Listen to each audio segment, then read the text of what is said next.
on? How goes it, dude?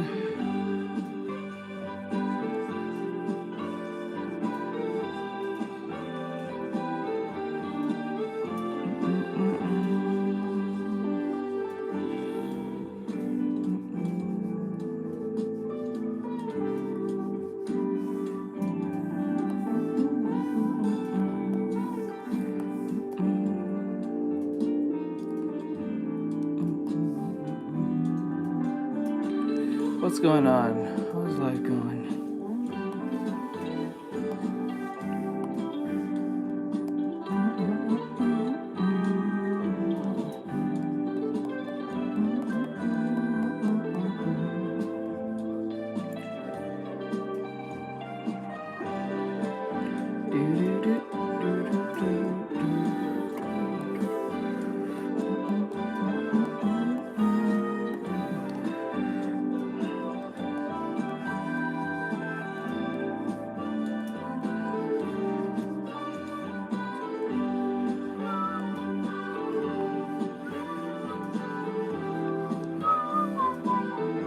Good on my side so far. How about you? Pretty good, pretty good.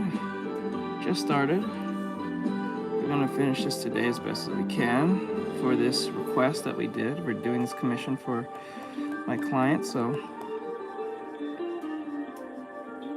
hopefully we can get this done in time. I think it's pretty good. I think it's pretty good, pretty there. I think Roonies. But yeah, gotta make this look good as best as I can. Okay.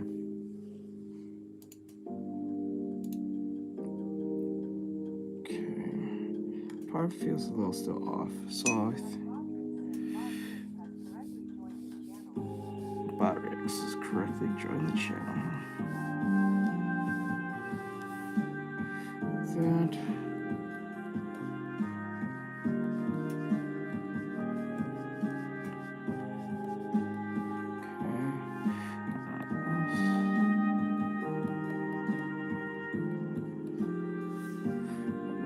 This. Delete this part. It's needed.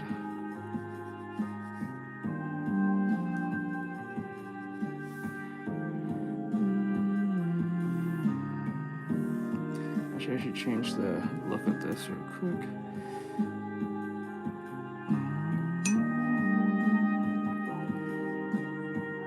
Hello. What's up, Ram? What's going on?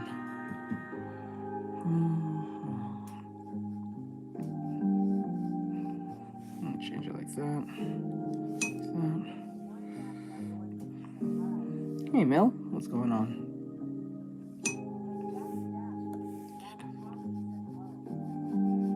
Oh-ho.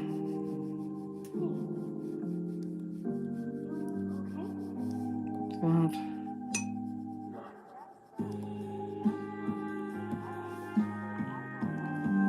It's alright. Hey, Silver. What's up, bud? Okay. We're gonna finish your video that you sent me. And that rap song. So. Got your mess? Okay, cool. Yeah, we're gonna watch your video. The one that you sent, the manga one with the tiger. Good. Get that sleep. I think I'm doing this wrong to a degree. I feel like this is kind of not correct. Oh, you got some sleep. Okay. Got some sleep. I got you. Got some sleep.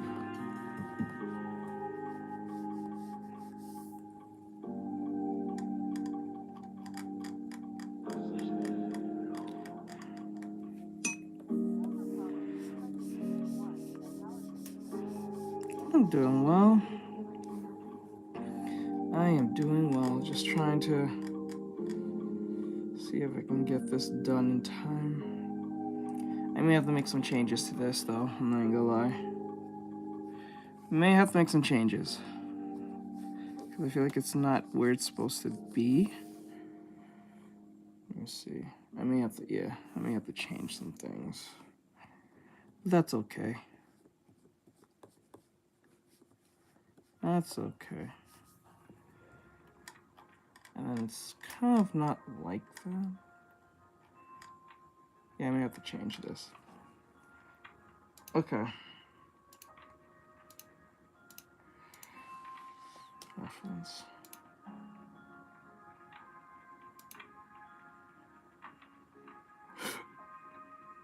So many ways this goes. Okay, so I'm gonna. Okay, I'll make changes as I go. I'm not even gonna try to put too much of on. And then grab the head. The head is like. Okay. Get rid of this and this. Okay, turn this down.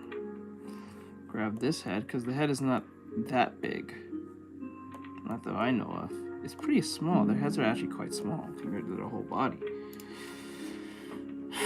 Let me see. Let me look at this almost. No, that's small, but not too small either. So you grab the head. It would be more like kind of like this. Right.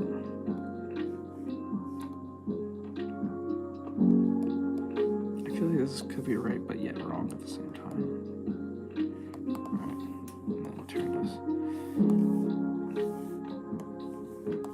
And then be like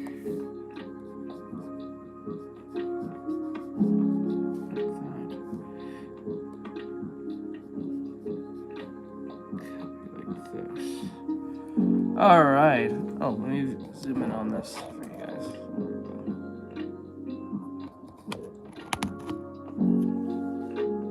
All right. And then going to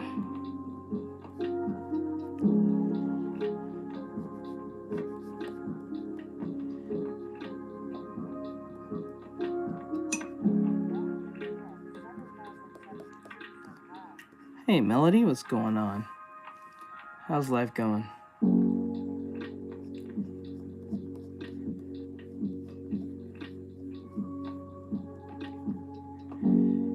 Hey, Mel. How's life, hon?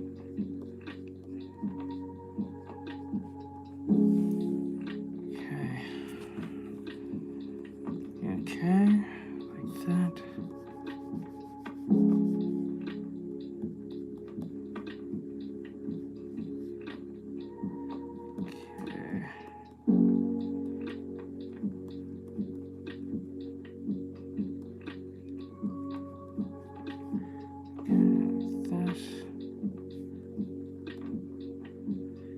Assume that they'll be right there, okay? And then the stomach going like this, it will be more, yeah, it will curve like this. I would assume it curves like this, like that. All right. Oh, you can't see it like that.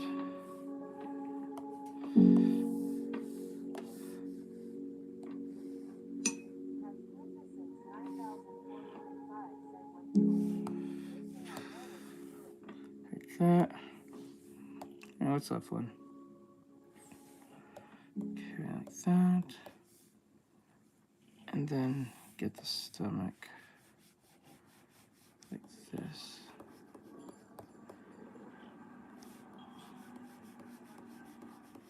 Like that.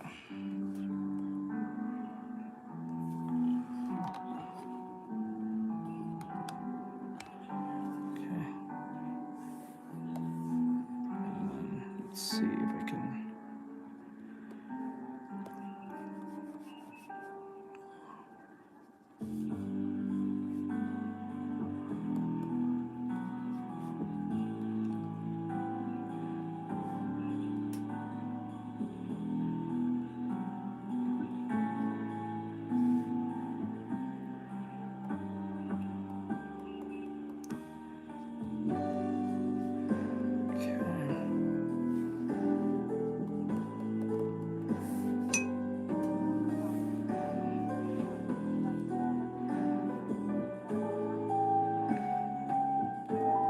when did they call you?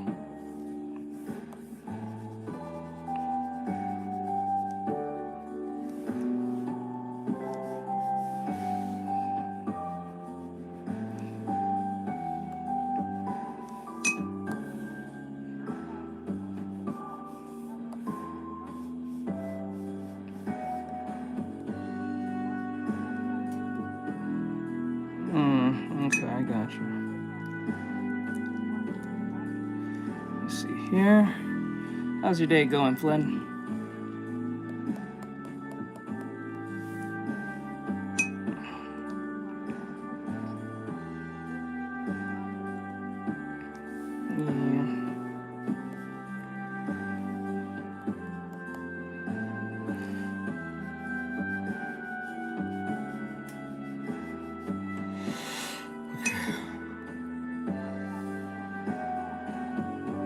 It's going. Doesn't sound too good. Hopefully whatever is plaguing you can get fixed. Or it's not really anything bad, but whatever is annoying, go away. Let's just go.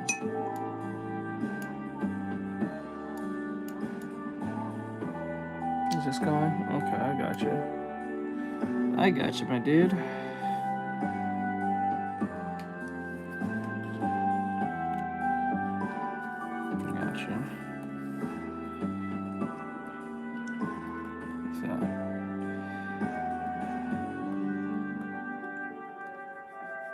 Let's see, we can get this here.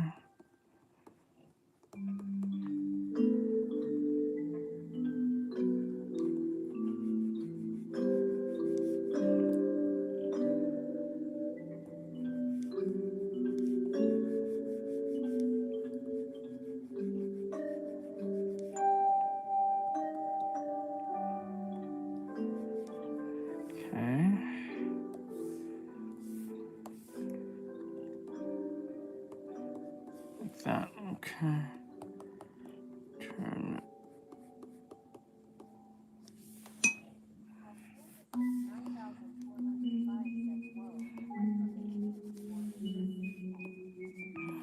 Maybe because people recognize what it is.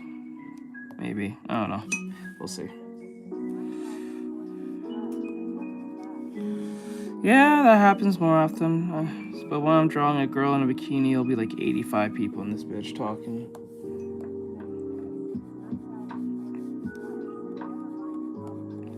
Yep.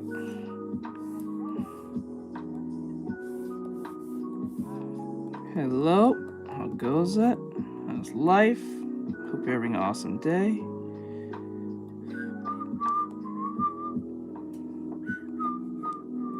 What's up? What's up, Red? What's going on, my dude? What's up? What's up? What's up? What's up? What's up? What's up? What's up? What's up? What's up? What's up? What's up? What's up? I draw all right. I do my best. I'm trying my best. Push this in.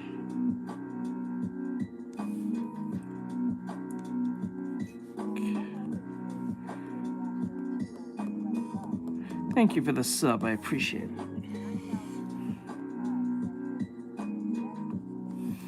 Yeah, I can do a lot better. Yeah, we're gonna see where this goes. But since he gave 80 bucks, I'm gonna be putting all my heart into this one. I'm gonna try my best to make it look as cool as possible. Let's see what I can do. Yeah. And since Flynn has been a cool dude and supporting me, I'm gonna put in a lot of work into this one. Let's see and see if I can really make it shine. I'm gonna try some new techniques, see where it goes, but we'll see. Let's see, we'll see. Hopefully it won't be too long. All right, so we got this other half of the body, and then what we'll do is try to close that gap. I'll put in the details last. Hello.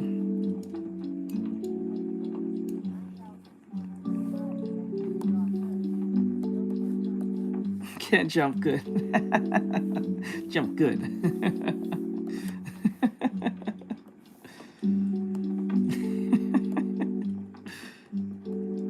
Jump good.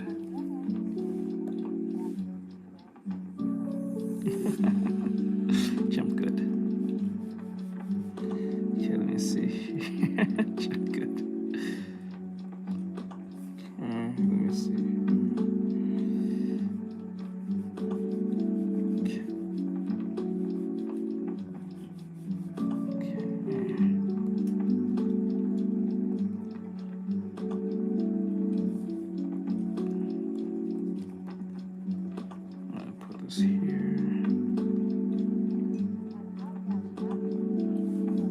Hello, Happy Potato. What's going on, my dude?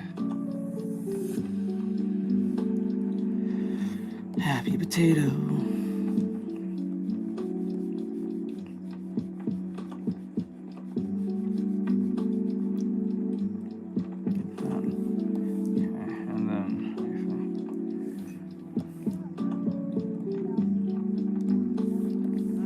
Hello, Sarah. What's going on? Thank you. I'm gonna make this a little more shady. Hey, hey. Thank you. Hey, hey. Oh, a lot more people are engaging. I like that. I like people engaging. It's fun. Okay. All right. Okay.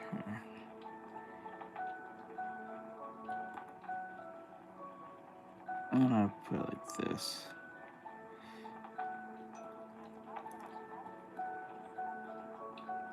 You gotta go. Okay, later. Jump out of here, my dude. Hope to see you again. All that great stuff. Okay. Right here, and then put the other half of this here. Laters. Oh, you guys can't see. Hi, hi.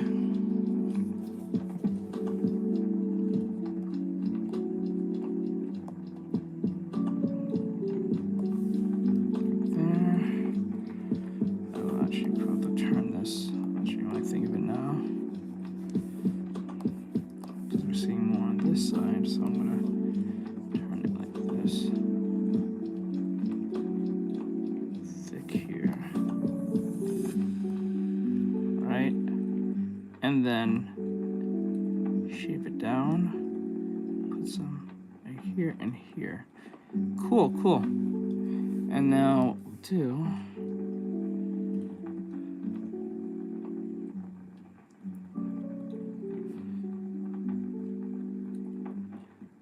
put these in here for now. For now, there we go. We see more of that than the other side. Get that curve like that. We'll go inside here a little bit later. Okay. Up around here and here. All right, and then there's a bit of a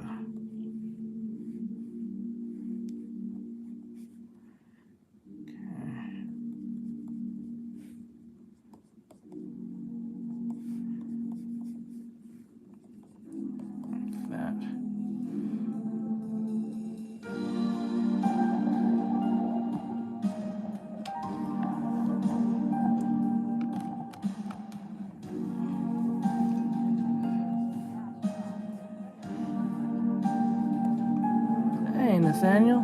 Hey, Nate. Hey, hey. Hey, Nate. What's going on, my dude? How's life going?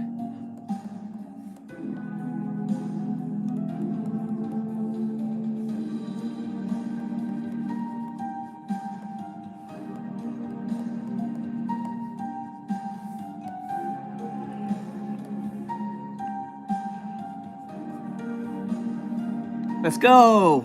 Let's go! Thanks, Nate. I appreciate it, my dude. I try my best. I try my best to entertain and have fun and be honest at the same time. Maybe sometimes my takes could be a little bit out there. But I try to be as genuine as I can. Let's see here. So the body's looking okay. Remember, this is not the final product. This is not even the line art. This is just a cleaner version of the original sketch. And then we're going to make changes as we go to make it even more better, to be as close to Warhammer 40k as possible. I know the head is not 100% connected correctly. I get that. And I also know the head is not directly looking like that. We will make more changes to the head soon. I just want to have some form of progress as we go. Because if we keep doing things like this, it'll eventually we'll mold it into what we want it to be. And then we'll start putting the colors in later.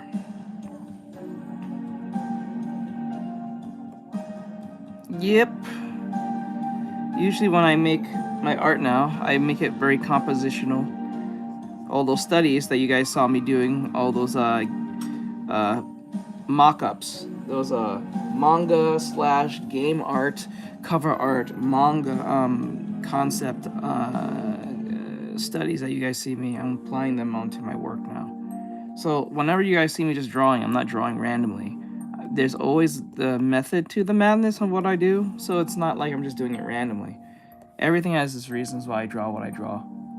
Even if it seems like a one-off thing that doesn't seem like it's of importance, it has importance. It's just that it's either for a future project, or it's for a portfolio thing, or it's for a YouTube video that I'm going to use in the future, or something like that to that extent. Everything has its reasons, its purpose. It takes some time, but eventually it gets to where it needs to be. Like the poll I put up the other day, where you guys get to vote if we're going to do animatic. So on YouTube,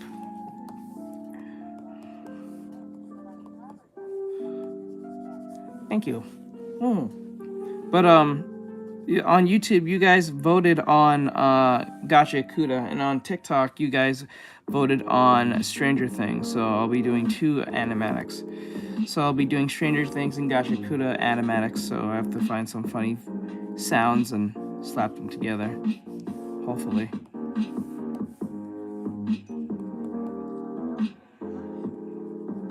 So like there. Oh. The knee.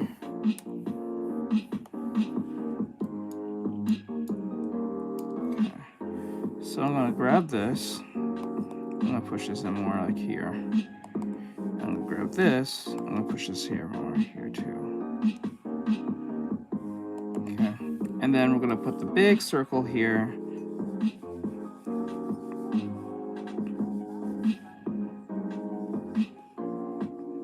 How's the hell what?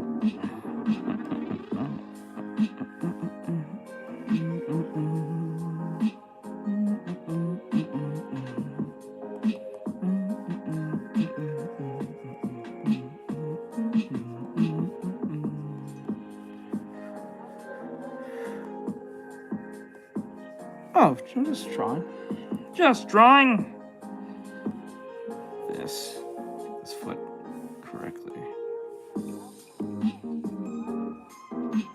Is it that amazing? I don't think it's that amazing, to be honest. Just practice, and then you get what you want. Alright, so put over here. Put this here. There's a flap. Okay, there's a flap here, so I'm going to put it here. Erase. Shape this down more. Okay. Okay. Right, and then I'm going to put another slot here. I'm going to flatten it like here.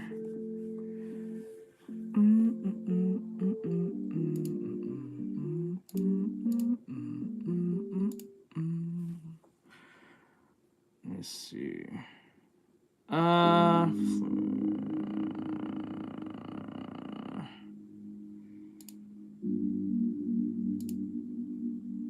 Did I save it?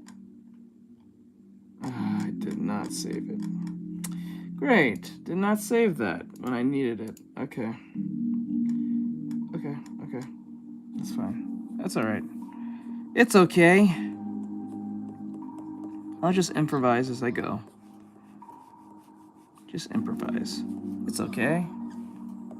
We all make mistakes. It's only when you fix them, so you recognize them. Fix the mistake.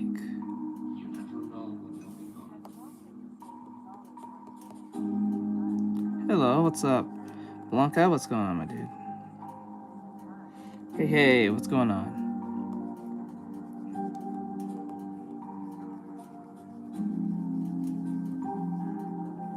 Let's see here. I think the angle's off, but I'll fix it. I think it's just, yeah, the angle's a bit off. I'll have to fix it.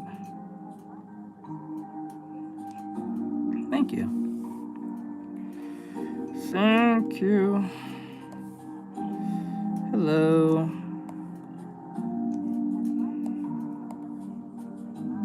Hey, Mike, what's going on, my dude?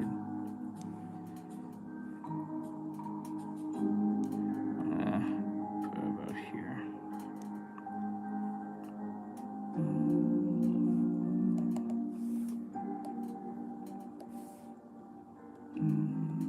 Okay, like that.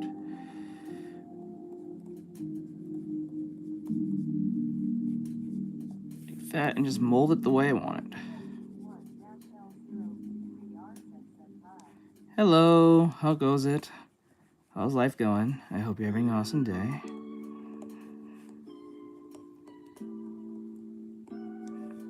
Okay, now this part is over having a problem with this. So we need to clean it up as best as we can, like that.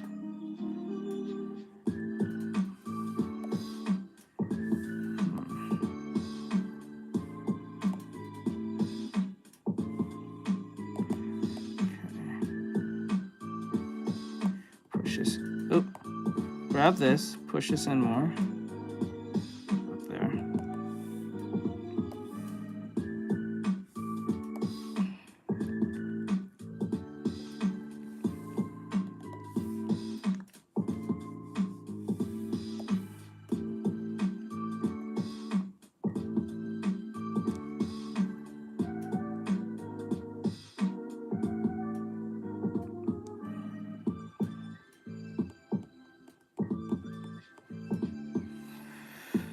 Okay, close this off.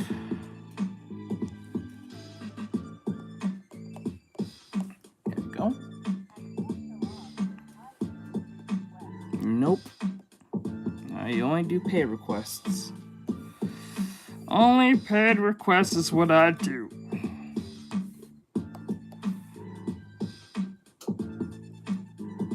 And what you're looking at is that very paid request. By Flynn.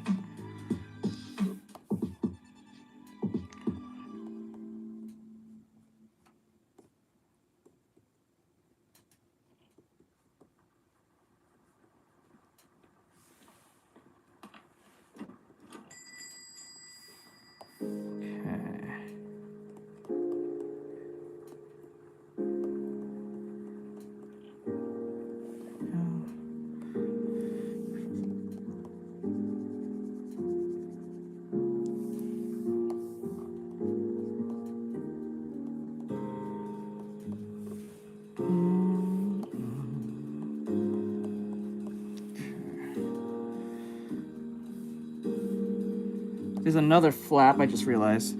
So I gotta make the flap. Wait, let me curve this more. So I curve this like this. I didn't notice the flap till now. Let me see. Like that, right? And then I'm going to shave this like that, and leave these shapes here. So the flap looks legit. Ah, no, that was bad. Okay, like this. Okay, let's go. Should look good. And then what we'll do is just a little more like that. but we're going to erase inside there. And then like that. And erase this part where the flap, where the hinges are.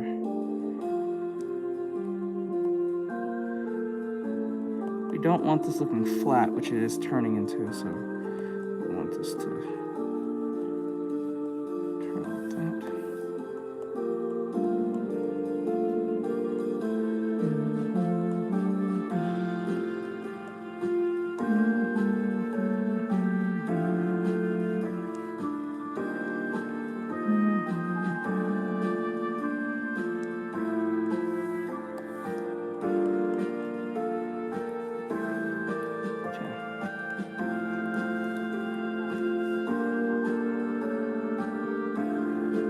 Rather encounter. What? What? What the hell? Lynn, what the fuck? What does that mean? Is that a Warhammer thing? I don't think so. I think it's probably just some RPG talk.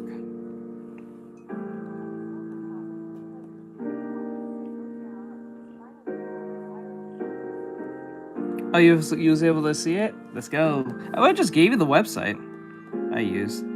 I saw it last night. It was good. It was pretty cool. I like the art style, and I also like how they were going down that route that a lot of animes are doing now.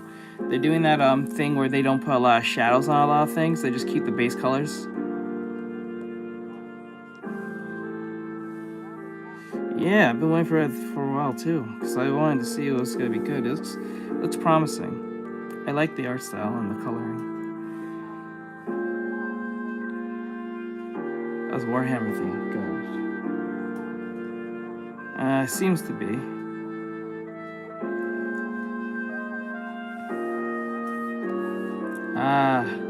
Wait, I did give you the website then, right? Did I? I remember if I did. Did I?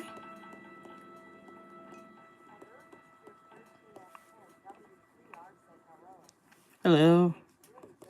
Thank you. Gotta fix. I appreciate it. Thank you.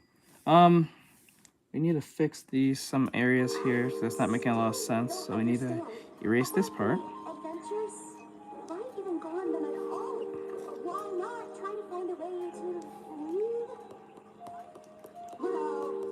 Yeah, I kind of realized that. I thought the same thing.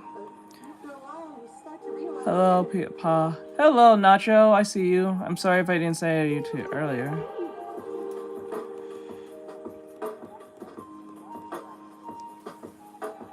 That's strange. I gave you the site, or this is something you found? So I don't remember, because the site I have never does that. Okay. But yeah, her powers feel like Gilgamesh from Fate.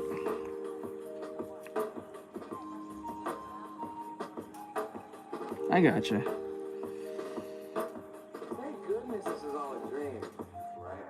All the little swords coming out, like it did give me a Fate Stay Night feel. I'm not gonna lie. I said the same thing when I was watching it.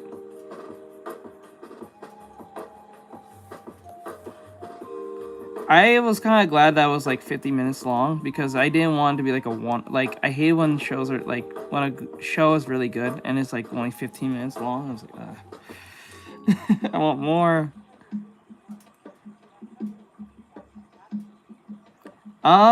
For me, I don't have no like ad blockers or anything like that.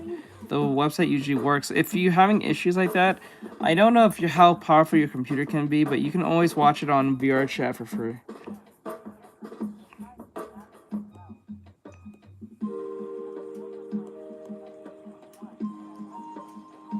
Okay. Because like if you're having that issue and you're annoyed by that, which I never have experienced, that I would go to VR chat.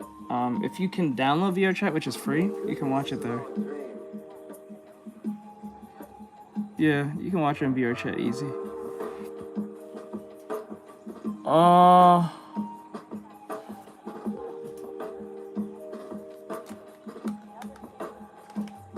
I kind of do remember your name, Riga. Ah. You see, I would purge the demon because the other thing isn't safe for YouTube. So let's just okay. That's a Warhammer thing. I do remember the name. I don't know. I'm pretty sure you came at the far end of my stream. Yeah, you came in like the far end to my stream at the time. Okay.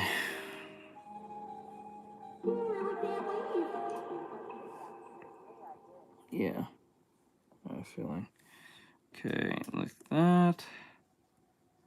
Put the crotch part in. Hello. Hello, how goes it? How goes it? How goes it? Hello, hello. Okay, do your thing.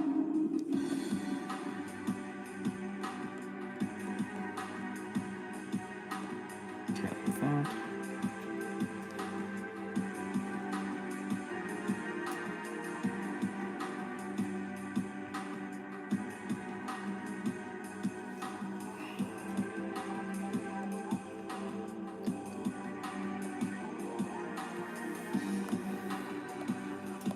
Let's go.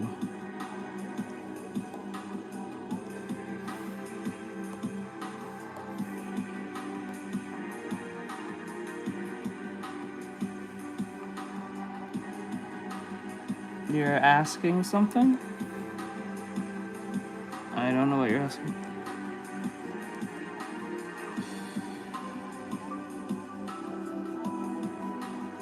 What's up, Elena? What's going on?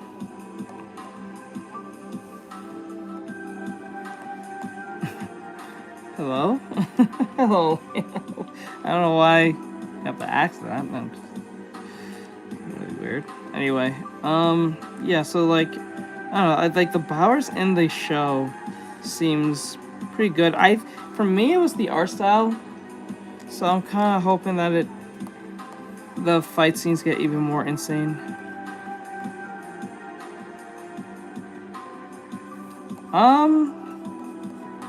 I played it a few times.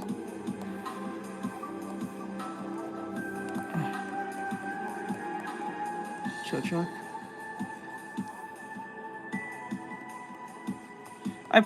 I played it a few times, but my opinion on it is pretty positive. I don't have no issue with it. I was still surprised that they ever put someone like Sora into the game. I'm still kind of surprised about that to this day. Like, I'm glad that they made that choice, but I'm also surprised because I would never thought someone like Sora will ever be in Smash Ultimate.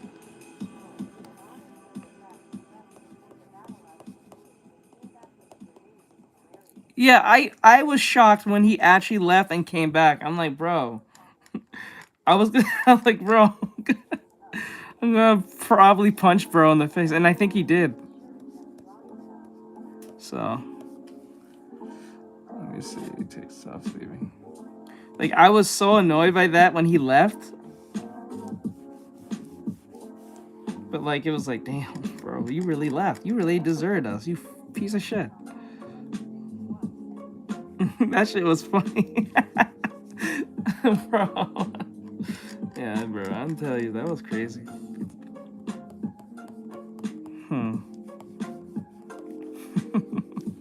I'm glad that they picked Shoto as the voice actor for the main character. He fits pretty well. 2026. Let's go! Thank you for the gift. I appreciate it. Let's go. Alright, Riggs.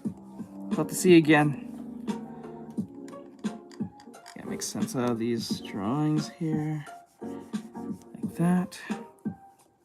Let's go, my dude. Let's go!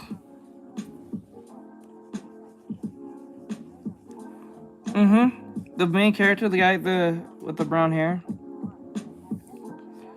Yeah, that was Shoto talking. I was like, okay, I can see it. Like, he really captures the annoyance of this individual. Let me see here.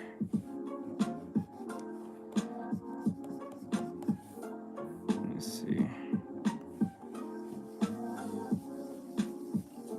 So I had no issue with that. Yes, they were pretty dumb. Like, okay, I understand that being a certain, like, a hero, sentenced to be a hero is like, you read for the new year. What do you mean read for the new year? What do you mean read? Like, read new manga and stuff? Especially when women's still working. I can't remember her name either for the death of me. I could not remember her name. Actually, I don't remember the majority of the other characters' names. I just remember them based on how they look. But like I haven't watched it long enough to care. But like I do, I could not remember if you put a gun to my head.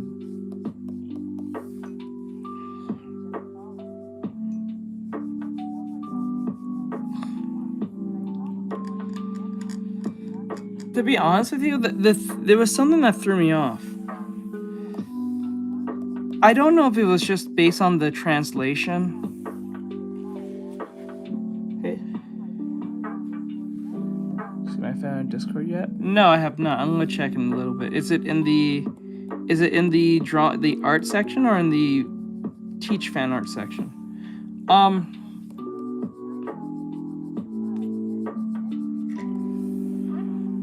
Ah, okay. Sorry about that.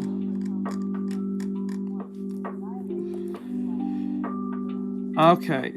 Xylo? It was Xylo? Oh my god. Why did I thought it was Enzo? For some reason I thought Enzo for some odd reason. Okay, there was something that really annoyed me a little bit. Based on, I think this was a translation problem. So there was a part where the main character said something about he's not going to trust a goddess ever again. So I thought, oh, he got burned by a goddess or something. And then when it came to it's like when it came to like why he has an issue with the goddess thing, like to the far end when he was on trial.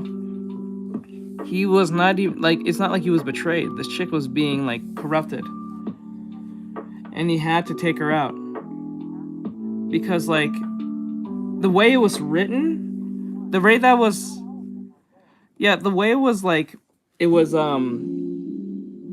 presented, or at least the way they put in that part felt like it was kind of conflicting because she didn't do anything to get him in trouble. They just got set up, all of them. So like, why would he say it like that as if he was burnt by this individual? This kind of threw me off. So I was like, maybe it was a translation problem where they kind of written that wrong. Because why would he not trust a goddess when he was never like burned by one? That doesn't make a lot of sense. He was never really burned by one. It just happens that they all got burnt by the church.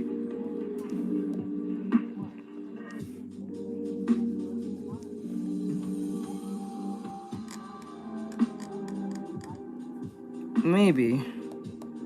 But the way it was framed sounded like it was not like the way it was framed on how he said it, because the goddess was willing to give her power to him, and she was like, I'm not fucking with no goddess. I ain't fucking with that. Because, like, I'm not trusting y'all.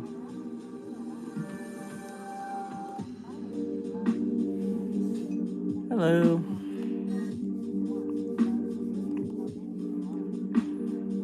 He said it was, there's a total of 13 so far, if I heard. Because, like, he said that the one that he was messing with, the goddess that he was messing with was 13. And I think they said the one that he's currently, yes, the one that was currently with right now is the 12th or the 11th. I think he said the 12th or the 11th. So there's more than 10 of them. I wonder if we're gonna get to meet all of them or some of them. Maybe in future seasons. Hopefully, if this show goes well.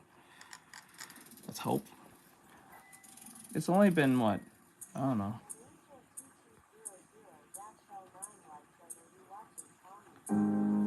Let's see here.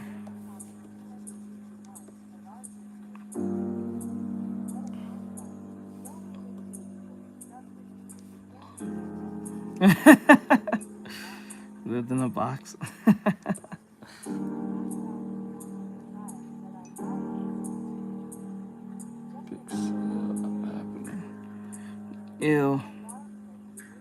Bean Soup. No, I don't know who that is.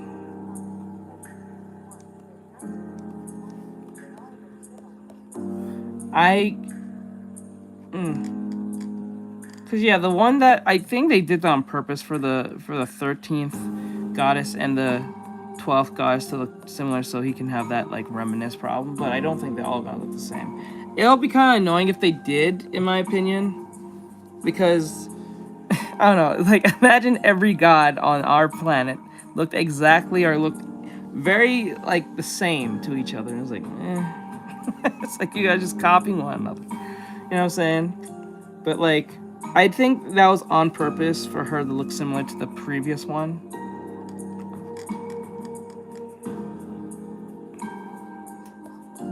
So that's pretty much what that is.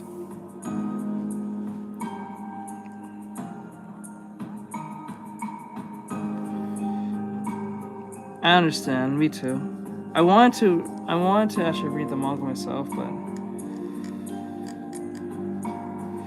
yeah, I knew that too, because ever since MHA, and then I don't know. Well, Jujutsu Kaisen's on a Shippuden arc now. There's like a bunch of like anime now that's going to be finishing based on their manga or their anime that needs to be replaced now. What is the top 3 now? I think it's what is it? I know Demon Slayer is at its end, right? So what's taking its place? I know it's like no, Black Clover is kind of near its end too, right? I don't know. What's the top 3 right now?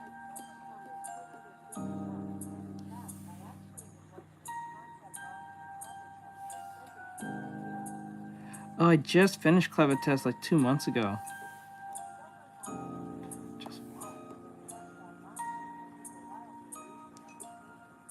Danmachi.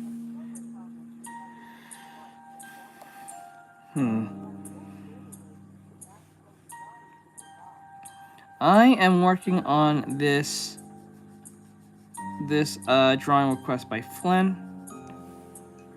right now. We're talking about Sentenced to be a Hero.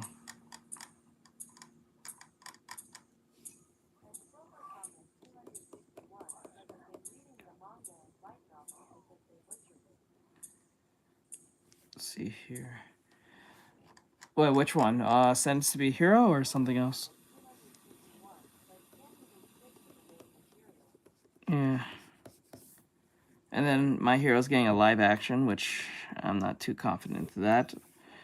Too much. Danmachi. Wait, Danmachi? Wait, what season is that being on?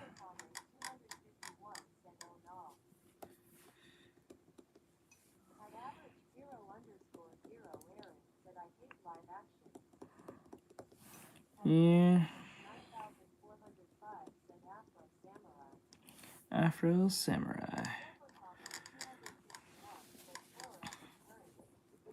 4, okay. Let's see here. Wait, there's only 4? No way. There must be more. I thought there was more than that. That was like 6. Because Danmachi, for some odd reason, just... Wait, Danmachi, wait. Danmachi. Danmachi's the one with the goddesses, right? With Belle, right? If I'm hearing that. Danmachi. Yeah, there's like 6 seasons, right? Yeah, because especially as anime, like anything live action anime, is hard to capture because like the exaggerations. There's like 6, I believe. There's 5 seasons right now. Yeah.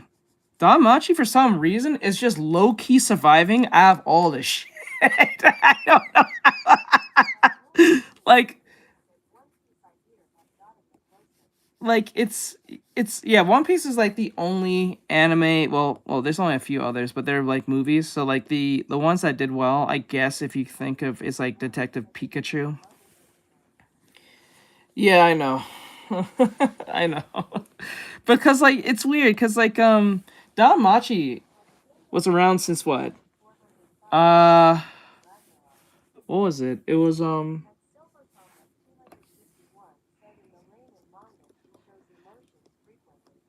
Yeah. Like, I think Don Machi, like, came out in, what, 2013? Or 2015? No, it was 2014, I think. It came around a little after Sword Art Online. Hey, hey. Hey, hey. What's going on? Let me see. Debuted. Debut. I think it came right after. It says... No. When did it came out? When did it come out? So Danmachi... Oh, I was close. I said 2014. It came out April 3rd, 2015. Or so. I think it came out in 2015. No, it came out in 2015, but the light novel began in 2013. So the light... What? They did that? No. Yeah. So yeah, this has been around for a while. It's been, what, more than... Shit, that's 10 years. That's almost 10 years, bro. Somehow this show has been lasting for 10 straight years and somehow got more seasons than probably Sword Art Online. That's insane. Because it has that Sword Art Online art style, right? It's pretty generic in its own nonsense. Don Machi is kind of crazy. I'm surprised that it's up to this point. It's still around. I thought the show would have been done by now by like season 4. Or at least season 3, late season 3. Because like... It just kind of survived the whole woke era of things. That is insane. That's insane. Given how many people complain about like anime all the time. And like harems all the time. So like it's kind of crazy.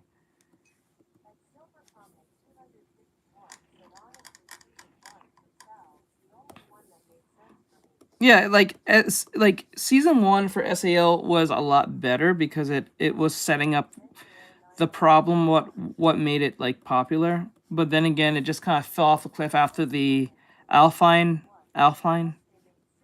online arc. Let me say plus they made Suga flat. They made what? No! They did? No!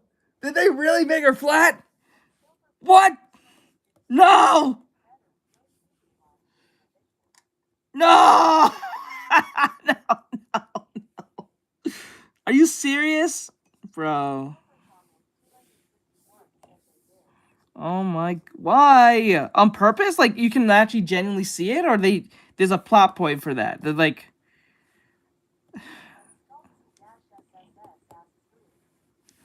They made Sugawa flat and like this... Like, are you serious? That's crazy, dude. That's funny, though.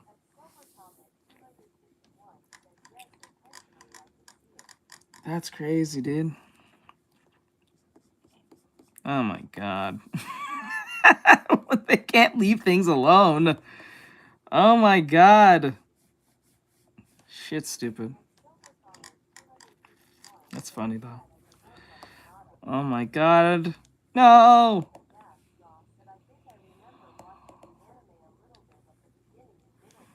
Yeah. Sword Art Online. I actually heard there's gonna be there may be a revival of Dot Hack. I want to see this.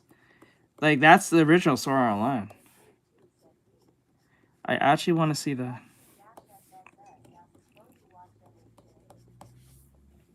Yeah.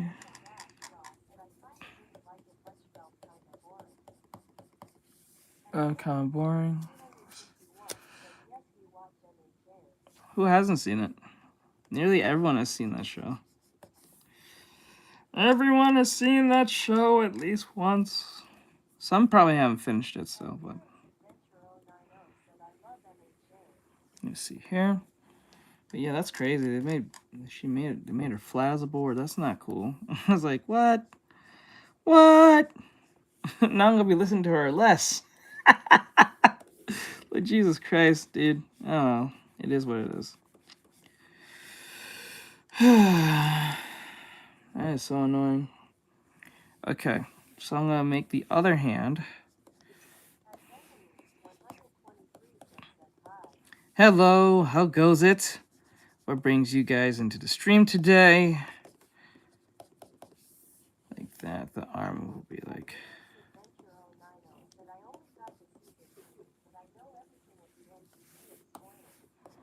Yeah, this is what happens when y'all watch anime too late. This is what happens when you watch anime too late. Now you gotta contend with virtually everyone you come across. Like, if you're... This is how I see it. If you're gonna watch an anime late, watch the whole thing in one day. Don't even try to, like, watch it whenever you can. Watch the whole thing in one sitting. Like, get a day off, or whether you're in school or in case it be, and just dedicate one whole day or a weekend watching the whole thing.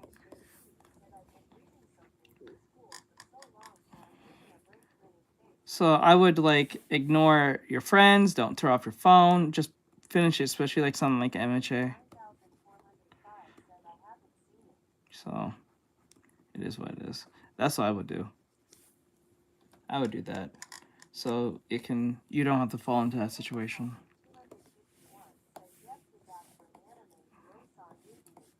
Yep, I would do that. Like you'd be surprised, like, when you watch a show late and then you want to talk to your friends about it, but they're very far, like, into it, so anything they say is pretty much a practical spoiler, so I won't even fuck with that.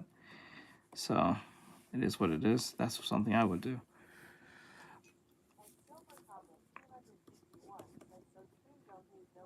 Mm-hmm.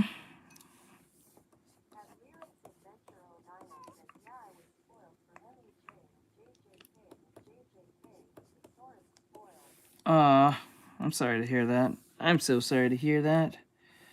I am so sorry. Alright. Almost there. Oh, kind of. I gotta make this a little... I think we should make this a little bit more longer. Because I think the loincloths are a lot longer. Let me see. Yeah, they're kind of ripped.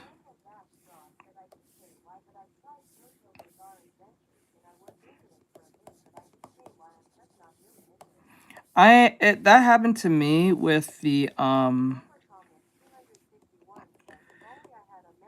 Star Crusader. We call it Star Crusaders.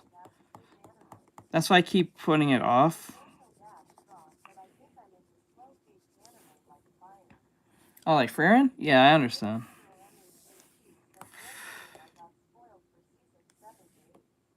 That's crazy. I'm sorry to hear that. Yeah. I'm sorry. That head is way too big. We need to make that bitch bigger. We make that bitch smaller. That is a big head. That's a big head. I may have to change the angle of the head too. I may have to do that. Yeah, I may have to do that. Let's grab that. Make this smaller. Like that. Go. Alright, let's get back to the music. Let's see here.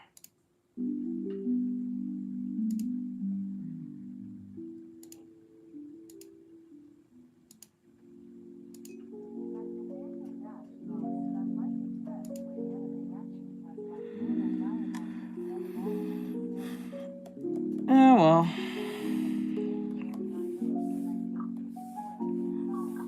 I understand. So that's why whenever you're into a show that's already, like, old past, like, 5 or a few years, just sit down and watch the whole thing going. I know you can't really do that with... You can do that with One Piece, but then again, that's going to take some time. So you have to, like, dedicate a whole month and not talk to anyone, because people are just going to really spoil it, even out of, like, not even on purpose. They're just going to spoil the shit out of for you. So I would suggest just go and watch the... dedicate a month to not talking to anyone. Yep, stay off the internet, don't talk to friends. Yeah.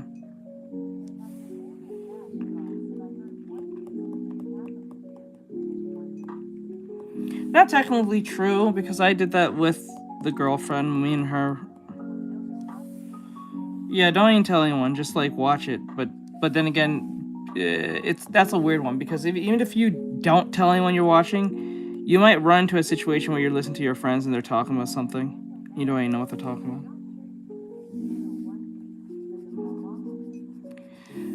Yes and no. It's not even the spoilers at this point, it's the payoffs. It's not like you can spoil it, but then again, it's more of the payoff. But this is where you can like, or you can, what you can do is wait till the remastered version comes out where they have like shorter episodes. So like, if I remember right, the first few episodes of One Piece to the Ulan arc was like 60 episodes straight, I think. Now they're making it like 15 or some shit. Like, they're much more shorter, so you can wait till the remastered version comes out where they make the whole thing shorter. And I think the art style might be different. I don't know if they're gonna go down the same art style as they do for the Wano arc and so on and so forth, but I doubt it. I think they're gonna go with a more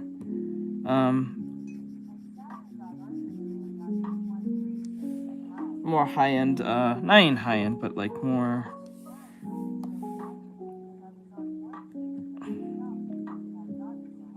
yeah. So I think what's gonna happen that I think by the end of the One Piece, or at least the live action, they're gonna post it up.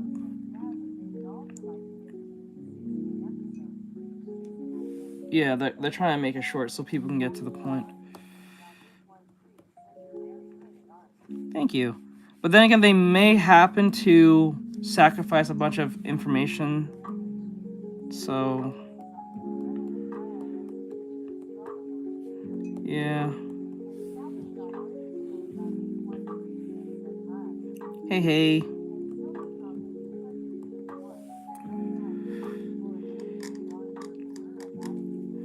No, I haven't. I have not. I have not. Oh, wait, I forgot. Flynn wanted me to look at his thing.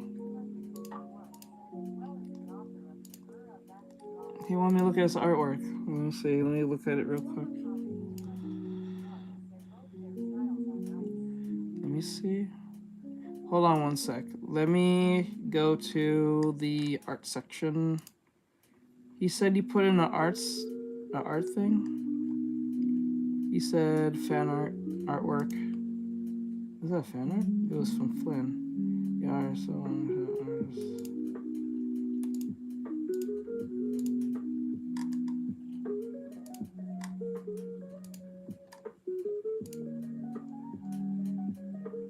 Let's see, pumpkin.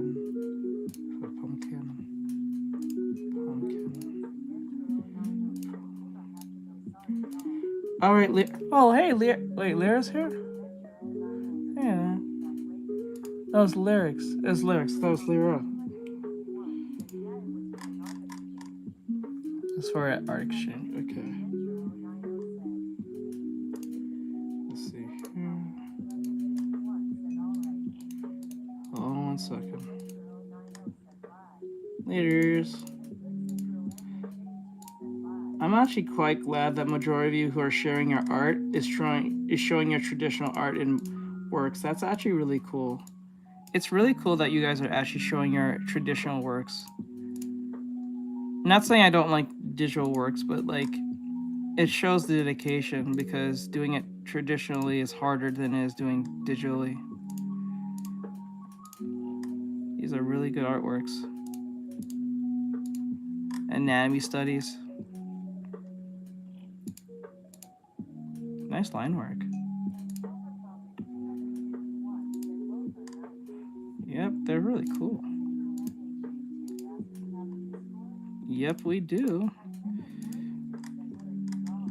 Right now, I'm working on a commission for my client here, for Flynn. He requested me to draw. He commissioned me, requested me to draw a Warhammer character, or so.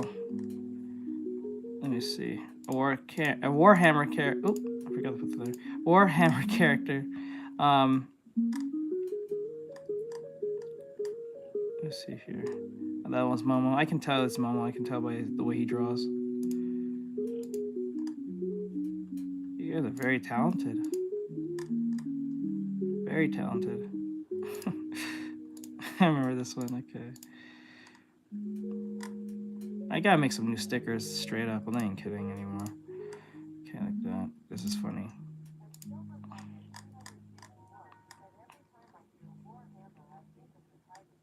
Yeah. Okay, I'm gonna stop here. Oh, that's from Bleach. Let's go. I'm actually quite happy that you guys are doing traditional work. That's actually quite great. I love that. That's actually quite awesome. I like it. It's great. It's very inspiring. That's kind of cool. Yep, it's in this. No, it's in the Discord for everyone to try if you want to put your art in there. There's an art section. I'm in the art section right now. The Artextric art section. Art section. I can't speak. So it's like, yeah. I'm just looking at my students and how they're doing well. They're doing a great job. My free students specifically. Let's see here. Very good work.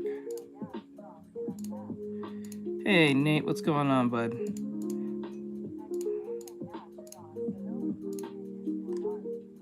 Yeah, right, real quick.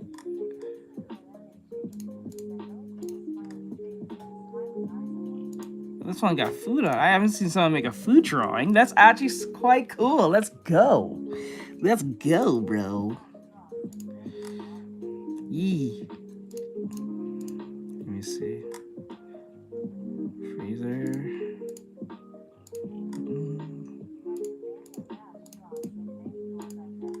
No problem. Okay, let's see here. They're really trying. They're really putting their hard work in there. So just so everyone know, to know that it's me, I'm using the one with the pumpkin. So you guys know I saw it. So that's just me saying I like it. So you know I actually saw it. So you don't feel like you're just putting it in there. I don't see it. That's whenever you know I see it, it's that. The pumpkin. Yeah, I make some new stickers anyway. I'm gonna stop about, let's see here.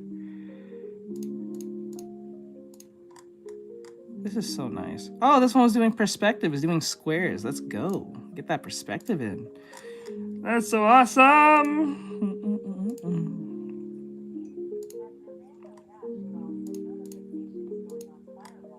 Is it? Good. So they know they're being seen. So all your hard work doesn't get wasted, so I can actually see them. Oop, put the wrong one.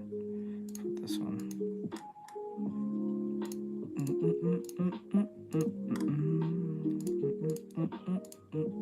Oh, wrong one. Is that Aang? What is this? Who drew this? Who drew this? What the hell? Who drew this? What the fuck? I'm disturbed.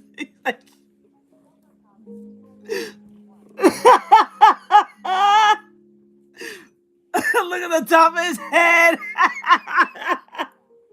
That's amazing. This is amazing. I love this. Yo, hey, he's like, yeah. Exactly what he did. This is the face Aang made when he took the fire bending from the Fire Lord. Yeah, I did that. This is exactly the face he made. Like, yeah, I took airbending now. Don't have to kill your punk ass. You ain't worth it. You ain't gonna corrupt me. Right? Oh, bro, don't have to, like, yeah, I don't have to be corrupted like you. I love this. This is funny. This is funny. This is amazing. Hold on, let me see. Is there any more on my other servers? No. Right? I didn't see this one? I didn't see that one. I gotta be more active in here.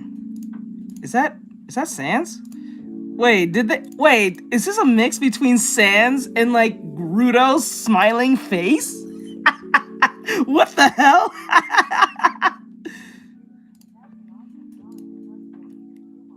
Let me see. Is that like that's Rudo's smiling face? with Sans' eye and face. I can see it.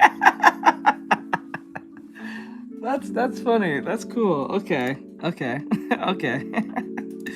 Oh, this is awesome. Okay. I see what you. Okay, I'm gonna read it. Let me see. I wonder if I can reply to this. Reply.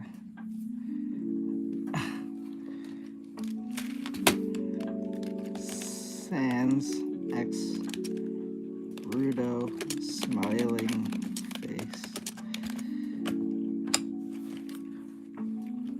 You're viewing older messages, jump to the present. I know it's old, so I'm now seeing this. It's so sad. So it shows how much I'm not in the Discord and paying attention to this. I gotta pay attention more to this. All right, I'm gonna stop about. Aw, that is so cute. A little bee, a little bumblebee. So cute.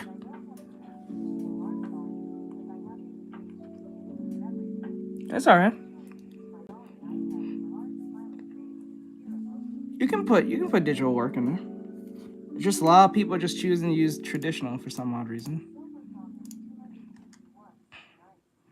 So cute. It's so cute. Yeah.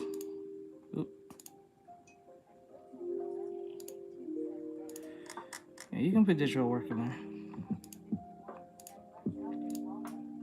That's help and falling. Alright, let me see. Let's see here.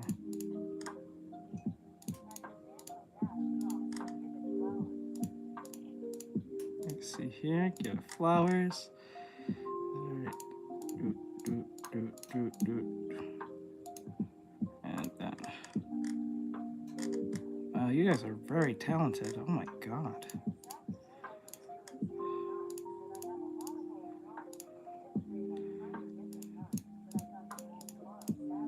It's all right.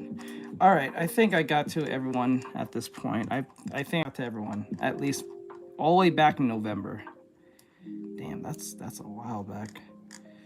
Okay, that's some. Oh my god, that's a lot. Jump to the present. Okay, cool. All right, so he said he sent me a. Where is it? The teach fan art? Oh, there it is. This is awesome. Let's go. Let's go. I love this. This is amazing. Like, you guys don't know how much it's cool when you guys make fan art of me. It's so unreal to me. It's like, this is cute. I like it. I love it. Yay. Let me see. Let's see.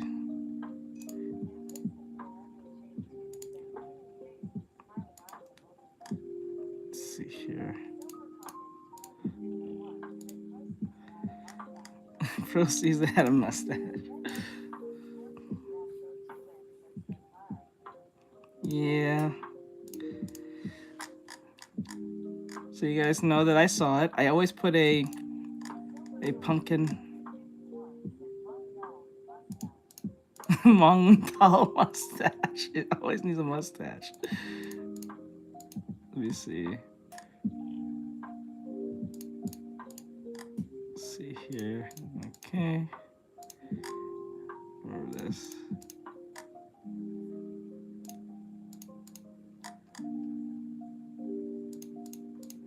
All right, I think I got to everyone now. I saw everything. Okay, back to work. No more wasting time. But that was fun. I enjoyed that. That was fun. That's so cool. I'm gonna be redesigning my character soon. Very soon. At least. It's not like they're not accurate, but it's just like, yeah. That is more accurate than you think. More accurate than you think. Okay, let me see.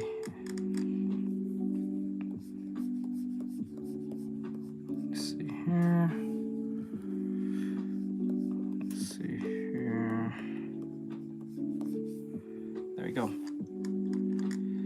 All right, so the body's looking pretty cool, but there are some issues that needs to be fixed. Here, here, and here.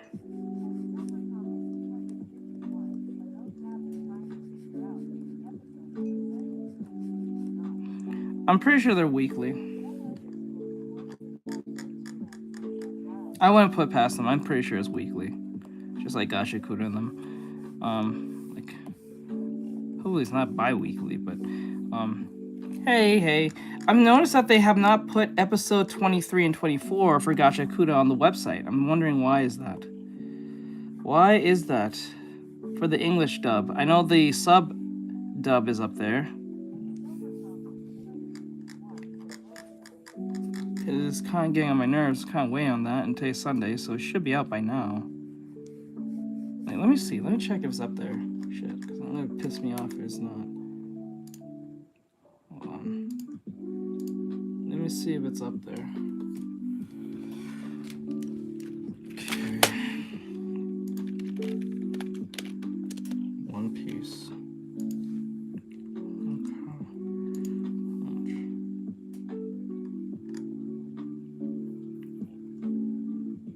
No, it's not up there.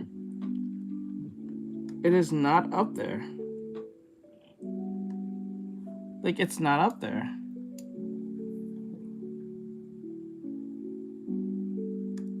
Bro, it's not up there. Why Gacha Kuda's episode 22, 23 and 24 not up there yet? That is so weird. People still fucking with Beyblade? I didn't know that Beyblade was still liked. There's Noble Reincarnation Born. It's not up there, and it's Sunday. They always had a new episode every Sunday. Oh, that's so annoying. They just got a Digimon beat break. I wonder if I wonder if Digimon Beat Break has to be wasn't it this month? Wasn't Frieren supposed to get a new season this month? Oh, I actually want to watch this sports anime. It actually goes crazy hard, I'm not gonna lie. I actually want to see this. Let me see. Did this get a season 2?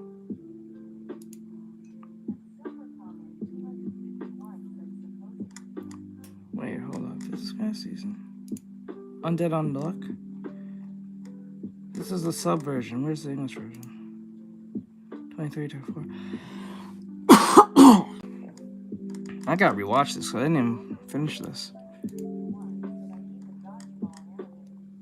We need a dodgeball anime. You're not wrong, bro. We need to. Oh, this is not out yet. Fuck, it's not for everybody. Fuck. You have to be like a premium. It's a movie? Oh, it's a movie. Okay. I didn't know it was a movie. Holy shit, I didn't know it was a movie. I thought it was a show. Detective Conan's still going. Detective Conan is still going. How? You don't ever hear people talk about Detective Conan like that, like a One Piece, right? So, like, how is it, like, at this number? 1,187. What the fuck? Softball anime? There is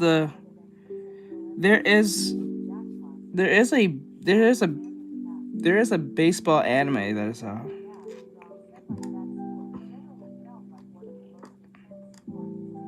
I need to watch that. I'm surprised no one has not made a dodgeball one. That's kind of crazy. I don't know. So many different anime out here, bro. So many different anime we gotta watch out here. Okay, so let me change the music. Something more lighthearted.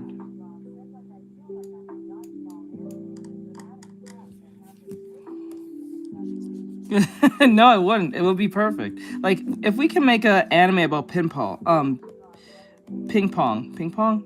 Or was it ping pong? Is it ping pong? No, not. What's it called? The thing with the thing with the little. You hit the ball back and forth, but it hits the table first. What's it called?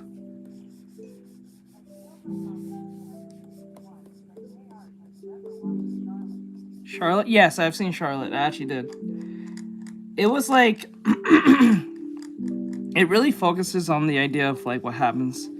Tennis. Oh, not tennis. It was the other one. The other one. The other one. The mini tennis one. I forgot what it's called.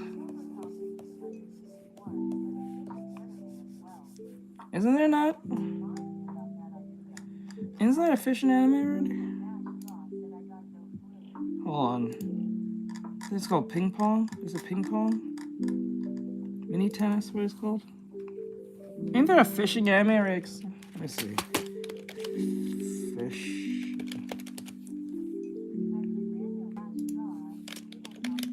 Tabletop tennis. There you go. Table tennis.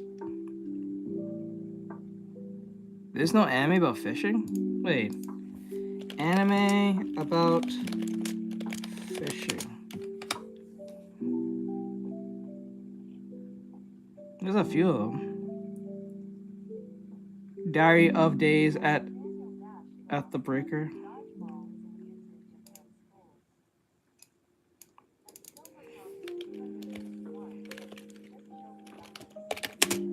Yeah, they came up with Dr. Seuss. I put in fishing, and then that's what they gave me. They gave me like Rainbow Fish and Dr. Seuss. No, they have both anime and American stuff. So it's Gacha Kuda right now currently. Dodgeball. Oh, there is a Dodgeball anime, but it's like super old. Super old. Let me see.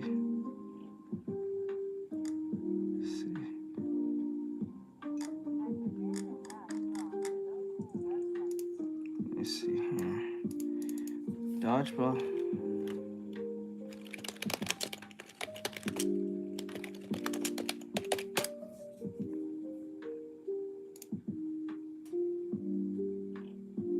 Yeah, this this 90s MLC 2000s. Wait, what? A classic from the 90s about a fiery kid playing intense dodgeball with a sequel anime set for 2026. While not pure dodgeball, offers similar high-stakes ball-based team action, and Hunter x Hunter features an iconic intense ball game.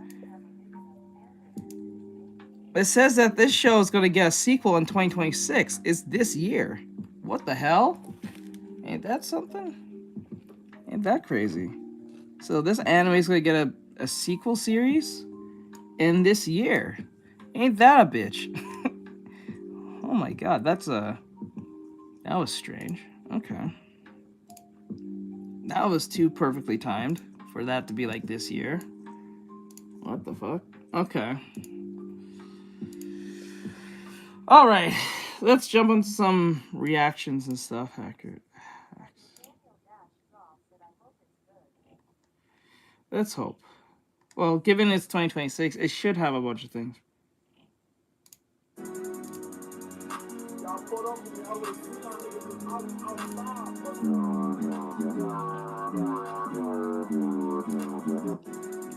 Yep. Yep. Yep. Yep. Yep. This exactly. See, I'm saying some how some people do redesigns. Yeah, they be doing shit like this. They'll do a bunch of shit like this.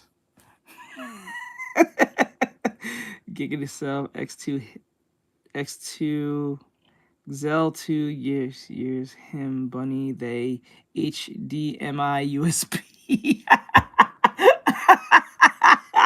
Yeah, there'd be a bunch of this.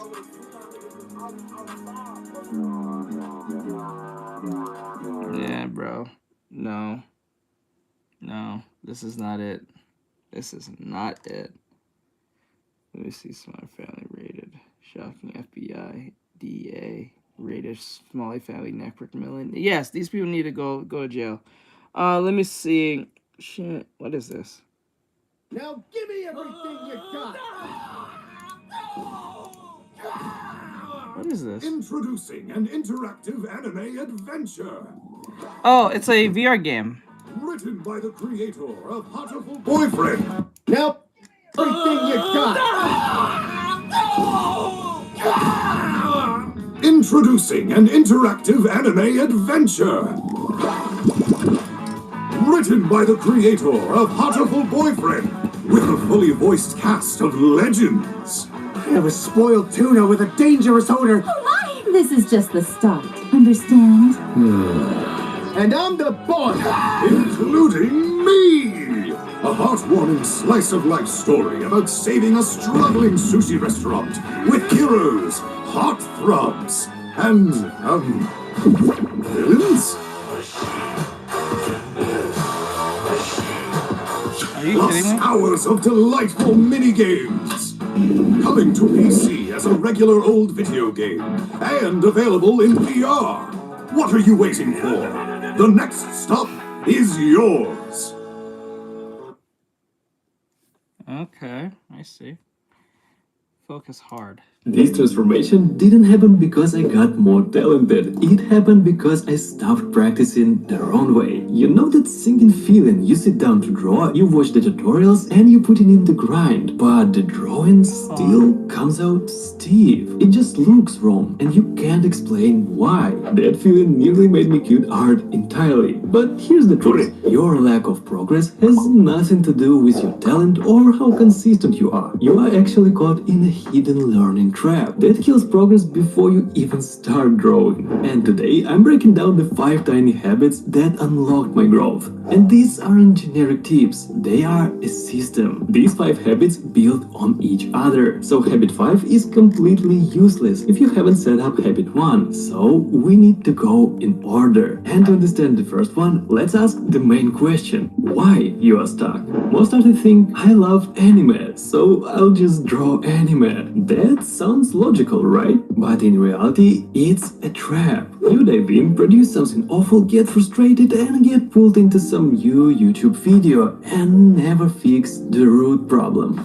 Your habits. So let's break that cycle and start with the first one, the input detox. See, when you learn drawing online, you encounter 2 types of content. First is deep content. It's actual helpful tutorials that teach real skills or share valuable experience. And the second one is what I call shallow content. It's an art drama, reactions, and infinite short-form videos. This shallow stuff is dangerous. It feels like you're learning something, but it doesn't improve your skills at all. And what's dangerous, it tricks your brain into choosing an effortless vibe over focused practice. So instead of improving, you just drain the energy you need to draw. So what should you do to improve faster? The first habit is to ruthlessly block the shallow stuff and consume only material with real depth, like full tutorials, art streams, and structured lessons. For example, if you want to get good at drawing fast, you need the right structure to learn and focus on the core skills that make your drawings look clean and intentional, such as confident lines, solid forms, and believable lighting. I made a free digital art workbook with a clear structure and simple exercises that help you build those skills step by step without getting overwhelmed. Links below if you want it. Okay, so let's say you've ditched the shallow content and you have the right resources. But then something weird happens. You finally sit down to draw and your brain refuses to focus. So how do you fix that? I'll look this up just this once after this video. That's where the second habit comes in, the anti-practice. You probably think I'm about to say learn perspective or draw 100 boxes. No,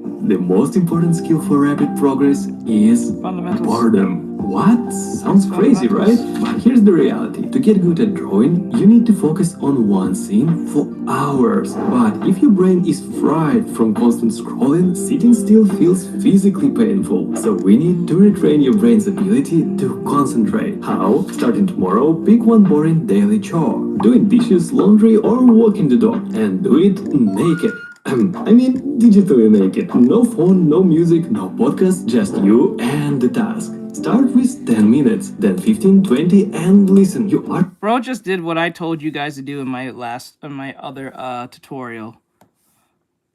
He pretty much just repackaged what I said. Not saying he watched my videos or anything. I'm just saying he's just saying everything like every other artist says.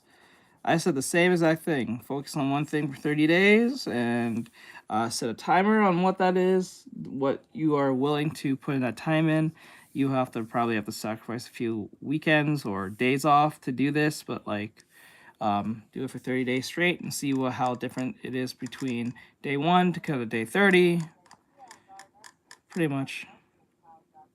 Aren't just doing After this laundry, video. you are actually changing your attention span. What it does to you, it literally rewires your brain to stop chasing cheap dopamine and get comfortable with doing difficult work. And what's interesting, after about 2 weeks of this, you will notice a shift. The urge to check your phone completely disappears, and long deep drawing sessions suddenly become your second nature. And that is when the real progress begins. But here's the catch. Being able to focus doesn't guarantee you will improve. In fact, you can focus for 5 hours straight and still get nowhere if you mess up this next part. The real question is, what do you actually do during those sessions? That's where habit number 3 comes in, the permadeath timer. This is the exact method that took me from forcing myself to draw to actually start craving it. See, if you want to get addicted to drawing, you need to trick your brain into treating art like a video game. Here's how you play. Set a timer for 10 minutes. This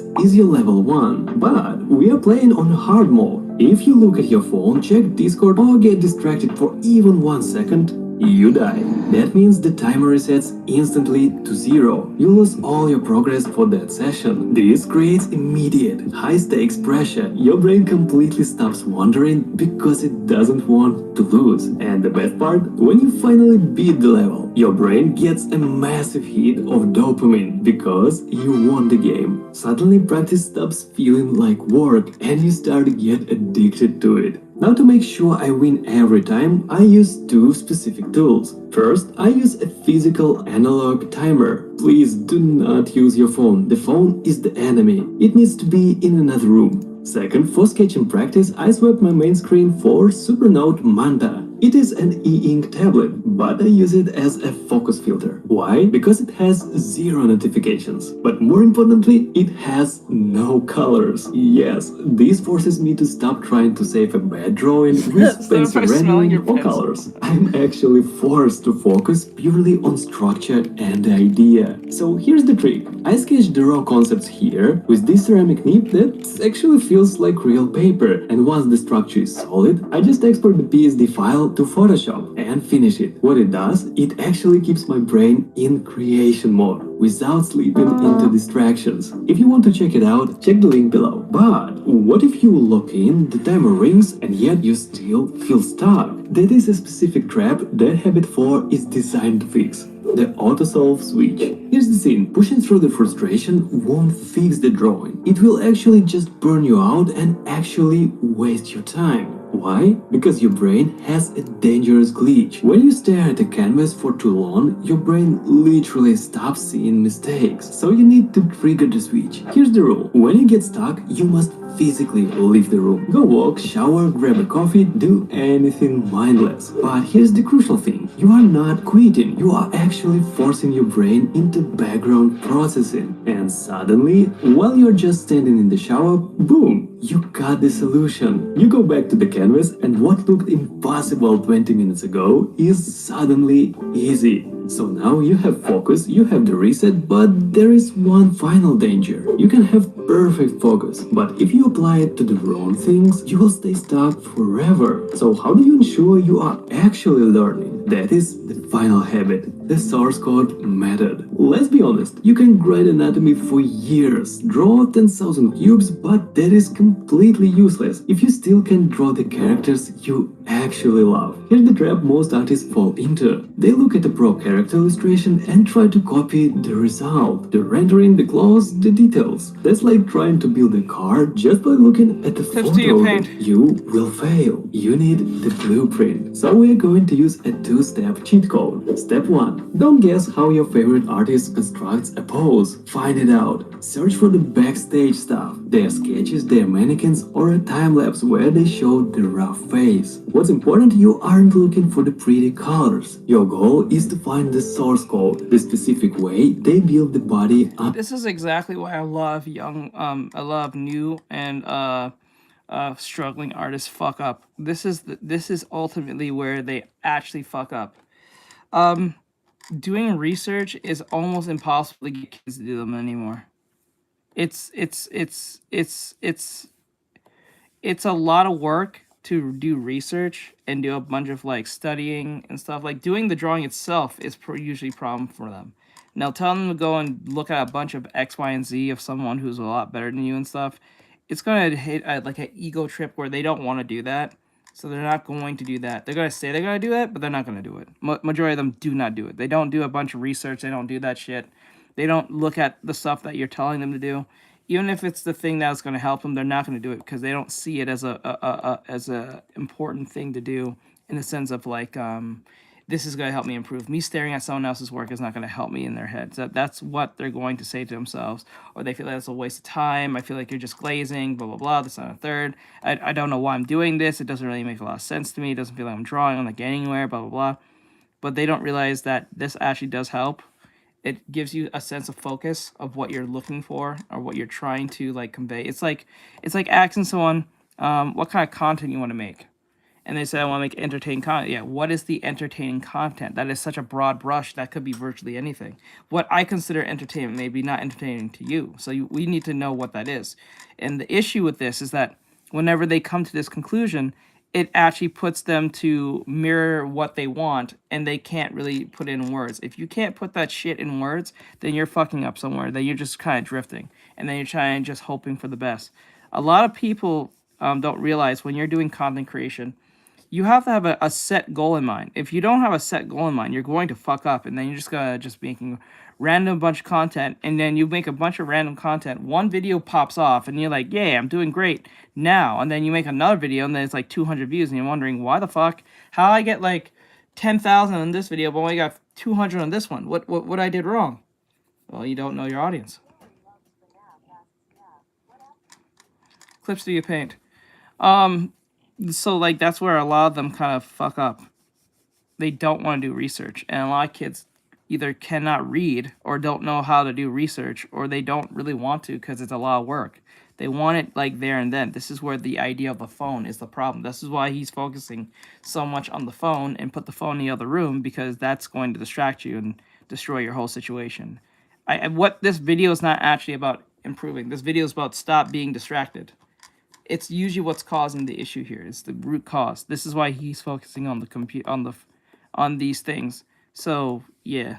Underneath the clothes. Step 2. Now you do the study. But, and this is critical, do not draw the whole character. Ignore the hair, the costume, only draw the construction lines and the gesture. In that exact moment, you stop copying blindly and start seeing the figure like a professional artist. Now, how do you use this new vision? Once you learn how to deconstruct like this, you can look at any character, see the skeleton underneath, and steal that pose for your own artwork immediately. But listen, having the habits is only half of the battle. Hey, Brian, now what's that you going on, know how to learn effectively, you need a specific system to actually design the characters. It is a repeatable 5-step formula that makes characters feel alive. If you want to steal that exact system for yourself, click this video. I break down the entire system inside. See you Clips there. do you paint? Alright. Let's see.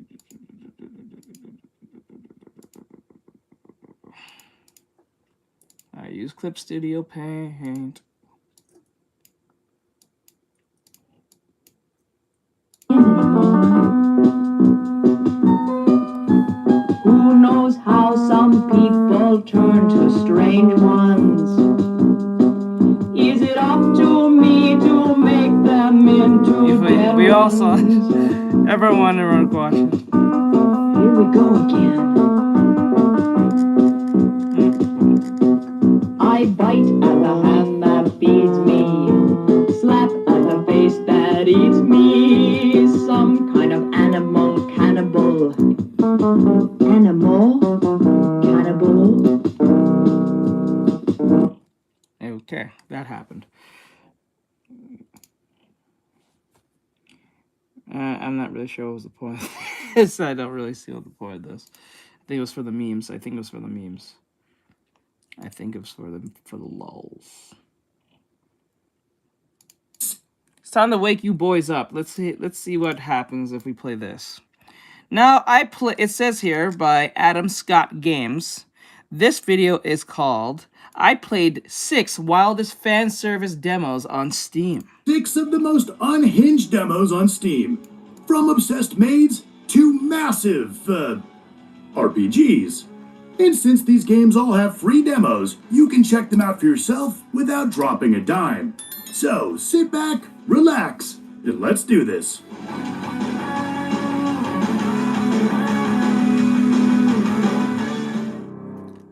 First up is Yandere Maid, Love Crazed Maid, possibly the most redundant title. And notice the translation's a little rough. Keep that in mind, that will play a part later. Young master, Is there something strange about this maid, or is it just me? good morning. I am very sorry about loss of your parents as a result of the robbery. Are you though? Are you? I myself am extremely heartbroken. Sure about that? You must have suffered more than that. Please rest assured that I will continue to take good care. She has to be AI, right? We have Like moved nobody would out. actually read this badly, would they? The room should be locked Obviously, it's not. just in case. Obviously, it's not a. Now, if you will excuse me. Obviously, it's not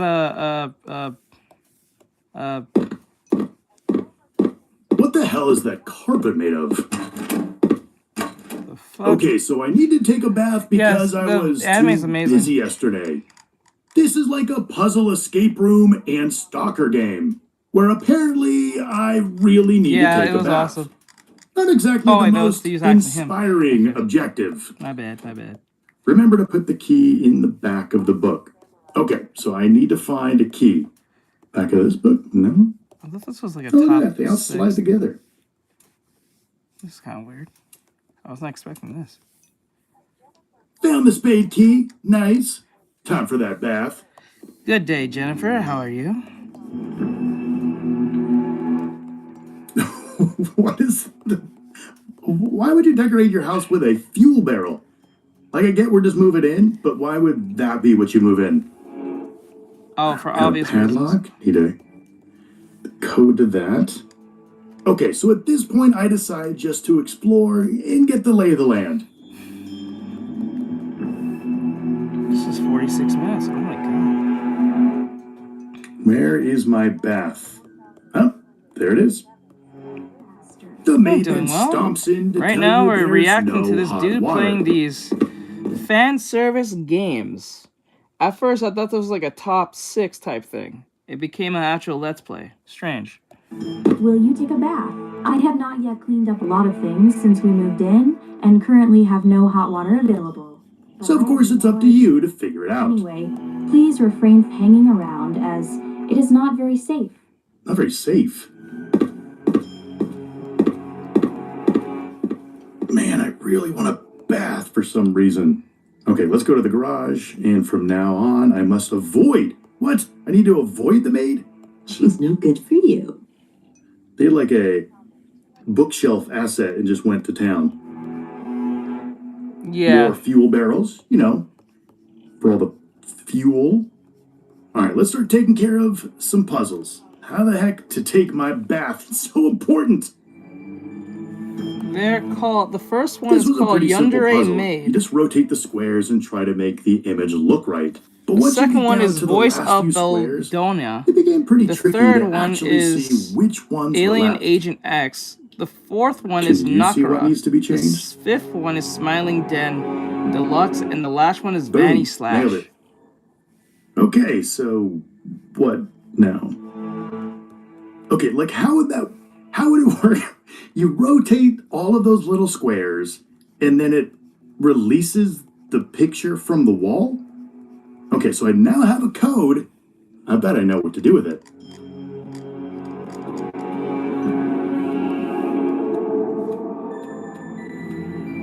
Yeah, I am suspect. I don't know. These games are like up to par. Fuse.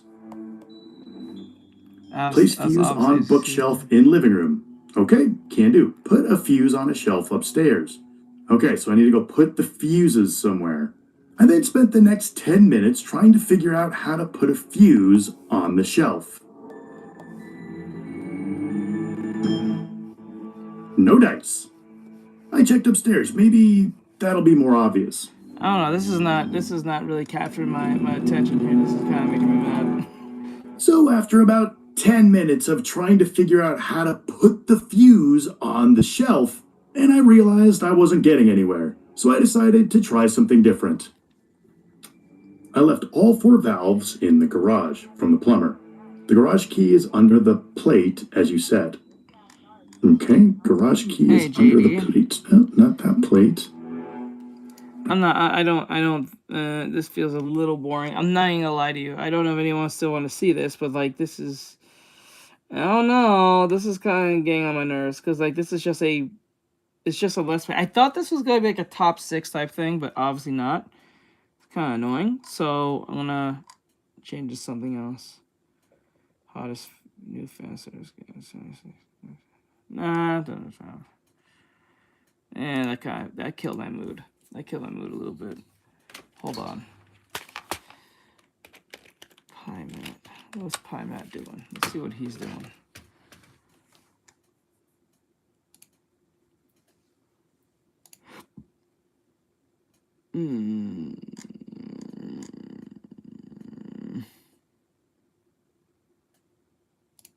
Man, these TikTokers be scamming y'all, and y'all don't even know it. They will make up any type of sad story just to get a quick buck out of you. Lie on their mother's name, lie on their own name, even lie on their kid's name, just so they can get enough money to pay the light bill. Bro, these TikTokers do not care about you, and a particular TikToker named Detroit Nike takes it to another level. Not only does he not care about his supporters, he's ungrateful about his supporters, but he blatantly lies about his housing situation just so he can get money and scam his own viewers. It was all a lie. It was all a scam. I haven't been homeless in over a year and a half. You sit there and took our money like that? Yo. Stupid idiot. Yo, what's going on, guys? PieMat7 here. We are back at it talking about scammers on TikTok. This ain't nothing new. Scamming has been going on TikTok for the last 5 years, and it is hitting all-time peaks that I've never seen before in my lifetime. People are making full-time livings and careers off of scamming their own viewership on TikTok through so-called sad stories. And one of the TikTokers I want to talk about today... I'm sorry.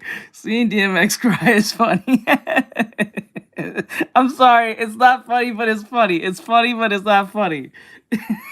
It's one of the most funniest things.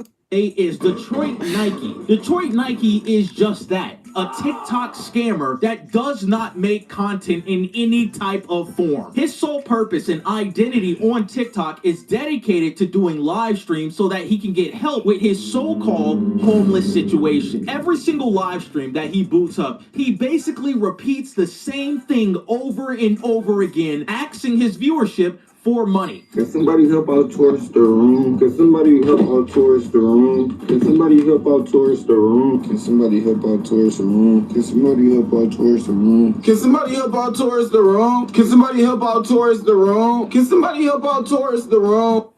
The fireless behavior. This is faultless behavior. Go get a job. Can somebody help out with the room? Can somebody help out with the Uber? Can somebody help out with paying for my food for the day? His entire live streams are based around begging and repeating the same thing over and over again so that people send him money. You guys are probably thinking he's super grateful for his community sending him money. He's grateful for the viewership he has in which they're supporting his life. You guys will probably think he's thankful for that and shows gratitude to the people that are helping him. Well, in fact, that is the complete fucking opposite. One of the biggest middle fingers he's ever done to his own viewership is in which he was thirsty and wanted something to drink. He was on a live stream asking people to send him money so that he could go out and buy his own drink. Somebody took it upon themselves to send him a bunch of bottled water, and this is how he reacted. We want Patron. We want Patron. We want Patron. We want Patron. Are you kidding me? Are you kidding me? Are you kidding me? So let me get this straight. Someone paid money to give him water. He takes the water, and because it's not water he wants Patron. So he pours out the water onto the floor. Are you a piece of shit? You're a piece of shit. You a piece of shit. You a piece of shit. We want Patron.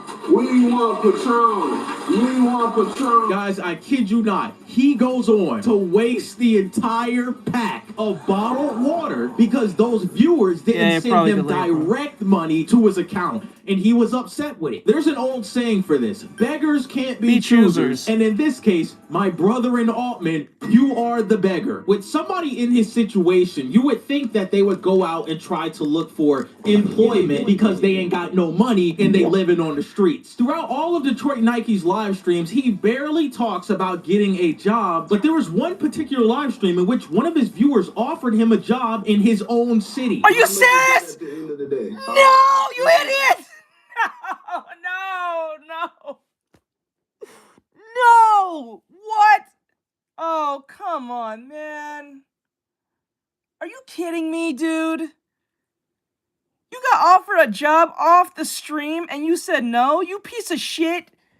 Oh my god, you should. Oh my god. 4 to 6 hours worth of actual work. So No, I'm saying the pay. so it'll be the 250 plus the 95 for the room. So you're looking at what, 345? No, don't. What, me? Calculate it. Let me know. It'll be 345 It'll be 345 on the dot. on the dot. So you couldn't do 350. I'm paying for your Uber too, both ways. Damn! Bros offer you a fucking job and you won't you piece of shit! How dare you have such bass in your throat? I'll punch you in the fucking throat! Piece of shit! So, and what does the work consist of, sir? Lifting furniture in boxes and bringing it into the customer's home. And how many pounds do I need to be able to lift? On average, it's about 85. 90. That's crazy. No. Oh, hell no. Oh, hell no! Bro! You are a shithead! How dare you! Bro offered you a job to come to the job. He said he'll pay for your Uber to come to the job. And plus he said all you have to do is move furniture. Bro, you is a shithead. I swear to God, this internet, I swear. You guys are horrible. Get this straight. This guy was not only gonna pay for your Uber back and forth from work, he was The employer came to you. The employer came to you and offered you. Bro, do you know how hard it is to get a job today? Oh my God, I want to choke you. Oh my God. was gonna pay you $345 a day. A day? Bro. 345 times 7. That's $2,000 a week. He'll be making roughly $2,000 a week. So at least he has money for rent. Because rent is like what, $1,500 in some places. Bro, 2,000, that's a week times 4.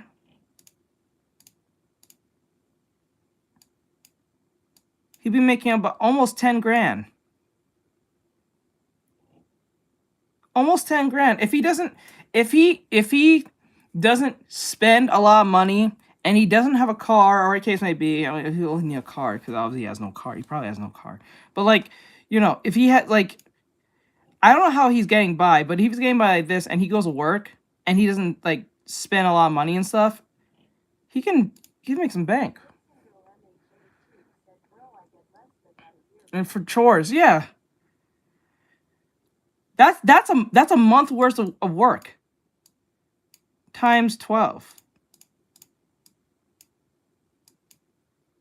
I don't think that's completely right, but like here. For 6 hours a day, my brother in Altman. Do you not understand that you would be making $50 an hour just to work 6 hours a day and not have to pay for commuting back and forth for work? And you say, Oh, yeah. Oh, wait, you know the commute back and forth?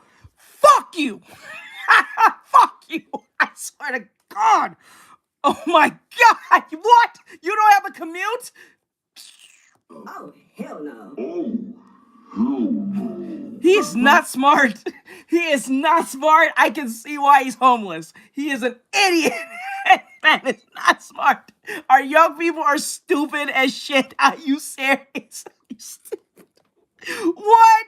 All of this Fuck wrong information with goes him. back into the fact that he is scamming his viewers. He said, Detroit fuck Nike no. isn't homeless. He's lying. There's been a bunch of videos on his page in which he always talks about how he was evicted from his apartment, but the stories never add up. He has a live stream saying that he faked the pay stubs and that he didn't get enough support from his own viewers, saying that that's the reason he got evicted. And I know a lot of people are saying, oh, you just had a crib, you just had a crib. I couldn't afford that when I just got that. When I got that crib, I could not fucking afford that. I had some stubs made, and I had a couple dollars in my pocket. I thought I had enough support to where we could keep that. And we just did This is what happens when you have no father in your life.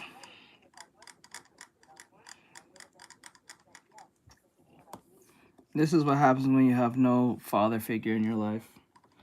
You start doing shit like this. This is so sad. You have enough support, and that's okay. Not only are you admitting to lying about your pay stubs, you're really blaming your own community and supporters for not helping you pay out your bills. Get a job. He's not Where's homeless. your family, and the bro? craziest thing about all of this is that the evidence I have for him not being homeless comes from his own mouth. It was all a lie. Something tells me this dude is not in good talks with his family. His family probably hates him. I'm dead serious. Probably his mom fucking don't deal with him because he's fucking idiot. All this damn. I haven't been homeless in over a year and a half. She So you raised a sit there and moron. took our money like that? Yep. And y'all fell for it. Yep. They fell hard, baby. Okay, at least you told the truth. Okay, so can y'all support me now since I told the truth? What?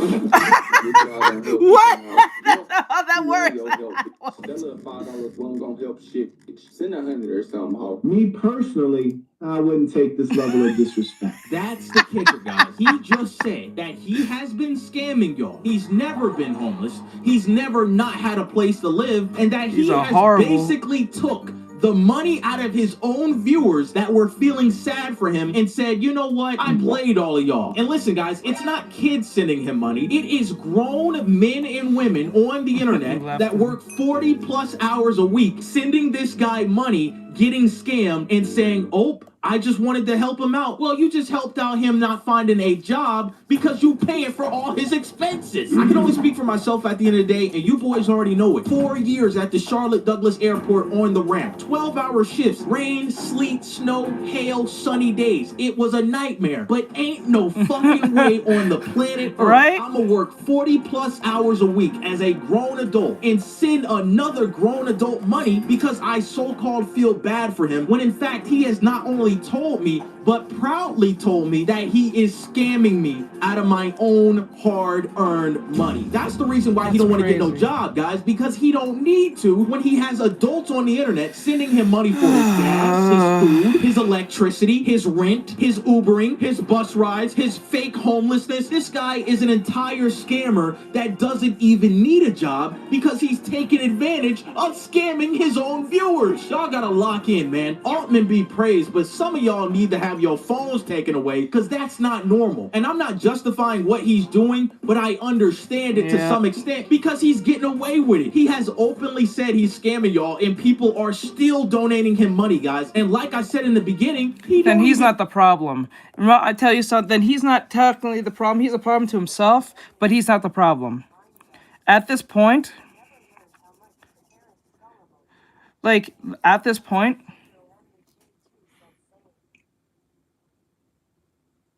remember, a cult is not a cult if you don't follow the crazy person. You know what I'm saying? Think of it that way. Sometimes you can be mad at the person who started the cult, but you have to be more angry at the people who follow the crazy person.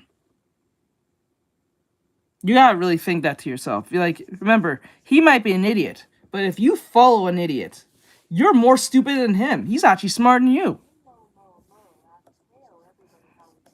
That's crazy. Hey, the mama, what's going on? Make content. It'd be one thing if he was making videos on the internet trying to explain things, yapping about something, basically some type of content. His entire social media image is based around 3 things: live streaming, begging, and scamming. Y'all literally just told me to scam my supporters. The funny part about it is, y'all don't send shit. There is no content to support on his page. His entire gimmick is scamming his viewers and playing a part in which he's acting like he's homeless on the internet, when in fact, he's not. And he blatantly told y'all, and people are still sending him money. Y'all, I need help with this rent. But yeah, lads, that's all I really wanted to talk about, bro. I just couldn't believe that grown men and women on the internet that are working jobs are sending another grown man money in which he's scamming you and told you he's scamming you. It was all a lie. It was all a scam. But yeah, lads, I hope you guys enjoyed the video. Wait a second. I just want to thank the coalition for 50,000 subscribers. Holy shit. Y'all must like me, man. I like y'all too, bro. Pause. But shout out to the coalition, man. I love you guys so much. I really do appreciate you guys so much. And if you guys do want to support the channel and not get scammed, I have the PyMac Coalition membership open on the channel. All you have to do is scroll to the bottom, hit join. It's 99 cents a month. Smarter and not listen to him. It helps support the channel. As soon as someone says he's scamming and then proves it, it's a win-win. And he's not even, and he admitted it. If you guys do want to support the videos and help that's the all boy you out at to that get more point. You're an idiot if you videos like still this, continue be sure to to join the send membership money. That's program. crazy. You'll get a shout out at the end of the video. I'll put your name on the screen, and you'll get exclusive behind-the-scenes content. Yeah, we're almost there. I gotta post that video. I will have tonight. I'll have to post the video with the Animact we did last night. But yeah, man, I hope you guys enjoyed the video. Drop a like on this. Subscribe. Got to get Thank you guys so 20K, much for 50,000, and I'll see That's you why boys I'm grinding and grinding and grinding, grinding and grinding and grinding, trying to grind, but you know. That's why I have to start making some actual content instead of just streaming all day. So I may have to stop streaming for a while and just make a bunch of content. What the hell? This horrible TikTok husband that infected with shit. What? It's mine. And it's mine. And that's what love is. And that's why y'all don't like it. But a few months after that video was made, Shady found out and exposed her husband's down-low gay affair to the internet, and in retaliation, he infected her with an incurable disease. All these health issues I go through, and you try to bring me an STD? She's albino. But y'all can't tell me to stop shit. Y'all can't tell me to do shit. Y'all can't tell me to get off. Y'all let this man get on here and disrespect the out of me. She stood by him through seizures, through humiliation, until she caught him cheating with a man. But instead of leaving, he mocked her on TikTok. And when she confronted him about his evil plans to destroy her life, this is what he said. What my business got to do with the internet? You've been opt out. You've been you've been evil. I can't support this. I can't watch this. This is stupid now. Like this is just horrible people procreating and fucking each other up. We're not gonna learn anything from this. I already can tell. She's probably like very misguided in life, and she found him. He found her. He did some fuck shit to her. She probably did some form of fuck shit to him, but I really doubt it. Given how she looks and acts, and then found out that he's playing on the other side of the fence, if you get what I'm saying. And then, bro infected her with probably some AIDS or some shit. So, and now he's like being boastful about it and not giving a fuck. Yeah. So like, we're not gonna learn anything from this. Yeah, it's typical hood shit. This makes no sense. I'm not even gonna watch this. It's like me watching it, supporting it to a degree. I want to at least learn something, or at least learn from the mistakes of others, but this is just one of those things where it's just kind of like, it's kind of obvious. It's not even that hard to figure that one out.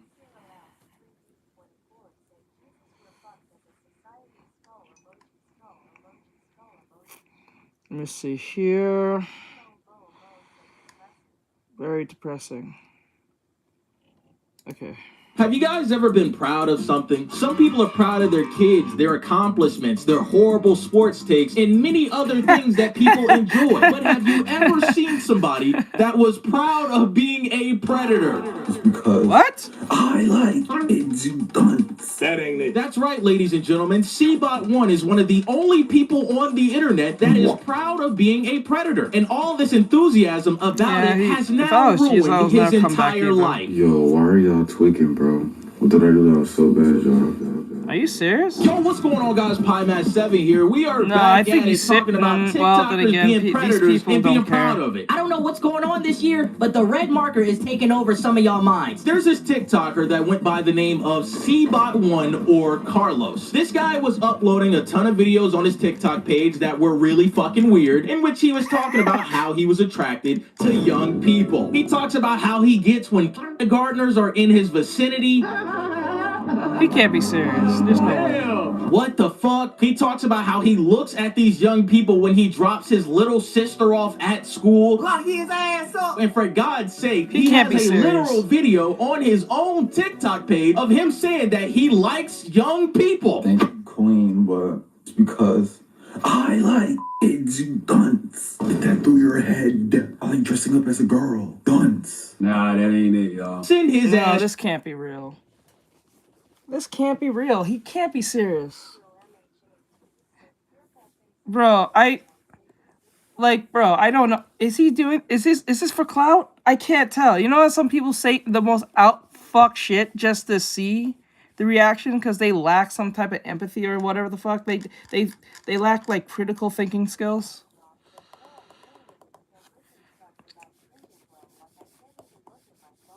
I understand. I can't tell if dude's being serious or not. Straight to Vorkuda, BO1 style. He can't live here no more. Now, with all of these videos that he was uploading, it started to gain a lot of traction on TikTok, in which a lot of big creators start calling him out and saying that, yo, you're weird as hell. And with all these videos blowing up and these creators talking about this, a lot of people start mass reporting his videos, eventually causing his page to be deleted and taken down. That's what I'm talking about. Now, you would think that this person would go on to stop making content like this and just go on with their lives outside of the internet. Hell no. No. This guy makes another page and doubles down on everything he said, completely gaslighting us, saying that he doesn't care, and uploading an apology video saying how he feels about all this hate he's been getting. Guys, this is a very serious video. Oh god, is he going to repeat what Logan Paul said? I swear to God, we gotta stop doing that. Things have been posted about me, and I would like to address, and I'm looking you right in the eye when I say this. I am not fucking sorry. I'm not. I want my cut. I want my cut. I want my cut. I want my cut. Pay me. F you, pay me. I'm so serious. Yep, this is for clout. This is for clout. He is that far gone that he's willing to sacrifice his social life for some money. Stupid motherfucker.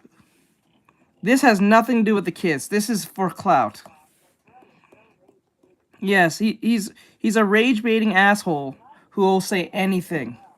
He'll say anything for the sake of saying something. This is psychologically bad. This is why broke people like this should not be on the internet. I swear to God. Yes, he's not serious about the kids thing. It's just to bring controversy to his. Let me see. Pull up Brosi. Brosi, what happens? Pay me. Shut the fuck up. So as you boys can see, his apology video is complete BS, and all he cares about is the money and the clout. Yes. I'm here to tell you this right now, you ain't touching either. This is insane, man, but it only gets worse from here. He goes on to say that all the videos that were uploaded on his page is all AI. Yo, any post about me? What? It's literally AI. It's literally slander. I'm gonna sue all of you. Slandering my name. You can't do that. Of all those videos. I made you guys millions of views. I made. Bro, you are dumb. First thing, if they're AI, they're on your account. That means you sanction that on your account, so they can't sue you for something that you made and posted and left up there. You're a dumbass. He's on some bullshit. I don't think he is. Yeah, I don't think he's touching kids out here. I don't think he's out here touching kids. I think he's saying that shit to get people to talk about him. Yeah. Yeah, he's a dumbass. I'm your most popular video in years and months. Little months, bro. You guys should have retired before you saw me. They just used old TikToks and put words in front of it. It's AI generated content. Elon Musk, bro. Yo, Grok, bro. That needs to be banned. For real. Bro, let me ask you a question. How much do you guys think he's on medication? I bet he's on medication.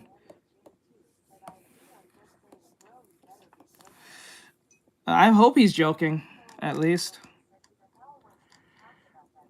I bet you, bro. You'd be surprised, dude. You'd be surprised. People will sacrifice their own children just to be heard talking about. You'd be surprised how that shit goes crazy. But, like, psychologically, I bet she's on medication. I bet you he's on some form of medication. If it's not mentioned, I'm going to assume.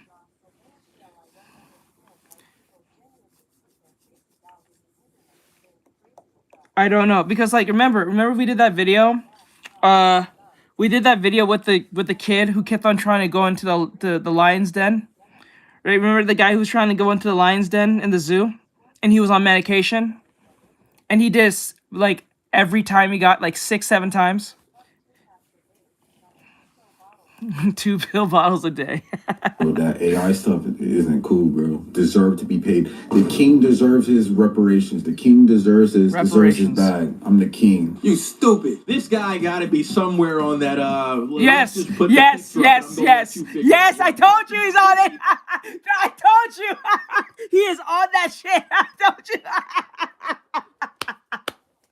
Yo, I told you, he's on that shit. Even Pi said it. Even understand the words coming out your own mouth. You're saying that all the videos you uploaded on your page were AI, and that you want a cut of all of this, and that you're gonna sue people? My brother in Altman, listen to me closely, because this ain't Ages 7 and this ain't Titan Station. You uploaded videos of you saying that you like young people, and that when you drop off your little sister at school, you look at those young people in a certain way. Out of everybody watching this video that should be sued, it should be you. You should also be put on a list too. After he uploads these videos, he's going through these stages of grief in which he's denying what happened. He's saying that he wants to sue people, and he eventually gets to the point where he starts to gaslight the people that called him out. He uploads a video talking about how everybody that made a video about him and everybody that called him out on his disgusting behavior are mad. Yo, only reason y'all are mad is because y'all are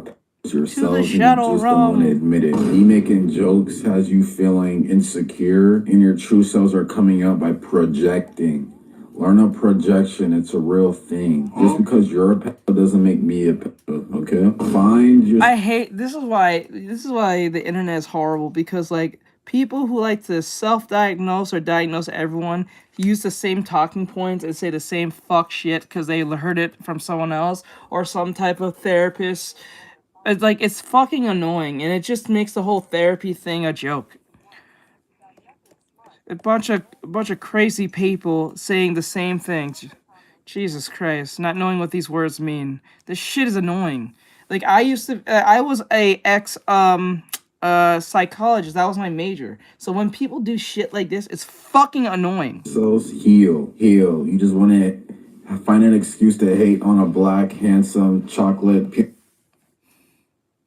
Are you fucking serious right now? Oh, God. Jesus Christ. This is why the racism thing is not taken seriously.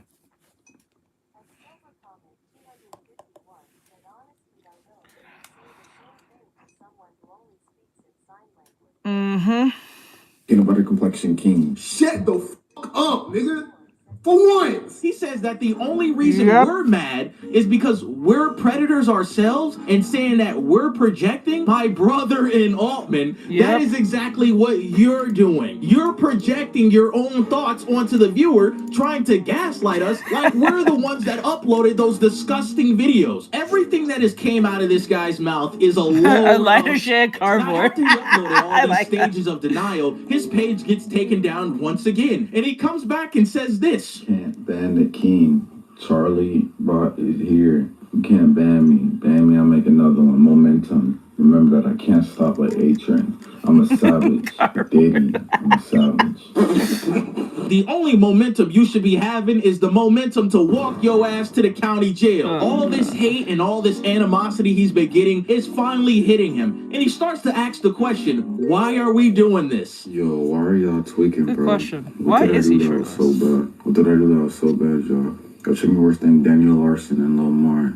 Like, come on now. They actually met with kids, and I never met with anyone. But y'all continue to run this narrative and use my name for clout. Use my name for clout, dude. You out there saying you're doing this? Like, come on, dude. Are you serious? Jesus Christ. I'm the highest views y'all got in years, months. Come on now. Nope. I want to cut. I mean, for the love of Altman, do you not understand cause and effect? People just didn't wake up on a Wednesday morning and say that they wanted to hate on you. Bro, you uploaded a video talking about how you were attracted to young people. Not only that, doubled down on it and made your entire page dedicated to this disgusting act that shows that something is wrong with you. And now you asking the big questions like, what did I do to y'all, chat? You just ruined your entire life and digital footprint within the span of 4 days. 4 days. He was posting this in 4 days. He was doing this in he made that much content in 4 days saying this shit. Oh my God. Talk about speedrunning your life down the ground. What? Oh, hey, bro. I just saw you. Hey, I just noticed you on YouTube. I'm on TikTok. Instagram. I just noticed. Man, that's the reason why you're getting hate. Not only did that happen, they have doxed this man to hell. I'm talking about his address, his mama's full name, his full government name, his bank account information, how much... What? He did what?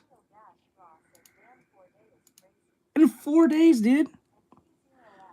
What? His bank account information, how much his house costs, and this is the kicker. These jokers are his little foot this on you. Bro, you uploaded a video talking about how you were attracted to young people. Not only that, doubled down on it and made your entire page dedicated to this disgusting act that shows that something is wrong with you. And now you asking the big questions like, what did I do to y'all, chat? You just ruined your entire life and digital footprint within the span of 4 days, man. That's the reason why you're getting hate. Not only did that happen, they have doxed this man to hell. I'm talking about his address, his mama's full name, his full government name, his bank account information, how much his house costs, and this is the kicker. These jokers done found out his social security number. Throughout any video on his TikTok, people are posting his social security card in the comment section. I'm getting cooked. This is the result of doing dumb things on the internet. Yeah, he's not getting employed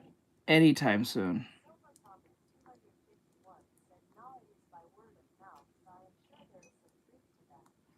Oh my God.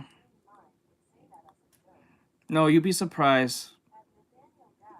You'd be actually surprised how much people lack self-awareness. And like you'd be surprised what people will sacrifice for some clout.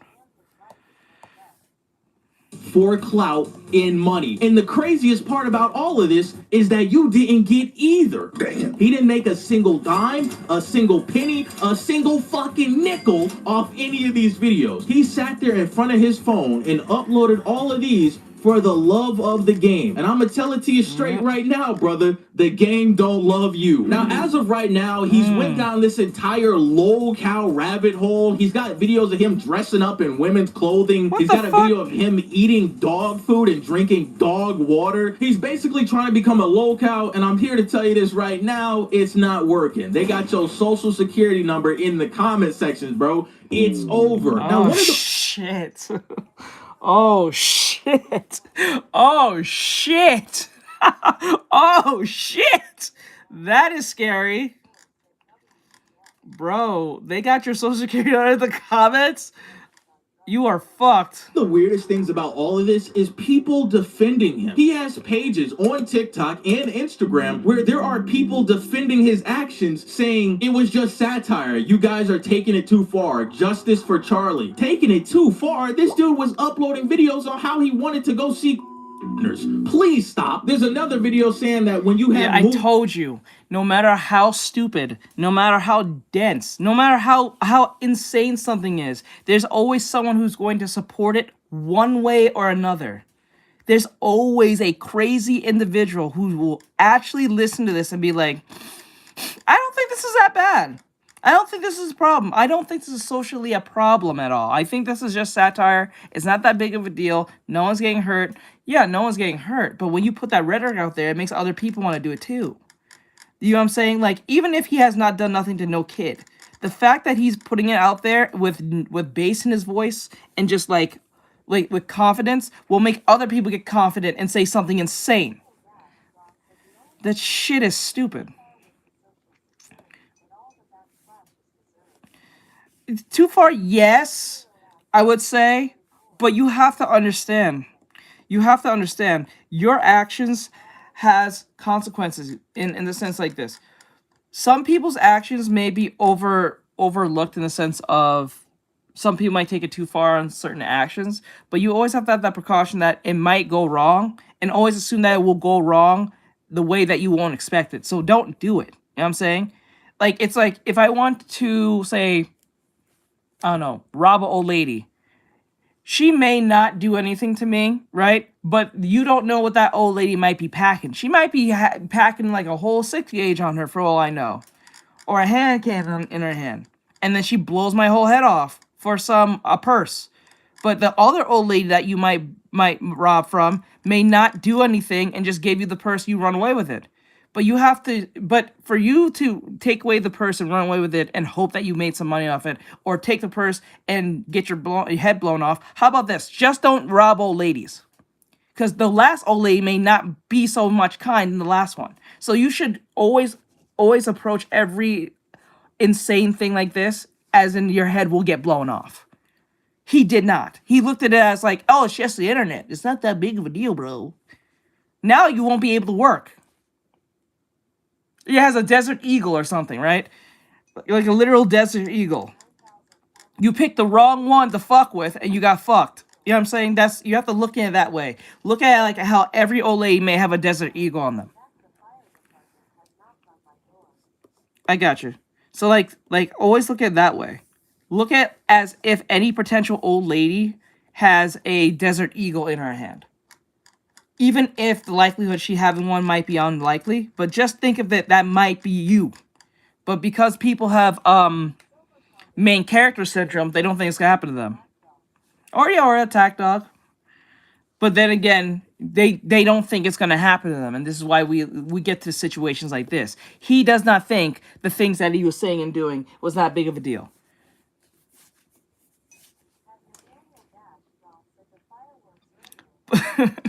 Pocket full of sand. Pocket full of sand. That's funny. Movement so powerful, you have disciples wanting to be you. Don't nobody want to be you, little bro. Ain't nobody out here looking at you as somebody they want to be in the future. This is somebody you shouldn't be. To any of my young viewers watching this, don't be like this guy. Be like anybody else, okay? But like I said, man, him being proud of being a predator has ruined every single aspect of his life on social media and off social media. This guy was so hung up on trying to get clout and trying to get money that he didn't even realize that you just ruined your entire life moving forward. When you type in his name on Google, these videos pop up of you saying that you're attracted to young people. Like I said before, bro, they got every single part of secure information out there on the internet, bro. They got your social security number. Somebody in the comment section posted that you only have $13 in your bank account, bro. You are so cooked. And I have to ask the big question here. What was it all for? You didn't get clout. You didn't get money. and all you got was being doxxed and harassed. Dude's a dumbass. Has been arrested for harassing the creator. Carlos has been arrested for harassing the creator. Little sister. But yeah, lads, that's all I really wanted to talk about. Oh, he's been arrested. Bro. I saw this guy blowing up on TikTok. I went to his page and I see his whole mother's full government name in the comment section. That's when you know you're cooked. No. But yeah, lads, I hope you guys enjoyed the video. Hold on, I gotta shout out my coalition members. We got a lot of them now. Shout out to all my Pi rookies: Atomic Grenade, TG Credo, Takumi, Truly Blessed. I'm gonna start doing this. So when I start making videos again, which is probably this month, I'm gonna be doing this again. J and BG Man, and shout out to my Pi veteran Shamo Blamo. Thank you guys so much for supporting the channel. Join the coalition. The membership program is only 99 cents a month. But yeah, lads, I hope you guys enjoyed the video. Drop a like on this, subscribe, and I'll see you boys in the next one. Peace. That's crazy. That is crazy, bye. Oh man, this is not good. Oh, wonder who is in charge as Trump claims contact with. I don't know about that. Okay, let's see.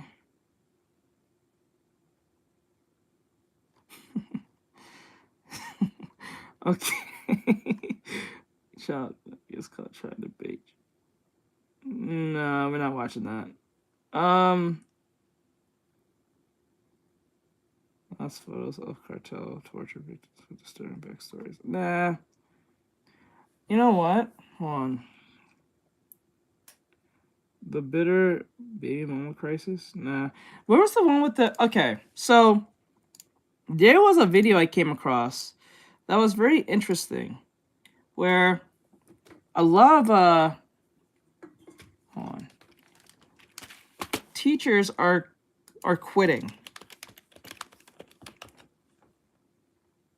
Yeah, there's a lot of teachers out here. There are so many teachers quitting that are quitting because they are being left behind in the sense of that the school administration is not helping them out with the behavioral problem with these children.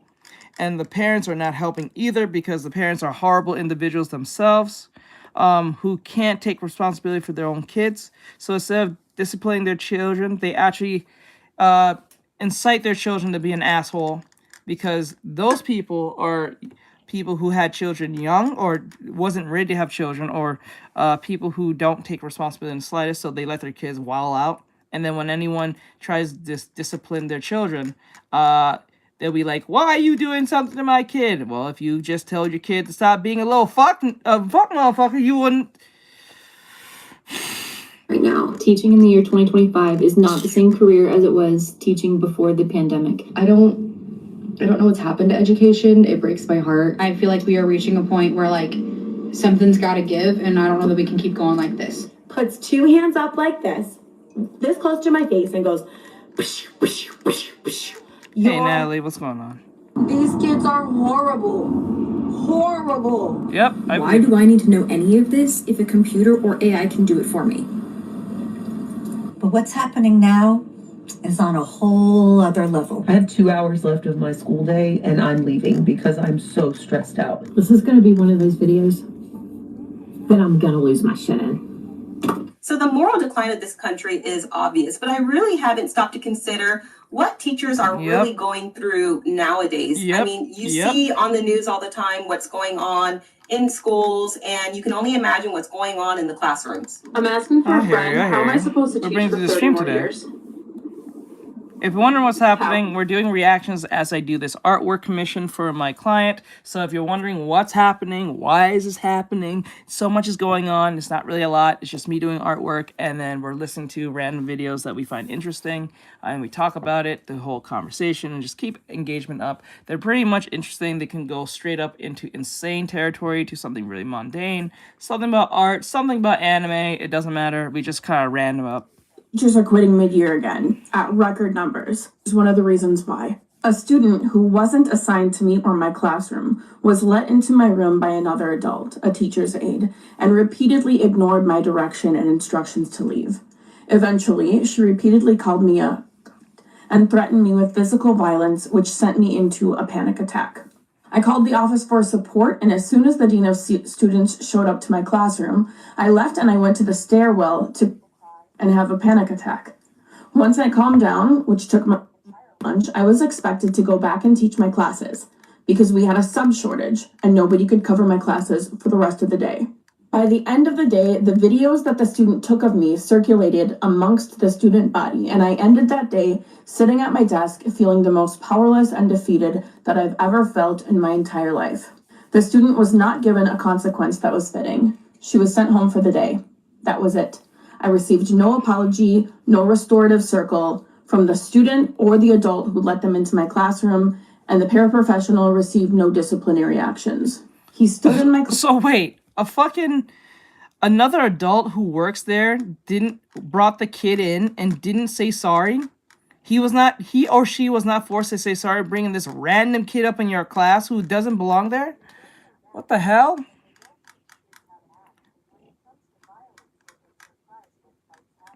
Yep. Classroom and allowed his student to speak to me in a degrading, violent, and disrespectful manner. After that class period was over, I had several students come up to me and say that they wanted to jump to my defense, but they were also afraid of that student and afraid of for their own safety. That's when I knew the profession I once loved was no longer the profession I needed or wanted, and I left a month later. And that story is not unique. Teachers aren't leaving because they don't care about the kids. They're leaving because the system no longer lets them teach kids. They're not allowed to teach self-management. They're not allowed to teach respect or accountability anymore. We are told to keep the peace, keep the bodies in the room. Some are even told to pass at 20%.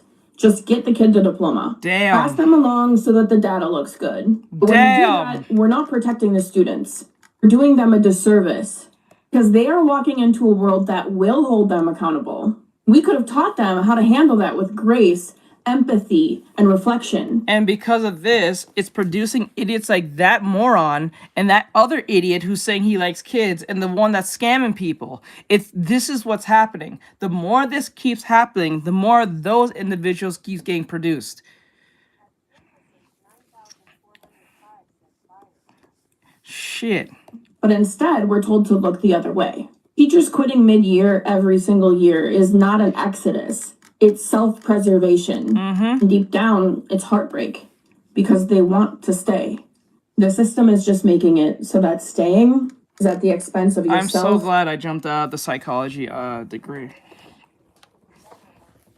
I am so glad I jumped out of my psychology degree because I will have to attend with these fucking kids and their shit-ass parents. I'm not even mad at the kids. I'm mad at their fuck-ass parents who are probably my age or higher. That's where it is. I hate them. I hate the parents more than I hate the kids. The kids are actually ultimately a subconscious victim. It's them fuck-ass parents who know what they're doing. And the school board, too. Stupid. Parker, you're fired. And your own family. I subbed for 8th grade today, and it was awful. And I don't even really want to talk about it. It was just... This is a sub talking. If she don't want to be there no more, and she's just a sub, you must wonder what the actual teacher goes through. It was bad. They're unhinged, and they're chaotic, and... It's frustrating because I can't... What they really want to say is these kids are fucking stupid. She can't say that because she might not get any more sub jobs. So what she's saying, these kids are fucking dense. They're stupid as fuck.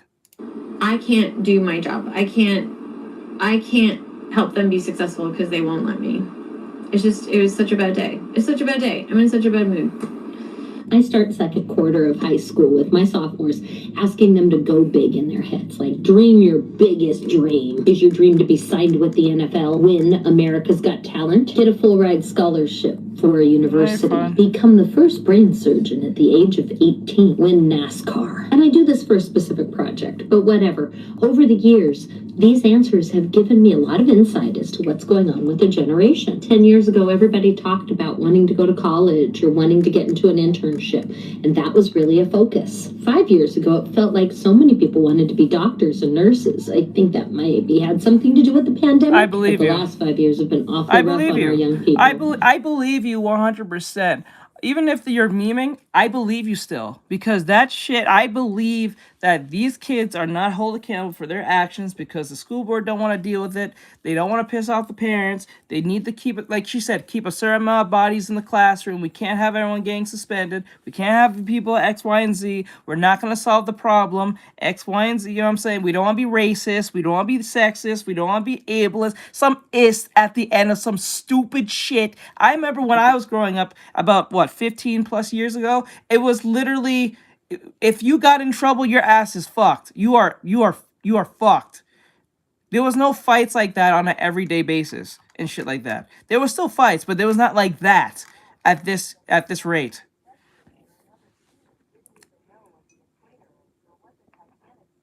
Oh, most of them can't read now. Your ass was like back in the day when you said I'm gonna call your parents up, that was enough to keep most kids on the fucking lock. But now saying that, I want to call your parents, like, fucking call them. I don't give a fuck. They'll say that. They'll say it in your face, I don't give a fuck. They'll directly look at you dead in the eye, like, fucking call my mom. I don't give a shit.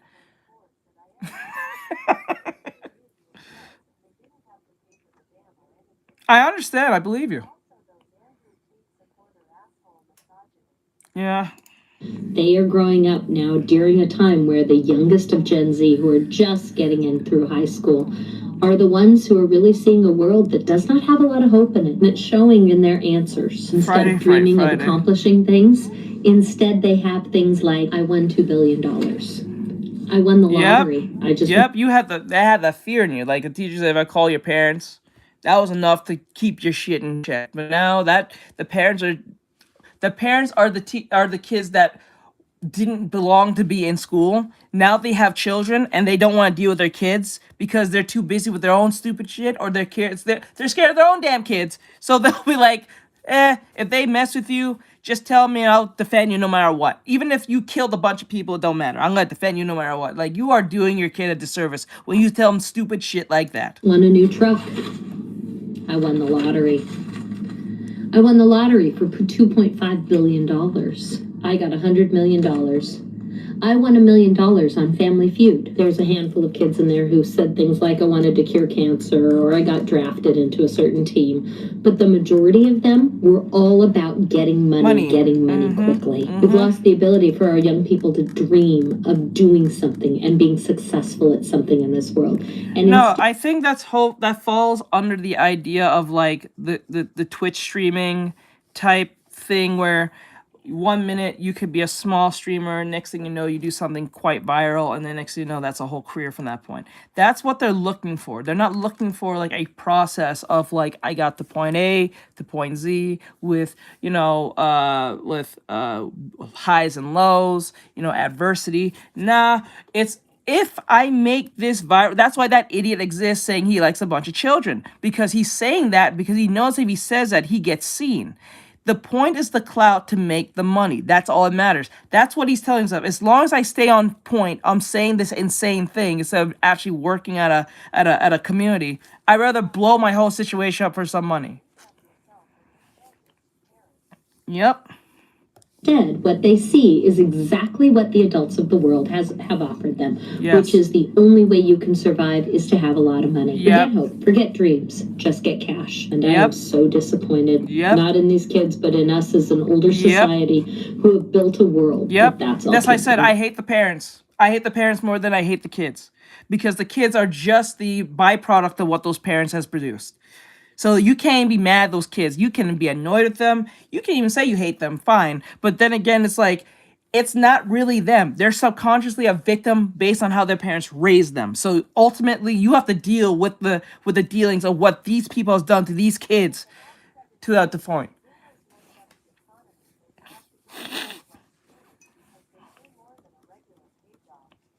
Yeah, but there's a lot of wasted time too.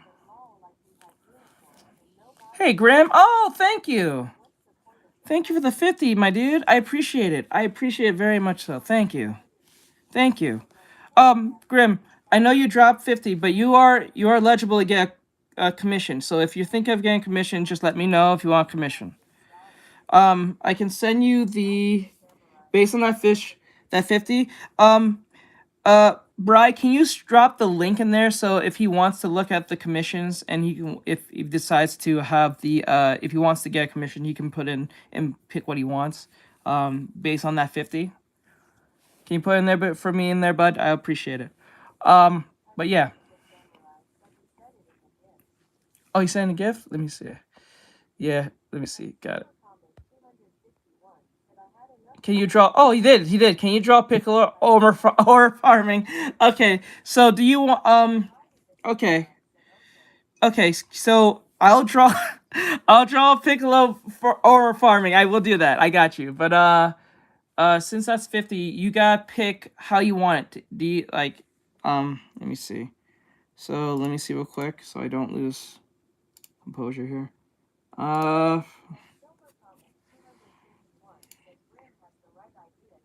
Yeah, I'll draw him. When this is done, I'll definitely get to this because I have to get this done. Because this is another commission. So once this commission is done, I'll definitely do yours. I definitely want to draw that now. I will. I promise. No. Okay. So just to be clear, I know you want me to draw Piccolo, but do you want a chibi version of that, or do you want just the regular version of that? If so, you gotta make sure that that 50 equates to what you want. So do you want it sketched, half body, full body? Because like, so like if you pick say full body, that'll be $30. So you have $20 left. Within that $20, it'll be flat colored, or that'd be just flat color, or you want it in shading. You can go check if you want and list that if you want to, or so. So you can go check that out. I think Bri put in the link in there by now. Watch the 90s movies. These people would be working overtime for 10 years and barely even get 50 cents added to their paycheck. Mind you, they went to a honorary college to qualify for a job. Full body flat colors. Okay. Full body flat colors. Gotcha. Full body flat colors. Is that chibi or wait, chibi or anime style? Anime style is like just to be the difference between chibi and thing. Anime style. Wait, that'll be the whole thing. Never mind. Yeah, chibi. I guess it'll be chibi then. This one will be chibi. I guess it'll be a chibi one. So it'll be a chibi. That'd be 30 full body. Let me see. Let me see. Is that sketch or line art? Sketch or line art? Oh, this is 35. Shit, it says 30. My bad. Do you want a sketch or line art? I don't mind which one. Since it says 30, I gotta fix that. That's up to you. Sketch. Okay. I got you. Dream about. All right. So once this is done, I'll definitely do yours. This is my call to you to do better. Offer hopes and dreams. And Gen Z, I need you to know there is still hope in the world, and that chasing what you really love is worthwhile. Okay, this is becoming a genuinely concerning issue. As a substitute teacher, I'm encountering a really concerning number of students who truly do not see any value in learning, because as one of the 4th and 5th graders that I was teaching the other day asked me, why do I need to know any of this if a computer or AI can do it for me? A little girl didn't want to learn how to read because why would she need to when she could have the computer read it to her? Well, blame the billionaires on that one. This is the only time I'll bring up billionaires as a complaint, because I really don't do that because I think that's stupid. But like, this is one of those moments where the billionaire problem comes in, because they know in the back of their head, they know they have a bunch of people and resources that will tell you the outcome of what will happen if we put out these AI tools out into the public. Now, because ChatGPT became so ingrained in our situation that these kids don't see the point of trying when they can just get a ChatGPT do it for them. Even when they leave school, they're gonna still use ChatGPT. And anyway. Everyone's using it. Even the most homeless of homeless is using it. So, like, why the fuck would any kid take this seriously when they can literally go to a ChatGPT and tell it what to do? You know what I'm saying? I blame the millionaires and billionaires who thought it was a good idea to put something like AI into the public for most people to use. You know what I'm saying? I understand that AI is helpful. I'm not saying it's not. I'm saying that because of this, it cheapens virtually everything it touches. How the homeless know. Like it cheapens everything from your writing to your video games to your anime to your everything it touches. It cheapens everything. So it ultimately just makes children by default think, why the fuck am I going to learn this if I can just use the ChatGPT anyway? It just makes sense. Look at things like Grammarly. Once Grammarly embraced that, that's where every kid started touching it. Because every college person, every high school person who used Grammarly back in the day is now using it just for the AI. They'll pay the premium just for the AI shit to just tell them what to do and call it a day. They're not going to put the effort to write shit. I'm saying you can't blame these kids. Blame the people who had the power to do this and then think, this is not a good idea. That's putting a gun around a bunch of monkeys and hoping that things don't go left. That's literally what that is. Why would she need to know how to count when a calculator could do now, it? When fucking Disney and every other company is suing Midjourney for this very thing. Because now all their IPs being touched and people using their shit and making animes and full-length videos with their IPs. They should have thought that out before they sanctioned this. A lot of these companies should have been against this, but they are for this because it was to get rid of the animators so they don't have to pay them or whoever. And then after that, they start realizing, oh shit, everyone's using our shit. Yes, this is Disney's fault. Now Disney's saying that they're using your kids or something like that to run AI on their Disney Plus thing. Some insane thing that they're trying to push. Some patent thing they're trying to do. I don't know how legitimate it is, but they're doing it now. So fuck them. Fuck Disney and all of them. This is what happens when you don't think things through and shit like this goes like this. You could just take a picture of her math problem and have the AI do it for her. She's not wrong. This is a legitimate issue because if for whatever reason we lose the ability to have access to these things, we have an entire generation of kids who's going to be entirely helpless. All China and Russia needs to do is destroy our infrastructure and fuck us. Because that's all they need to do. Because everyone here is so dependent on their phones and everything, they can't function. I think Tommy Sotomayor said that's true. He said he fears kids now than he did in the 80s. Because in the kids in the 80s, when you got kidnapped, you had to use your literal brain to figure out or at least remember how... Or if, say you got kidnapped, right? And they didn't put a blindfold over your eye for whatever reason. And you was in the car or in the back of the trunk or where, and there's a peeping hole. You have to remember like landscapes and landmarks that you're in to at least describe where the fuck you are if you got kidnapped or anything like that. These kids can't do that even if you had no phone. That shit's crazy. These kids need the phone to function. This is why that girl... I don't know if some of you may know this, but there was a girl on TikTok who went viral for sitting down in her room and did absolutely nothing and went viral. I understand. Because, like, there was a girl who sat down in her room who did absolutely nothing and made a video saying, let me see what happens when I try to beat boredom. And it went viral because a lot of people cannot do that. That's insane.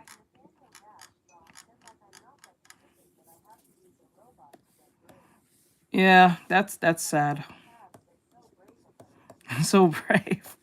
Without the internet. And that is not okay. If you as a parent are encouraging this behavior and allowing your child to use AI for everything, you failed them. You have a problem and you need to be teaching them otherwise.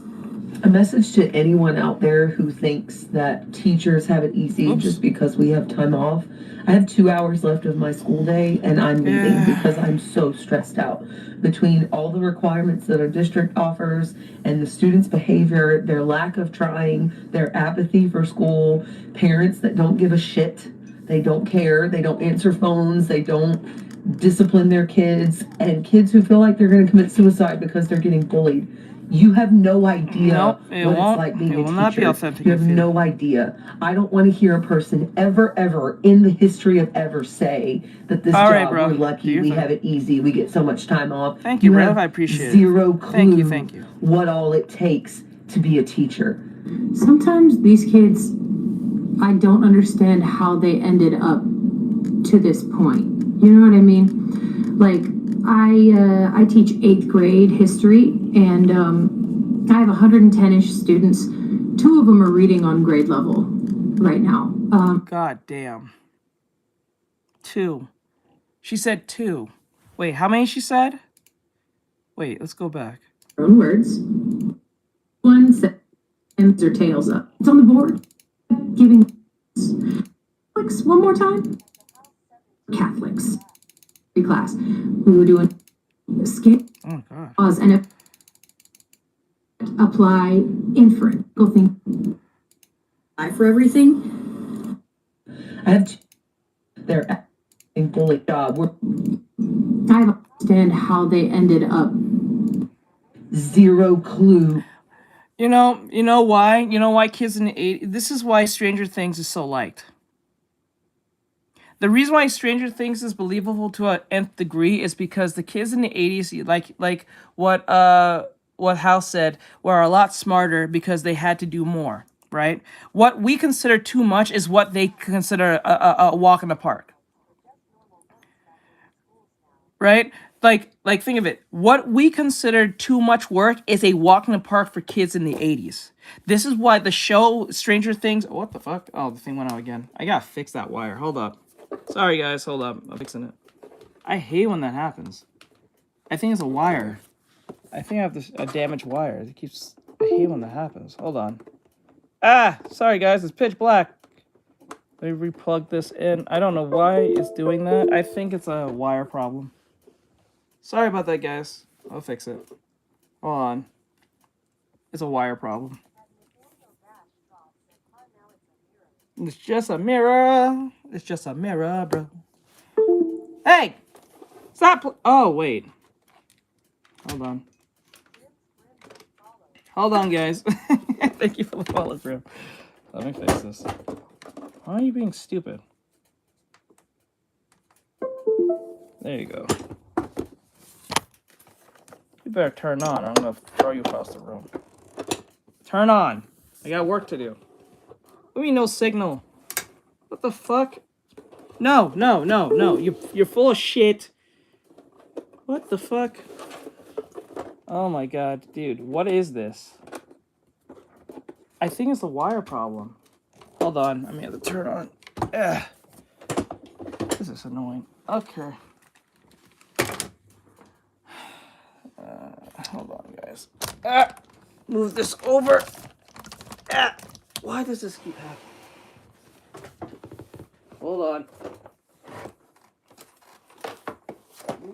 Move. Fix this. Hold on. It says it's powering off, but why is it powering off? Look that up. Go back in. No, it's just the screen. It keeps saying no signal. Hold on. There's no signal. Plug out, plug in. Okay. Is it a wire? Anything, no signal. That's bullshit.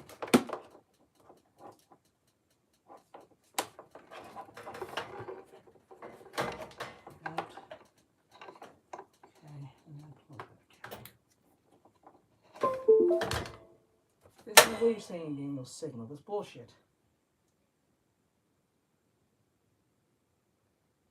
Okay. Says no signal yet. What the fuck? I know you're not broke like that. Oh, wait. Did the thing drop out? Oh. Did the thing drop out? Fuck. Oh, it dropped out. How did you drop out? The fuck? Okay. That's why I say no signal. Just slip right out.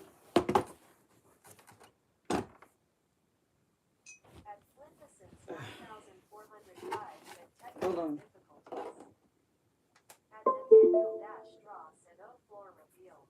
Floor reveal. Yeah, I got it fixed. The thing dropped out. I fucking hate that. Hold on, guys. I'll pull you back over here. Ah! If it's working. I gotta fix that. Very loose. I'm gonna have to replace the HDMI cord. Oh, I have to replace it. I have to replace it. Sorry about that, fellas. Yeah, so what was talking about? Floor did dirty. Floor's dirty. It's just carpet. Anyway, so yeah, so the point of why people like let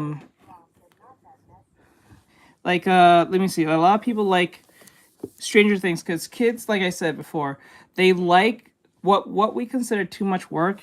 Well, kids today consider too much work or too much, X, Y, and Z is a walk in the park for people in the 80s. This is why people in the 80s, like Stranger Things, come off to, I don't know, what's the right word? More capable. They seem more capable. They think more. They think things out because they don't have no phone telling them what to do. They didn't have no luxury of a phone. They had to think things out. So they had and kids back then were more on a stricter regiment with their parents on them. So ever heard the term, the stricter the parents, the more clever the kid is? The thing is, most of these kids are not clever. That's why they record themselves stupidly and thinking that they can get away with stuff. Well, they record themselves. The more these parents are not on these kids, the more stupider they are. Make that make sense. The more strict the kids are. High school, yeah. The more restricted the kids were, the more smart they were. Because they had to work within the confines that it's like when I teach my students to make it difficult for them not to use the eraser and rely on the eraser, right? No, they don't. They actually kept the kids more inside, more cases, so they have more watch on them. But they were independent enough to take care of themselves, to walk to school, get back to school. They knew how to get to certain places by just walking there, riding their bike, X, Y, and Z. You know what I'm saying? But they knew the confines of what their parents did and did not allow, right? So they wouldn't do certain things because even if they did certain things, people, especially something like Hawkins, let's use an example, was a small town. Everyone knew each other, right? So if you fucked up doing some stupid shit, whether at school or outside of school, the neighbor who knows your parents will tell your parents what your kids is doing. So that's where that will keep shit in line because everyone knew each other in that sense.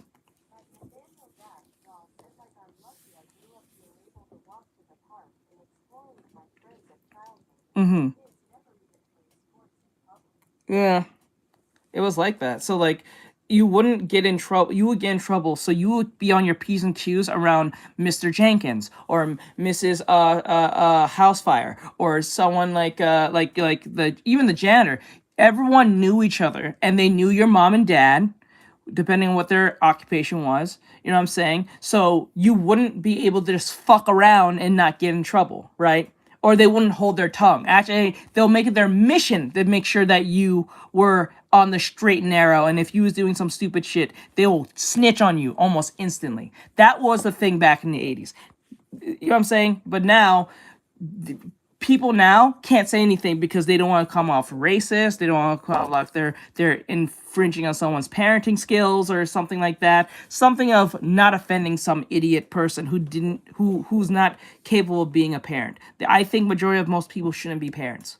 I think a good 80% of most people should not be parents. And that goes for even people in my own damn family should not be parents. I don't think you should ever have kids in the first place because they're irresponsible fucks who should have never had children. Straight up. What all it takes to be a teacher. Sometimes these kids, I don't understand how they ended up to this point. You know what I mean? I teach 8th grade history, and I have 110-ish students. 2 of them are reading on grade level. She has 10 kids, and 2 of them are reading on grade level at 8th grade.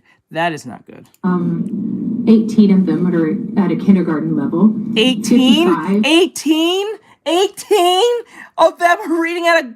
Oh my God. Of those students are between a 2nd and 4th grade level. Oh my God. That's a lot of them. And that's typical of what I've seen lately from students. But it's not just literacy. It's not just literacy, and it's not just like lack of content knowledge.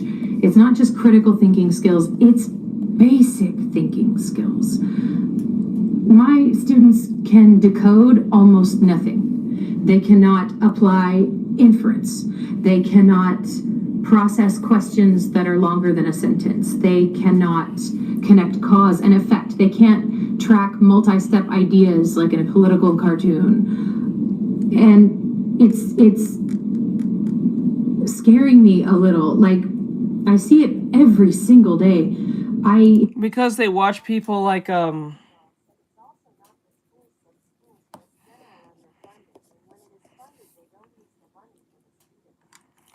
Actually, I don't even think it's a money thing. I think it's just a parenting problem. Because you'd be surprised, because there'll be kids from Africa who had much less come to our country and do way better than the kids who live there.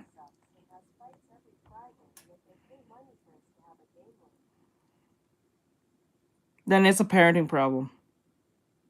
Because think about it, there's kids from Africa and India who are from much worse countries than what we live in. And they can come to our country, come to our schools as like a foreign exchange student and do way better than the kids who are there. You know what I'm saying? So it's not a money problem. Because a lot of people believe if you throw money at the problem, it's going to solve itself. No, because most people don't value. Because when you give people free money, they usually don't value it. Just like that scammer. He doesn't. No, we have the better education. They just got a better opportunity to come here. And when they come here, they do way better here. Because the reason why ours stayed the same is because most of the parents do not value, well, not parents. It's a mix of things. It's not even just one thing. It's not really one thing, it's a mix of things, but it's one of the most biggest ones is that the parents don't really value education. They just value that their kid is not stupid. You know what I'm saying? They're not seen as stupid. You know what I'm saying? You know what I'm saying? They're not wanting their kids to be a doctor. They just don't want their kids to be left behind. You know what I'm saying? Like Asian parents will do this to their kids. They want them to be a doctor or some insane like neuroengineer X, Y, and Z person, right? But American parents will be like, just don't get in trouble at school. Just get that degree or just get that diploma. That's it. Some people don't want to draw. Yeah, but that's ultimately falling in the idea of parents and what they value. You'd be surprised if you look at a culture and see what they value, it will tell you what the kids are. Like, look at the culture, look closely at cultures and see what they value.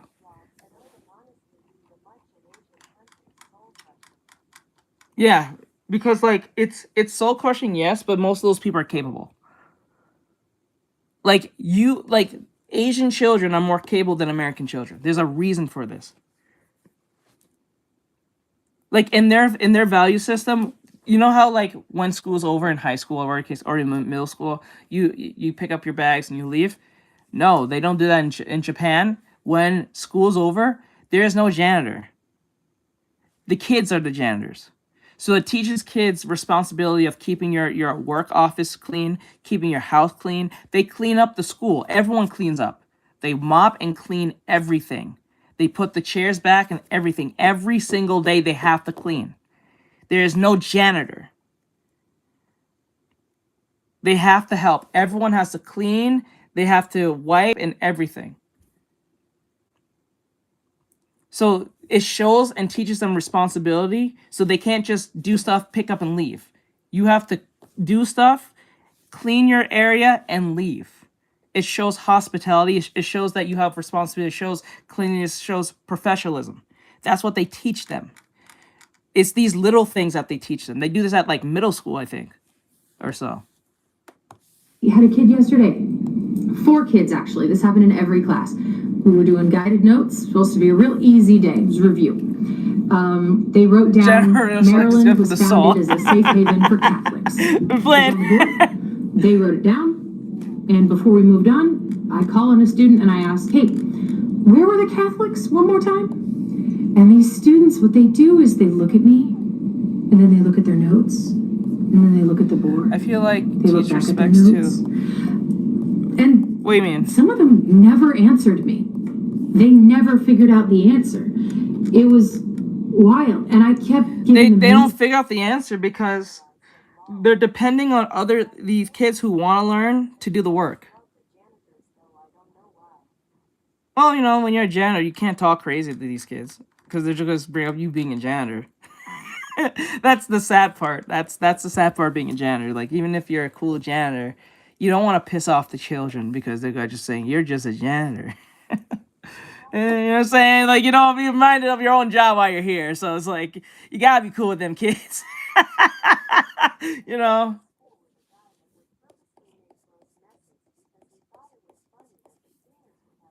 Yeah, and there's those kids who do that. Those kids do that. Well, there's some who will talk crazy still, but then again, like most cases, they're usually cool because they don't want to be reminded of their job because, well, yeah. It's like rephrasing the question and saying like, not all. It's in your notes. We just wrote it down. We just wrote it down. Where are the Catholics? It's on the board. And they never got it. They can't read their own notes. No, and I don't mean their handwriting. I mean like they can't read. They can't read. They can't read. I think it's worse in the girls' bathroom, probably. I believe the girls' bathroom is probably more worse to clean up than the boys. Like, I know boys are disgusting, but I think girls could be 10 times more disgusting than boys, to be honest, in the bathroom. So they can't make heads or tails of it. They can't read. I had a kid today. I have these extra credit assignments, 3 of them. They're on the wall. They could turn it in at any time. And I think they're pretty easy. Like this one, and it replaces your lowest daily grade. So like, yeah, that's what they do. No, yeah, they'll use you and then they'll get mad at you. Yeah, they'll get mad at you. They get straight up mad at you.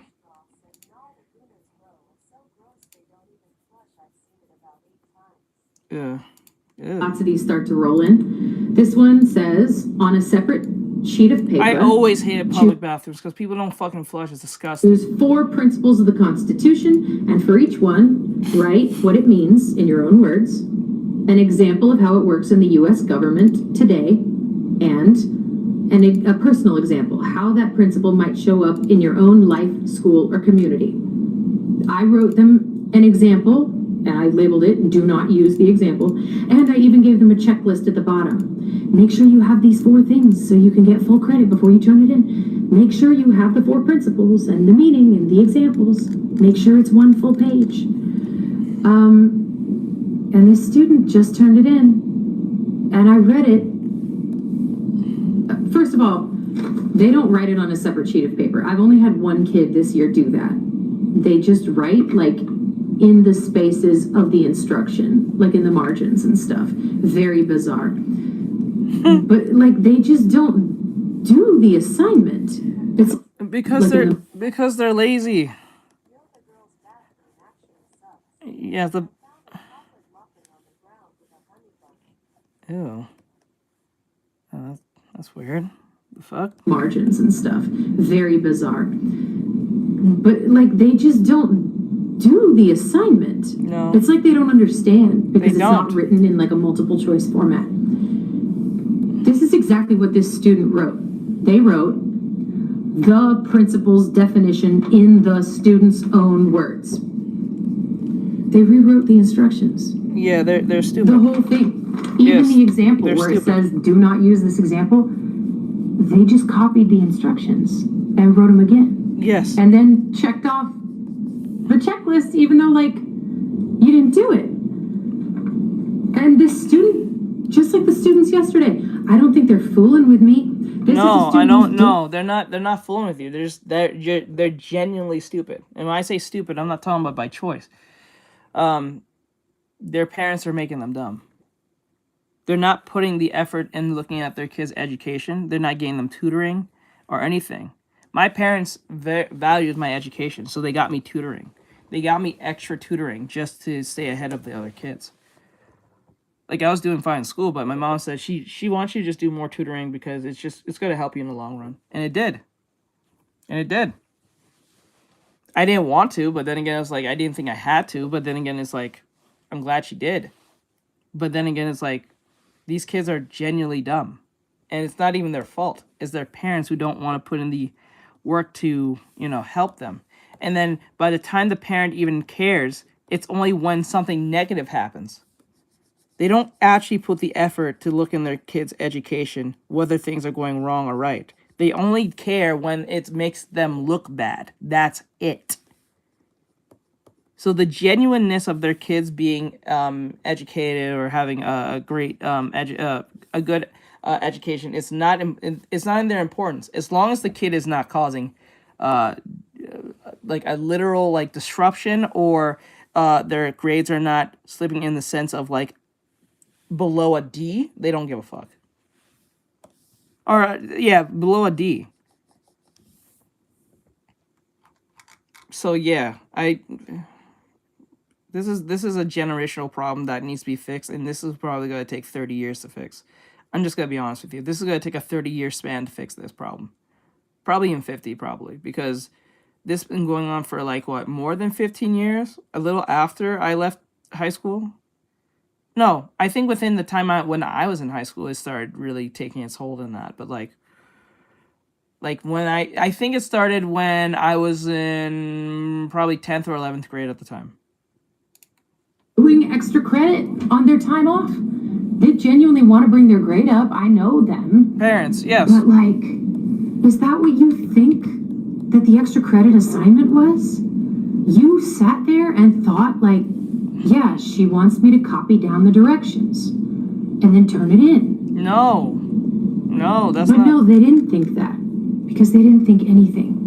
Yep. These kids are stupid. Have a frightening ability for information to go from their eyes to their hands and not pass through the brain at all. Because I think what happens is we have too many, I'm not gonna lie, we have too many, and this is not technically bad, but it's not good at the same time.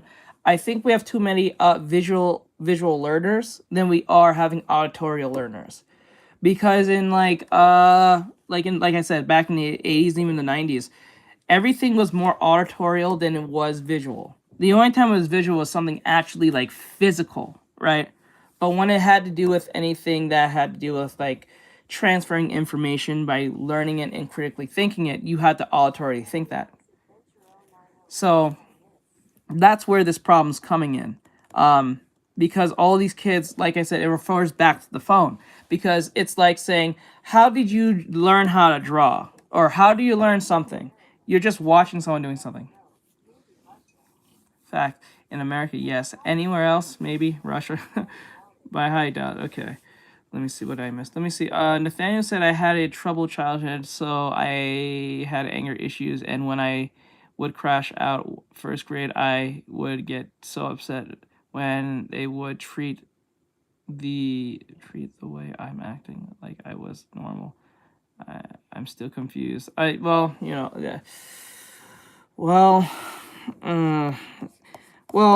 these teachers has been protocol to treat troubled kids like that to a degree because of what the administration wants them to. Instead of treating them as such and what most people would react to, they have to pretend like nothing's wrong because that's what they've been bred to, what they've been trained to do, which is, I think it's very uncommon and unnormal to do to a kid. It's going to confuse the fuck out of them, but, the administration is kind of insane. That's why our education system is kind of shitty. I'm not gonna lie to you. It's one of the best, but it's one of the shittiest. I'm not gonna lie to you. At the same time. Like, what do we do, y'all? That ship is sailing across the ocean and there is no one at the wheel. Yeah, and that's what, because most of these kids have believed to watch people like I Am Speed, they believe to watch Hassan, and believe that they will be the next Hassan, I Am Speed, that one, that Rakai, or whatever the fuck his name is, and then Kai as well. You know what I'm saying? Remember, Rakai got famous somehow getting on Kai's show and then accusing him of being his dad, which he knew wasn't true. He just said it because he knew it would get clicks. And because it got clicks, he's now one of the most known streamers of the world because he accused the man of status that he's his father when he really wasn't. And because of that shit behavior he did, he got rewarded by being on Kai's show. Because Kai was on his show. Kai was interviewing him for whatever reason. And because he accused them, and I think he was at 15 at this age, he said, man, fuck you. You are a horrible father, something like that. And he said, dude, I'm not even your dad. What are you talking about? The possibility of you being my son will be so unlikely that's not even possible. But because it was so viral,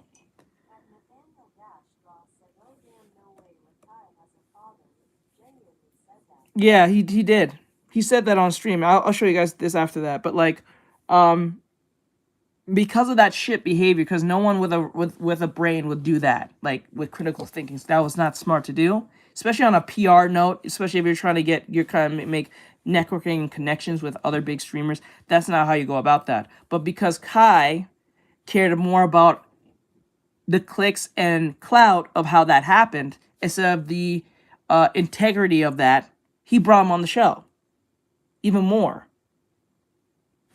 I'm like, dude, you just rewarded bad behavior. What does that tell a bunch of kids who's watching this thinking, Kai did that, Rakai did that to Kai. So what I'm going to do is I'm going to do something similar whenever I get on Kai's show or someone of a similar status. I'm going to say some out-of-line bullshit and hope for the best. And if that doesn't work, well, they just hating.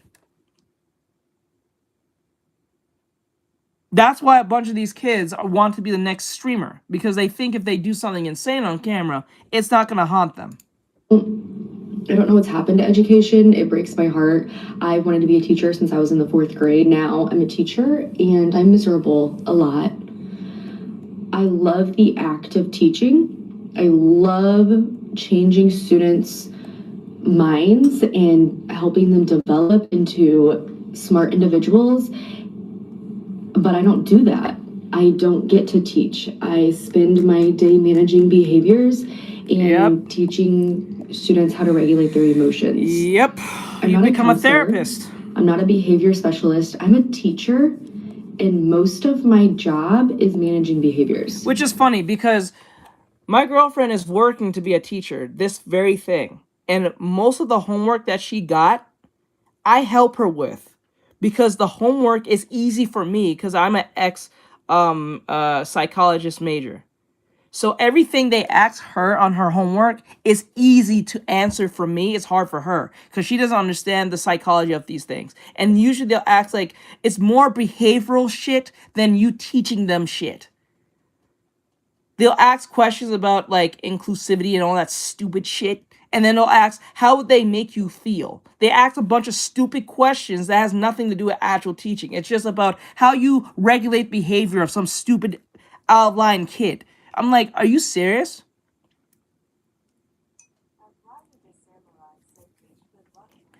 That's what I'm saying. I even said to her, do you still want to do this? Yeah. I said to her, do you sure you want to do this? She said, I'm kind of debating if I want to do this anymore because she's on Teacher Talk on TikTok. She's on Teacher Talk. And Teacher Talks talk about, most of these teachers are talking like this. Majority of teachers today are talking like this. It's not a phenomenon of like 5 or 7. This is becoming more and more of a apparent problem between all women. Well, mostly them are women. But all colors of women, black, white, Asian, you know what I'm saying? Yeah, so like it's a behavioral science that I noticed that she keep getting the homework work. That's why it's super easy for me to do. I'm like, she's like she's having a hard time doing it. I'm like, I can give you a whole page on how to write this. And then she'll get A's on it. I'll tell her exactly what you need to write. And I was like, and she'll get an A. It's easy work for me. This is work I used to do in college. I was like, and I only jumped out of this because I didn't want to deal with this shit. And this is exactly what this has. What was should have stayed in the therapeutic sphere has now trickled itself into the education system. Observing it, yes, we're reading it, observing it. Think critically on how that would be more effective in a cause effect type thing. This is, and then it's not only in the education system, it's also has melted its way into the workforce. This is why we have the DEI problem. This is why we have all these different people who saying are critical race theory type individuals. This is why we was doing that video with that lady who was talking about villains and stuff. People sympathizing with the villains and shit.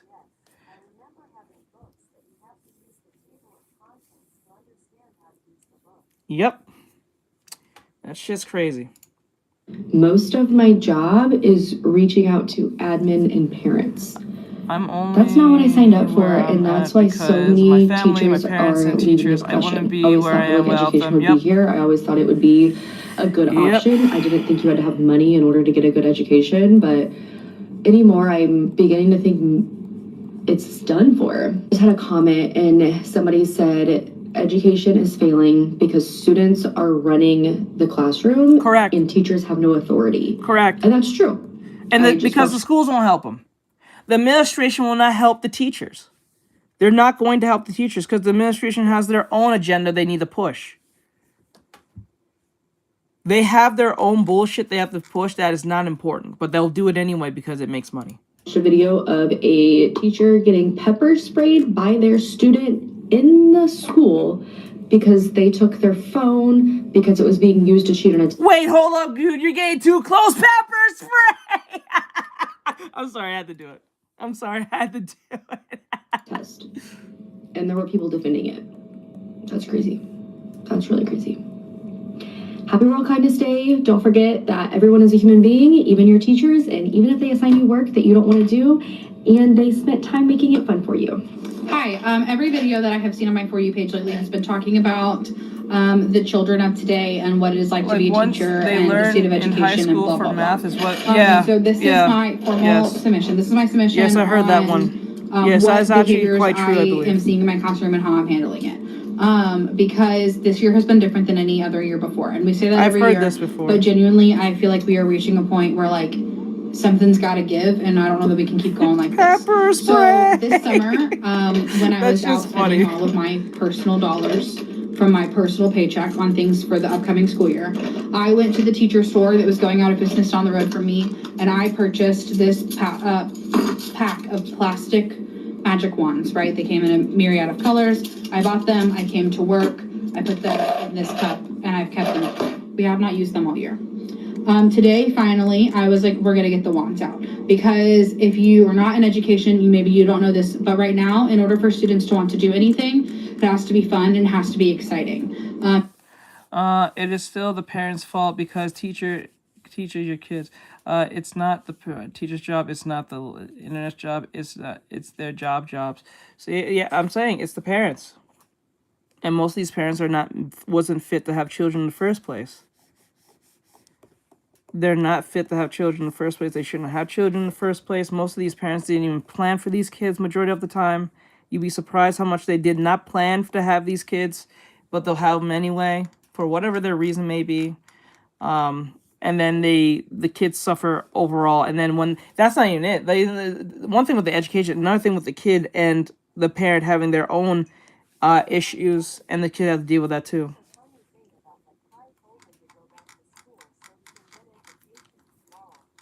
He did. I think he did tell him that, and he said, "Fuck that."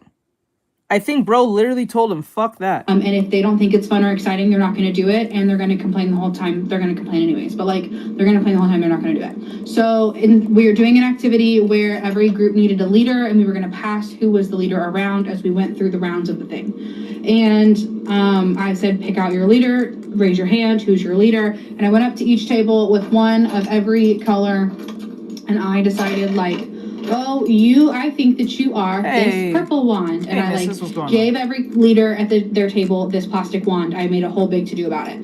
And these were not expensive. I'm not gonna act like they were super expensive, right? I'm not the teacher with the Hello Kitty Funko Pop on her desk, right? That's not what's happening here. They were pretty cheap. I bought them on sale as that store was going out of town, out of business. But I did spend my own money on these. And today, no sooner than I had passed them out, I watched a child look at me and then break it. Just broke it right now. Something that we didn't even need these for, right? We could have done this whole activity without the magic wand, but I was trying to make it exciting and fun. I try to make class enticing. They just broke it. And then when I was upset that they just broke the wand that we've never even used before, that I spent my own money on this summer when I was spending my personal vacation and time off school looking for things to make their lives better, they just snapped it in half. And they don't care, and they're not sorry. And when I was upset about it, he laughed. They laughed. Yeah. So it's not like it's ever gonna get better. They're little demons. They're little fucking demons. They're little rage bait little demons. They have been taught to rage bait and think that making people upset is funny. They think that's funny because they learned that off the internet. They think if you can make someone rage bait or you rage bait someone, you are somewhere in the right. Somewhere you are somewhere in the right somewhere down the line. I don't know where that mindset came from, but like they think if I make them upset and or mad, regardless of the situation, I'm in the right because I made you upset. So therefore, I'm the winner in this situation. No, you're a fucking moron. That's what you are. Like he's not going to care, and this isn't fixable. And I'm just going to throw it away, right? Like that's that. It's a plastic wand. I can order more on Amazon, but it's not even the point. They just actually really don't care. And to the point that I don't know what we're going to do about it, but like something's going to have to change. So talk to your kids about kindness, because I understand doing even though this is just a crappy plastic wand, it's not just this. It's like all the things that I understand that. For me, that I've given them, it's things that they're destroying on purpose. Yeah, right now, yes. I don't know that I'm even going to post this, but this is how my day went, and this is my formal submission as to why your teachers are tired and quitting. 10 things kids no longer know how to do, and I don't know why. Number 1, read a clock with confidence. They're always asking, what time is it? What time is it? I'm like, look at the clock. They're like, I don't know how to read that. And they say that to you with confidence. With confidence, yeah. yeah. Oh, we are so fucked. These are going to be future voters and shit like that. Holy shit. We are fucked. Confidence. What's happening? Number 2, write in script. Whatever happened to writing in script? I love writing in script. I understand where you're coming from, lady, but these kids don't write with a pencil anymore. They don't write with pencil.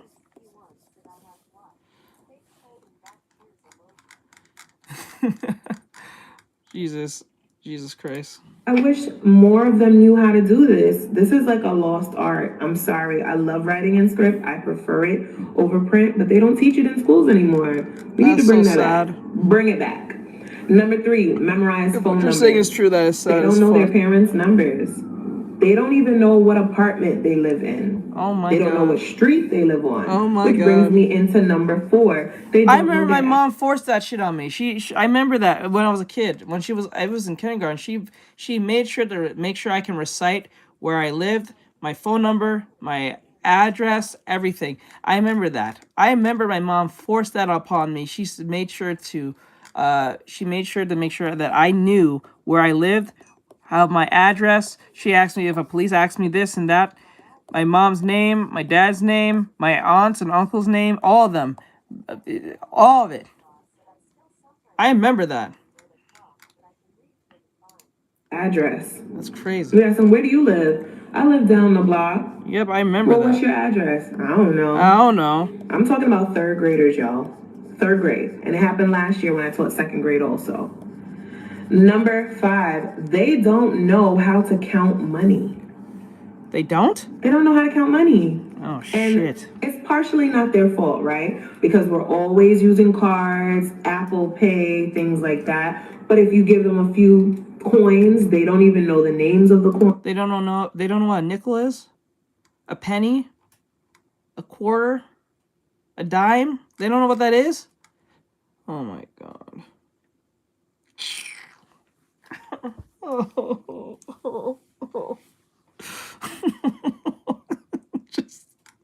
They don't know what a penny is. They don't know what a nickel is. They don't know what a quarter is. They don't know what a dime is. Oh my god, what I was easily taught and remembered that. A quarter's 25 cents. A dime's 10. Nickel's 5.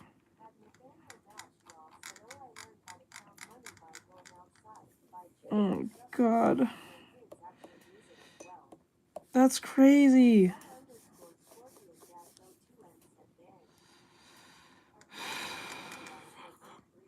We are so fucked, guys.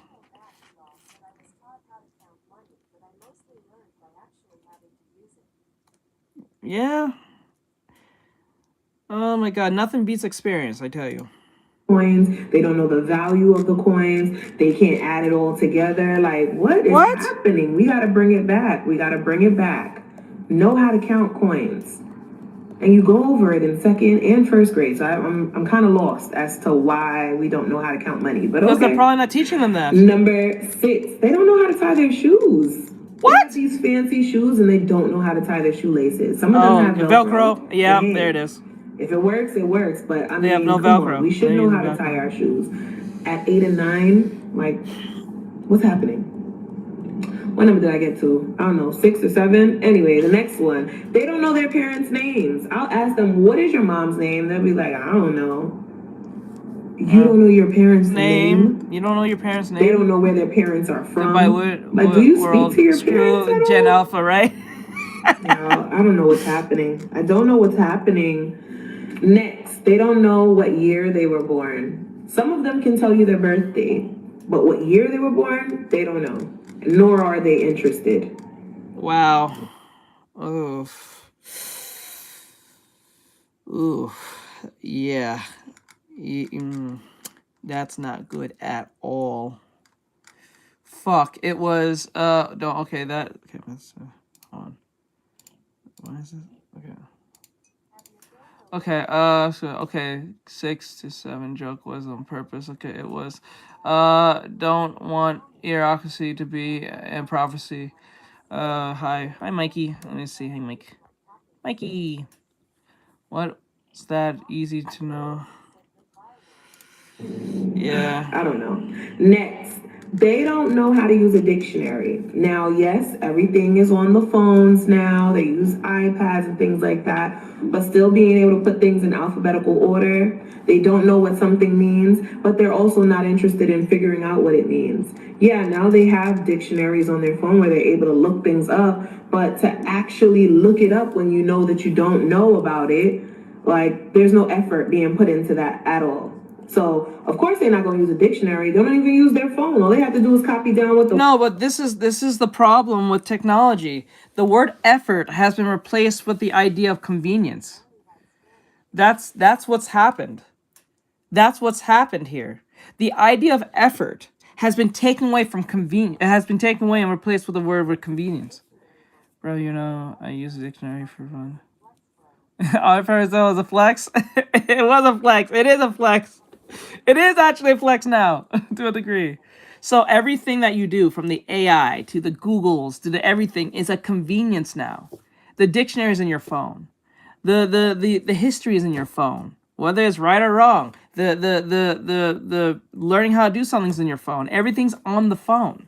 So like, as soon as you say go get a book, they look at you have 3 heads. So yes, reading books is a flex now these days.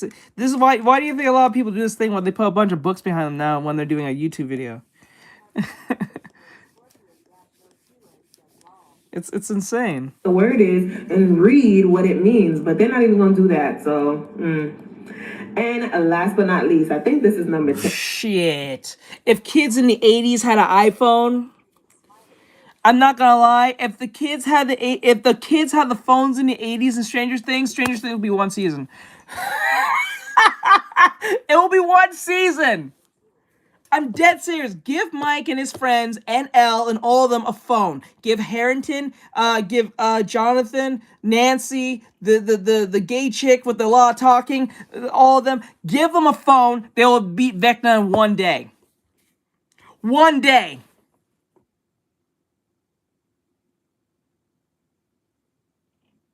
They need one phone. If you gave each of them a phone, it will be a nuke.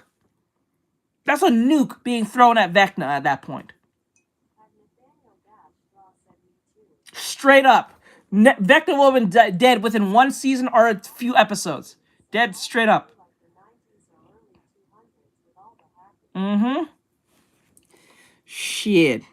Giving them a phone? That's a nuclear weapon putting in the hands of an 80s kid. Are you serious? With drive and effort being placed in? Oh, fuck. Would Robbie? It was Robin. It was her name. What are games with?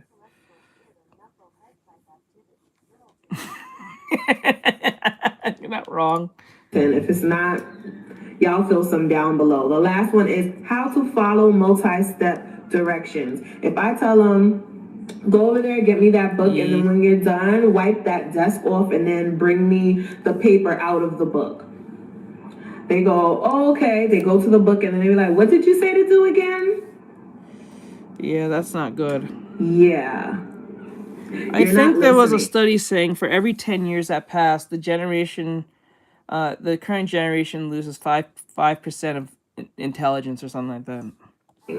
You're not listening at all, and it's a problem. I don't know, parents, if y'all can help us out, we need to go back to basics. Can you please help these kids out? Because they come into the classroom lacking the basics, and it's a problem. Yes, We're gonna do like, for some reason, Robin was she talked too fucking much. And I understand she's trying to help, and I get that. But, like, for some odd reason, this chick was talking way too much. Like, and I'm not talking about she helping Will and getting over his whatever. I'm talking about she was just doing this thing where she was just nonstop, like, shut the fuck up. Like, the woman debuff was really taking over on this one. Like, she was just constantly talking. I'm like, what is happening? She was not like this in the last season. She was pretty cool. She kept her composure. She said what she needed to say. She was nonstop talking. Like, stop talking. Like, stop. Part as teachers. With Dustin, I didn't have too much of a problem with Dustin. He was being a little bit of shit, but then again, you kind of have the feel for him because he was getting, like, bullied and he was getting still the flack what happened to Eddie, and then people was fucking with him. I thought it was kind of like,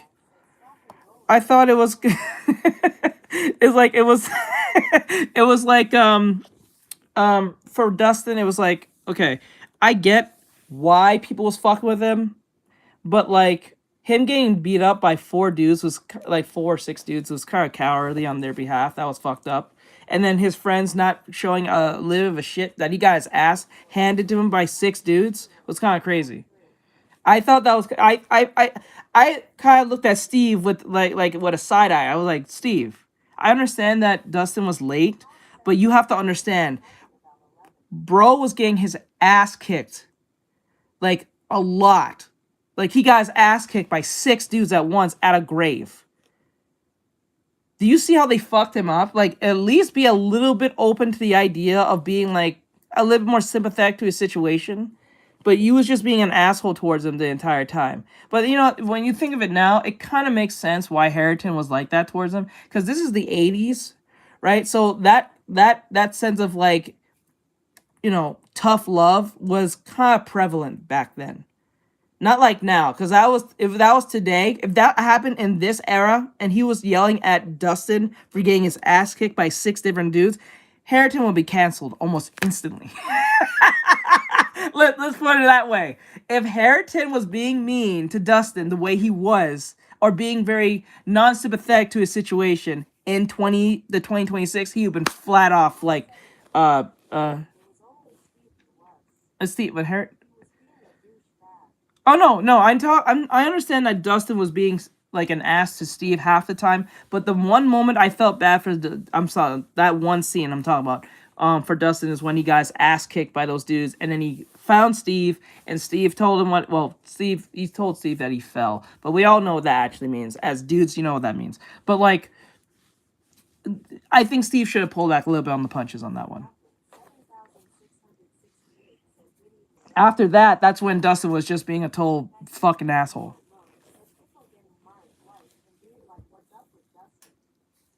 Oh, snap, you became a student. Yeah, no, it was Steve. Good. Everything is everyone. Hey, good evening, Mighty. People's getting mind wiped and being like, what's up? But Dustin, like, like mourning a death is an hour and done. It's kind of annoying. Yeah, I understand. Oh, he became a student. Let's go. DeMomo, just let you know, if you have any questions or anything, let me know. And also, you can message me on Instagram if you have any issues. Let me know, and I'll teach you anything you need. I just now noticed that you became a student, so that's good. That's good. So if any like art problems, if you have any art issues, please let me know. If you want to do any like study moments, let me know. Send me a message on Instagram. If you have Instagram, that'll be helpful. I can send you videos if you need help. But if you don't, we might have to find an alternative, because I would use Discord, but Discord wants you to pay. Unlike Instagram, it's free. So, you know, just send me a message on Instagram if you choose to. Or if you make one, just let me know. And let me know who you are so I know who you are and stuff. I'm following you on Insta. Okay, send me a message if you need any help. I'll answer you. Just remind me who you are on it. So, yeah. A little help. We need a little extra help at home. Please, please, please. We're a community. We work together. So let's set our kids up for success. Let's set our students up for success. Give it a try. And let's work together and try to just bridge some of these basic gaps. Nothing to lose. Please. Thank you. If you're a teacher, definitely leave some that you've noticed that kids don't know how to do anymore. Over the years, you're finding that they don't know how to do it and they should. Drop it down in the comments. I'm interested to see what I couldn't find it. Where was it? All right. Peace. I was not exaggerating when I said that I'm truly concerned about this. Can you tag me in it coming up on Discord so I can see it? Because I can't find it. Alpha. Did you put it in the? It's my children's age group, and their ages are 10, 8, 6, and 4. So let's group it together. What and say section did you put in? And under. I made a video about this a few weeks ago, and I explained some things that I'm witnessing, the inappropriate behavior that's happening in front of me and completely ignored by the adults around them. So the response was pretty similar. A lot of people are feeling the same way as me, the same concerns. And I said, wow, I have a lot of stories I could tell if you want to hear them. And everybody wants to hear them, so that's what I'm going to do. And lucky for you, something happens every few days, but I'm going to go ahead and go with the most recent. So over the weekend, my son had a soccer game. My son is 6 years old. So he's playing with other children that are also 6 years old. So I'm sitting on the sideline with my daughter and my son, and my husband is behind me playing catch the ball with my littlest. So both teams get on the field. The other team starts going like, oh, you're going down, boo, like whatever. So I think to myself, oh, they're a little rowdy. Okay, game starts. Well, there's one kid on the other team that notices that we are all actively cheering for my son, okay? So this child on the other team, mid-game, walks over to me, a grown woman, puts two hands up like this, this close to my face, and goes, psh, psh, psh, psh. You're... Oh, no, I don't think it's a spin-off. I think it's an animate. If you're talking about that animated one, I think a lot of studios are going down the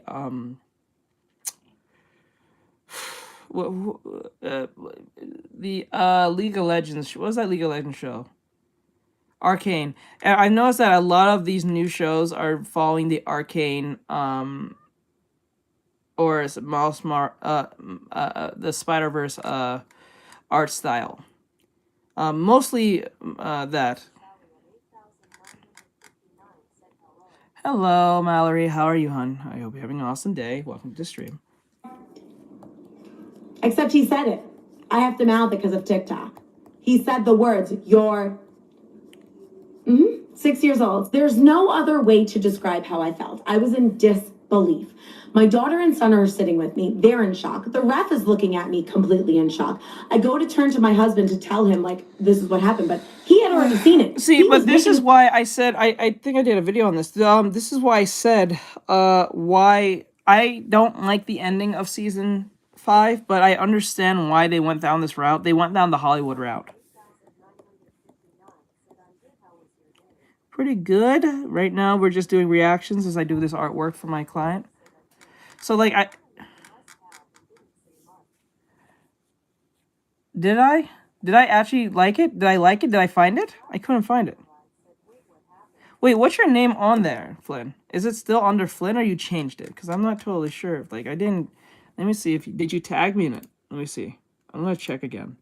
But, yeah, but, like, this is why I don't like the ending of Stranger Things Season 5. Farce. Oh, yes, I did see it then. That's you. You changed your name. Yes, they're going to make it into an animated show. Under the art style of that of Arcane, for those who've seen Arcane. So yes, they're going to make a season, a Stranger Things, farce. Oh yeah, we saw this already. Yes, I saved this.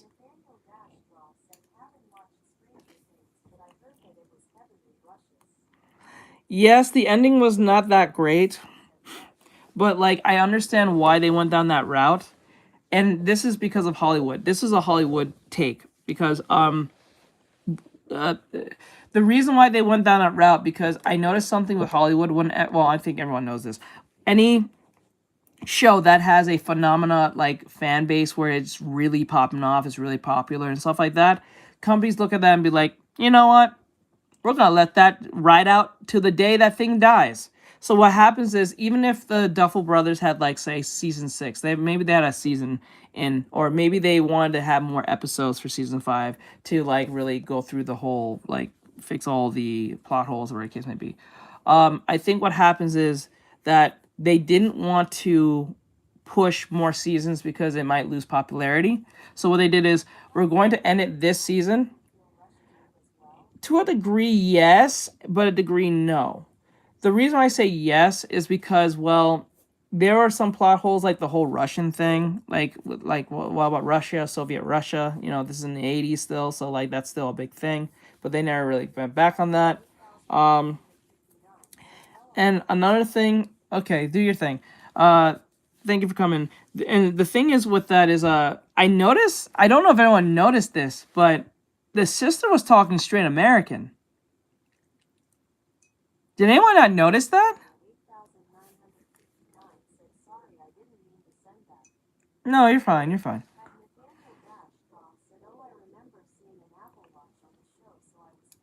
You saw an Apple Watch on the show? Where was this scene?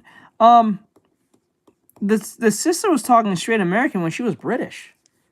I don't know why they did that. That was very weird. Because I remember the sister having a British accent.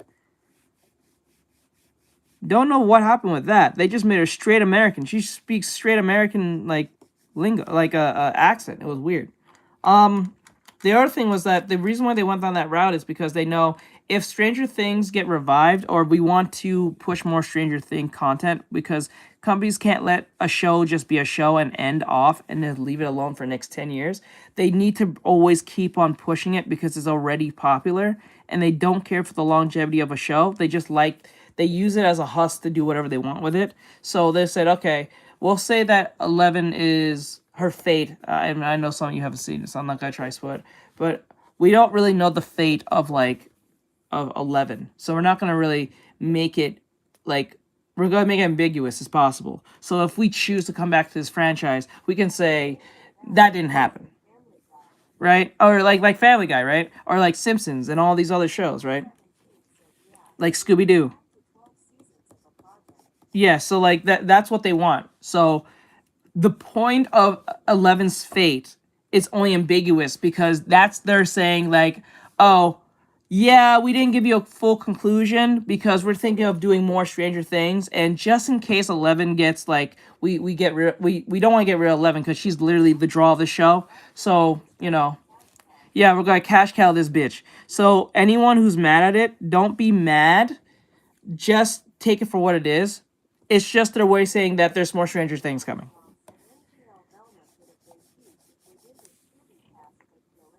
Yep, they should have, but they went down the whole adult swim humor type shit.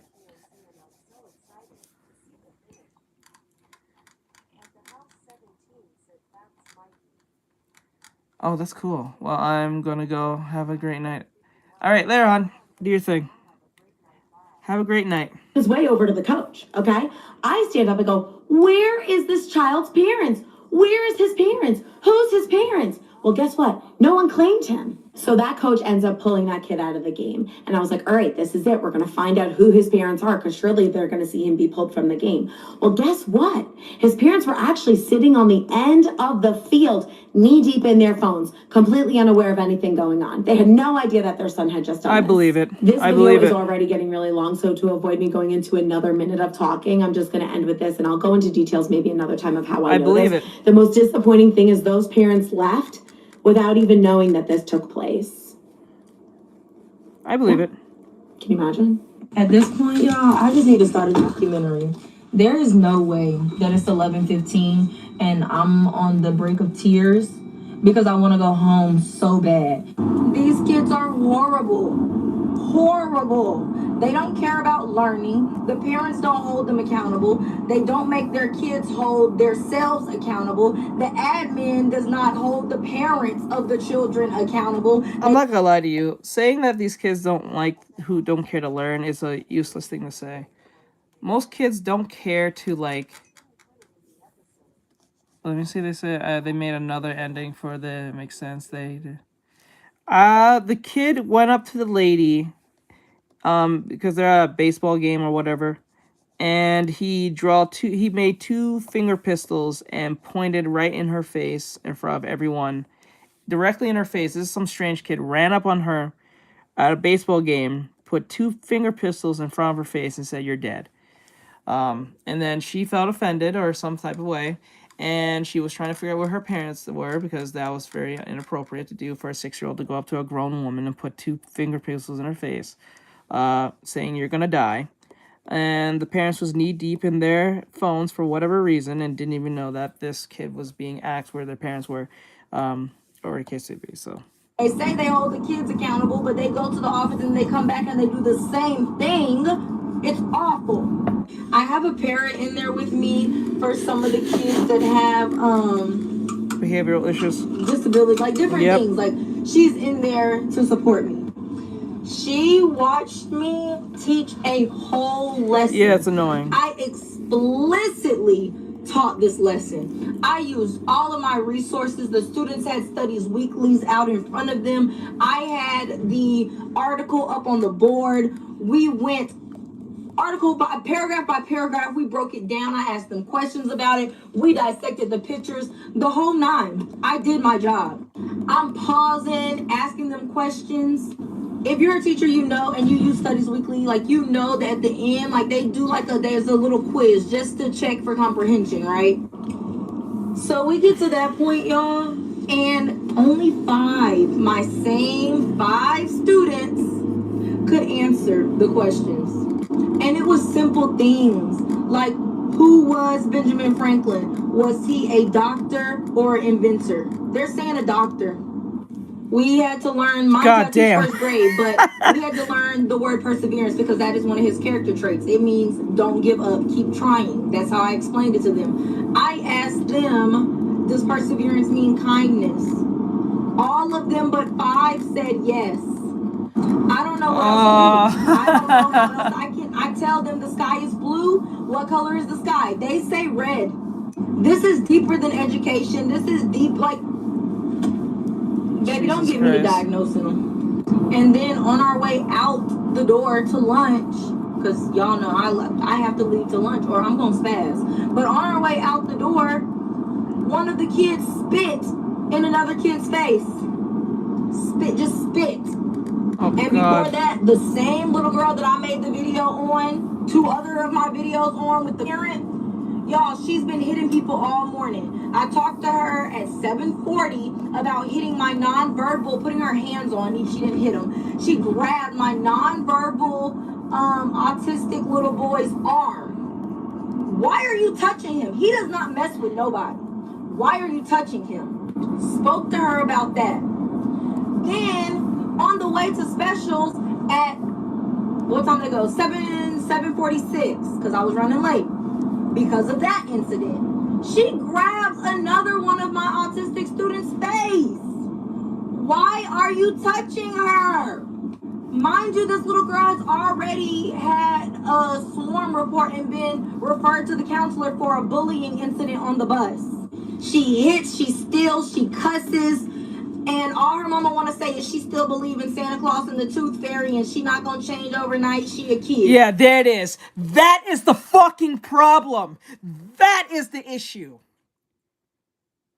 Them fuck-ass parents who don't deserve to have children be doing shit like this, and then the kids end up being a little fucking terrorist.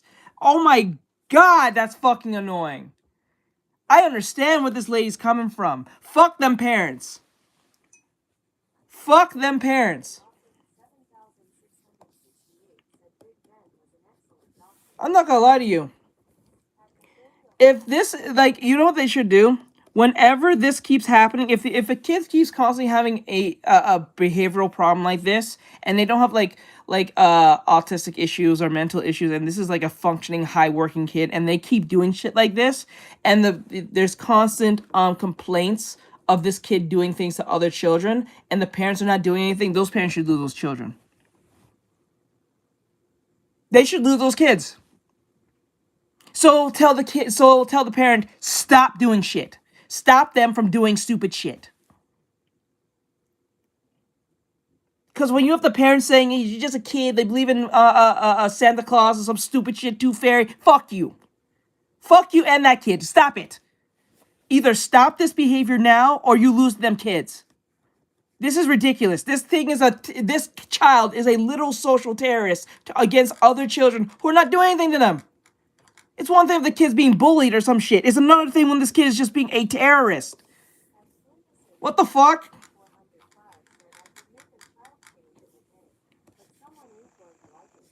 That's I'm fed up, y'all. I just sent a That's crazy. long email citing the code of conduct in the student and parent handbook, letting my admin know I have exhausted all my resources. Yep. I can't take recess from the little girl because her mama say it's That's illegal. a constant word I heard when my girlfriend's home or homeworks, resources and all that stuff. Cool. So what else do you want me to do, and at what point is a suspension going to be given? I've asked for the removal out of my classroom. They won't grant it. So, okay, now I'm going to cite what y'all have in black and white. So now what? Now what? They put so much weight and emphasis on the teacher. Yes, what about it does. The kids? What about the parents? Like, I can't make a 6-year-old do nothing they don't want to do. Because Lord forbid I put the pencil in their hand and make them write it. Oh, now it's a... No, it's none of that. It's the parents being shit-ass parents. That's what that is. That's ultimately what this falls back on. It's the parents being shit parents. Abuse or something. Like, we can't win. We cannot win. Like, I'm about to get my Chick-fil-A, and I'm about to go, and I'm about to sit at my desk for the rest of the day because I can't teach. I don't know what else you want me to do. I've tried. Halfway through the project, I had 5 kids come up and say, "Can we do something else now?" And that was the moment I realized our kids don't know how to stick with something anymore. I've been teaching since 1993. And yes, we have always had kids who struggle to focus. But what's happening now is on a whole other level. If you're just meeting me, I'm Melissa, and I have been teaching forever. About 7 to 10 years ago, I started to see a shift. Suddenly, every child had a phone or tablet.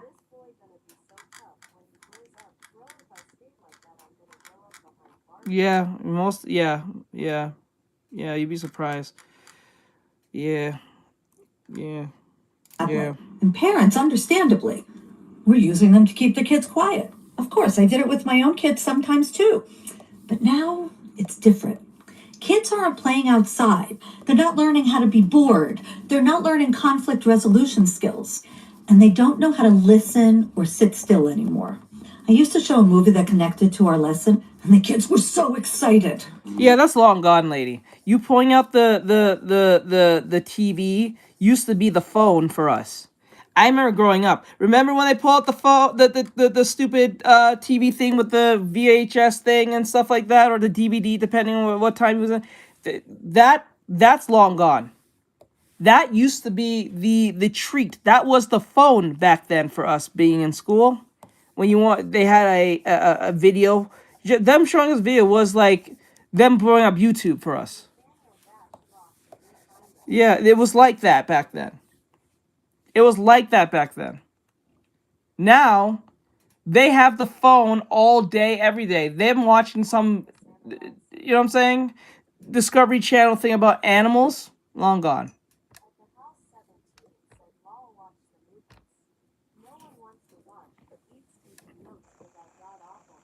Now I've got kids asking to skip it. They literally can't just sit and watch. Do you remember how it used to feel when the teacher would pull out the cart with the big TV and the VCR attached? Yeah, not anymore. Now kids need constant stimulation. So yes, focus issues have always been around. But nothing like what I've seen in the past decade. There are so many teachers quitting right now in America, and I can guarantee you it's related to these three things: student behavior and how there are no consequences for horrible student behavior. Number two, no support from admin at all with the horrible behavior. And then number three, the amount of work that teachers put in does not equal our take-home pay. And I know what you're going to say, but you get paid for summer and for your breaks. Honey, our salary is broken up into 12 months, but we only get paid for the time that we work. They just do teachers a favor and divide that by 12, so we get paid through the summer. But the amount of work that we do outside of the classroom, insane. Some of y'all wouldn't last a day in our shoes. Teaching in the year 2025 is not the same career as it was teaching before the pandemic. And I think a lot of people just aren't talking about it because the people who were in it before the pandemic are the only ones who have seen how drastic of a change this is. And if you are somebody who's thinking about becoming a teacher, you are basing that sentiment and that feeling and that draw toward the profession based on your experience as a student. Your childhood memories, even up to high school, is not the same environment. If you were in high school when the pandemic started, you still knew what it felt like to be in a real elementary school class, a real middle school class where there was projects and there was creativity and the curriculum wasn't scripted. And the change isn't entirely because of the pandemic, but the pandemic is a great marking place that divided this. It's the continental rift, right? It's because before the pandemic, teachers were the curriculum. There was a curriculum to follow, but it was more of a pacing guide. And now we have what's called a scripted curriculum. And you would be shocked by how many teachers have a scripted curriculum. And this means that teachers are not the autonomous professionals. Teachers are not the ones who earned their degree and they have the depth of subject knowledge and they are the ones who are deciding what happens every day. The script is, they're going by a script. And the idea behind the script is that any administrator can walk into any classroom on any day of the year and everyone will be on the same page, literally.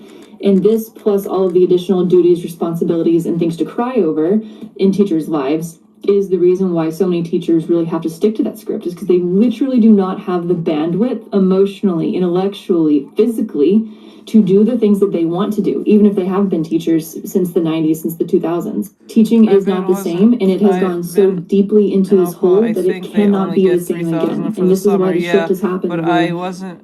Behaviors have escalated crazy. It's not because of just parents, it's not just because of students, like it's all of these conditions together. Behaviors are not going to go back to the way they were before. The environment of a classroom is not ever going to go back to what you thought it was before. Everything has changed so drastically, so quickly, and in the wrong direction that it is irretrievable. I know this in my heart as somebody who was a teacher from 2014 to 2022. And I know this in my heart as a parent who is observing these changes going on. And I know this in my heart as somebody who has very close friendships with teachers who are creators on this app. People often ask me, would you go back? I cannot go back. There's not something to go back to. It's not about the money. It never was about the money. That's not why I left education. It's about the conditions and what's going on and how this is impacting teachers and students. It's an environment that I can see myself ever being in and not wanting to scream every moment of the day. I needed the freedom and the autonomy that I was trusted as a professional. And if I go back into a school, I do not have that freedom. I do not have that autonomy. I do not have that trust. I am not considered the knowledgeable person in the room, even though I have the responsibility ultimately at the end of the day for every learner in that room. So you get all of the responsibility, but with none of the autonomy. Schools are the narcissistic controller and the one who's profiting from the teacher's efforts, and teachers are the victim in the abusive relationship. And the students are the ones who are just catching the strays. Here's my quick check-in for the day. First period drove me nuts. That is my only 10th grade class. And what I'm learning is that they think everything is funny. Everything is hilarious. They don't take the work seriously. Let me show y'all. So, I read through a poem with them, right? And I asked them to read this on their own. This is the passage. 1, 2, 3 paragraphs. This is too much, miss.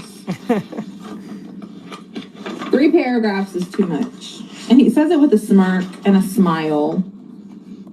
And it made me mad.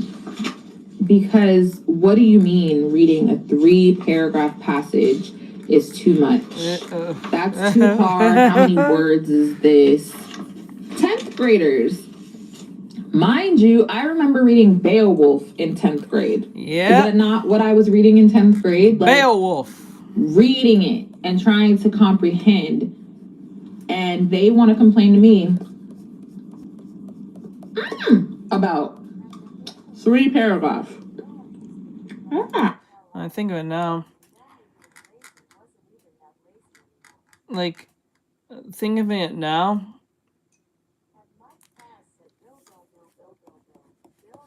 Valiance guy. Bill. Yeah, that was high, bro. Bill and I, the science guy. Oh man, miss those days. I don't think they even let you read Beowulf in school anymore. I think they say it's too offensive or some stupid shit. A bunch of woke bitches. That shit goes hard. 3 paragraphs. I started contacting parents. Because if I'm stressed, you're about to be stressed with me. I'm not going to be the only one stressed in this situation. No way in hell. Science rules. Please talk to them about taking school more seriously. Because what are we here for? What is your expectation when you walk into this building? They don't have anything. You're asking children who don't want to be there to have expectations of places they don't want to be. You're arguing with you're wrong. She's arguing the wrong argument. She's arguing the wrong thing. You have to look at those parents. Don't look at them kids. Kids are going to directly always be a rebellion against education because they don't think it's important, because whatever they're doing now is more important in their head. So expecting a kid to have an expectation at school is really stupid because they don't know nothing but what they know now. And they don't have any like scale or globe or scope of the world. They just believe the world's whatever they're dealing with at the moment.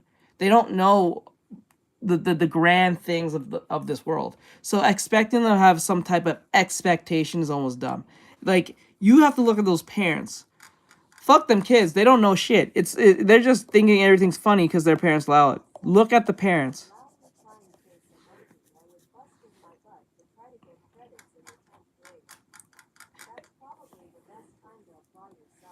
Yep. Yeah, that was probably the best time. You should take your college's stuff seriously at 10th grade, like straight up. I ain't kidding. This is an English class. We're shocked and appalled and disappointed that we need to read and write. And I am asking them for the bare minimum. Yeah. And they still complain. I'm over it. I'm done. I'm tired. It's exhausting. I have to repeat myself 1,000 times a day. And I just don't understand the What age is confusion. 10th grade? Like, I don't. think like 15. Wait. Let me see.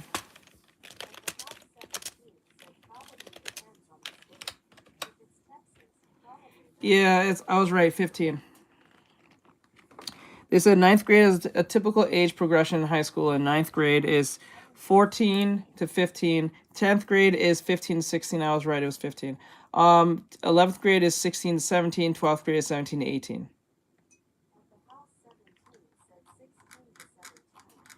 Yeah. So 10th grade, if you're in 10th grade, you should be in the ages of 15 or 16. If you are in 11th grade, you should be 16 or 17. If you are in 12th grade, you should be in the ages of 17 or 18 years old. These are typical age numbers. If 9th grade, you should be in 14 or 15 years old. So, yeah.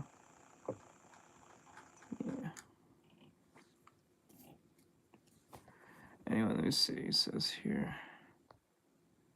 If I get $200, I can get a drawing tablet. What? If I get $200, I can get yeah, pretty much. I think so. No, like 200. No, I think most of them. I think is the lowest is 200. Yeah, whatever. Yeah, you can get $200 one, but maybe not with a screen properly. You gotta pay $300 at least. I think at minimum. Get it, because I wasn't this type of student, so I'm having a very hard time being, what's the word, understanding. And I look at myself as a very understanding person, like very understanding, very lenient. But I'm having a really hard time being sympathetic to their situation because this is nothing. You're looking at the wrong person. You have to look at the parents. Like, you have to pay for then he'll pay the other 100 then. You have to look at the parents. The kids are just gonna ultimately not want to do anything. Even when we was growing up, we didn't want to do jack shit. It doesn't matter. We didn't want to do homework either. We didn't want to do studying and stuff like that. But that was ultimately the parents' job to make sure you did your job. So. And yet we're complaining. We're going into 5th period. And it's an early release Monday, and this is how I'm feeling. So, like, we're all talking about how public schools are not sustainable, right? But seriously, what is the conversation? Because I am a speech-language pathologist. I work full-time in the school. What's the next word after Gen Alpha? What is after Gen Alpha? What is the word for that? Is there a word? Is there an established word for that after Gen Alpha? Is there a word for that? I'm on a SPED team, and we have a school psychologist, a case manager, applied skills classroom, emotional disability classrooms, STEP classrooms, which is an autism classroom. We have every program that you can think of here in our district, and still it feels like we are constantly on fire in the SPED world. Is that really true? Or are you just saying Sigma? Wait. No, wait. No, I'm gonna check them because probably what comes after Gen Beta? You're right. It says the generation following Gen Alpha will be Gen Beta. It's gonna be funny. We can call a bunch of them Beta. I call them a Beta. You're a Beta male. Yeah, I knew you were. It's like it was too quick. You was too quick with the quickness on that one. Like I can see that it says here. Okay, for those who don't know, it says here. It says Oh, you guys can't see it. I'm sorry. It says here military alphabet. Yeah, we're doing Warhammer. The generation following Gen Alpha is Generation Beta, Gen Beta, a term coined by demographer Mark Cardell for those born from roughly 2025 and 2039. Wow, 2025. Wait. Oh shit. Oh my god, what? Between 2025 to 2039? So anyone that's born in 2025 will be Gen Beta? Beta! Beta! Any kid who's born in 2025 is a beta. Okay, I'll check that in a second. Categorized as a grown-up immersed in advanced AI and technology, much like Gen Alpha grew up with touchscreens and social media. Future generations continue the Greek alphabet. Generation Gamma, 2040, 2050. Oh my God, Delta, 55, 69. So on, using standardized 15-year-old span. Oh my God. Oh my God. Beta. Gen Charlie? Let me see. Let me see. Is that the picture? Silent Generation. So 1920 to 1940 is called Silent Generation. That's funny. Baby Boomers. Generation X. That's our parents here. Okay, so this is our great-grandparents, this is our grandparents, this is our parents, this is us, well, me. This is Jen, this is my sister. So like, okay, so this is like, I think this is probably Bri, my sister, and Bean is in here. This is me and Mikey. Gen X is our parents, grandparents, great-grandparents, and anyone else is just an ancient being from this point. My little brother's in here. He was born in 2010, so like, what, 2013? 2012? Oh no, he's Gen Z. He's Gen Z. Holy fuck. Oh, you're Gen Z? You're Gen Z.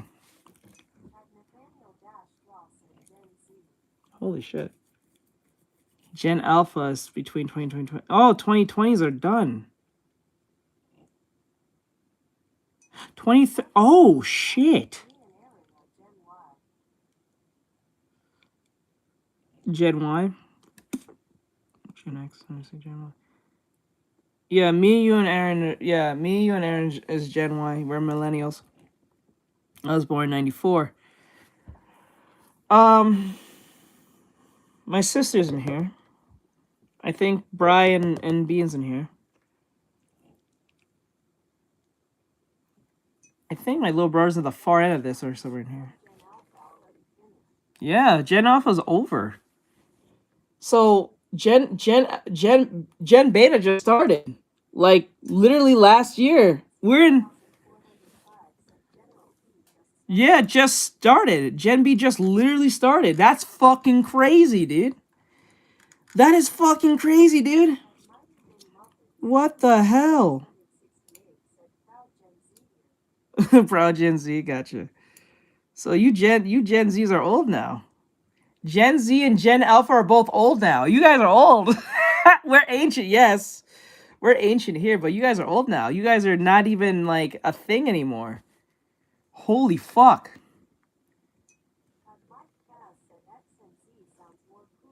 Gen Y, to be honest. Yeah. Are those Pokemon? Are you thinking Pokemon? 94. I was born in 94. That's crazy. Oh my god. You're not Unky? Well, you guys are done now. Like, 2012 is long gone. 2020 is gone. So, like, you know what I'm saying? Like, you guys are done. Gen B is now the thing. Unks, that... UNC, you're on UNC status. That's funny when I said that, but UNC status now. Holy shit. Holy shit. That's crazy. That's crazy, guys. Dragon Ball Z. That's crazy. Oh my god. You guys just started. You guys literally just started. Whoever's born in 2025, you are a beta. Oh shit, I didn't see this part. Hold on. Greatest GI generation.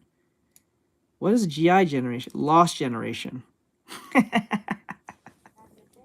Lost generation. Yeah, you gotta start hating on them motherfuckers. They're gonna be more worse than Gen Alpha, and Gen Alpha's horrible. Gen Beta's gonna be horrible. They're gonna be stupider. See, the thing is here, like, Gen Alpha is already annoying, right? Gen B is going to be fucking stupid. Yeah, we're at that age, yeah. Yeah, my mom said that same shit to me the other day. She said, you're still young. I'm like, I'm still young. Like, fuck. I was called Unc the other day. Like, what are you talking about? Like, what the fuck? Okay, so like, Gen Alpha is already annoying in their own right? But then again, Gen Alpha is not gonna be as worse as Gen B, because Gen B is gonna be fucking dumb. They're gonna be dumb by like default, and I don't mean dumb because they're just born dumb. Then they're gonna be dumb because they have everything AI doing it for them. They're gonna have AI doing everything for them, bro. By the time they learn ABCs, a robot will tell them everything. Before they know cat, rat, bat, phonics, and all that shit, the robots will do it for them. They're gonna be dumb as bricks. They're gonna have computer chips in the back of their head. That's the only way they're gonna stay smart. If we don't put chips in their head, they're gonna be fucking dumb. That's gonna be crazy. Depends if they can somehow fix it. Somehow, I don't think so. I think because, like, listen, if Gen Z is having this issue to a degree, and Gen Alpha's cooked, Gen B is going to be charred, because, like, they're not fixing this problem. They're exacerbating the problem with the AI thing now, right? And the parenting is not helping. Kinda. If we don't blow ourselves up in World War III, I know that Elon Musk wanted to start doing that for some odd reason.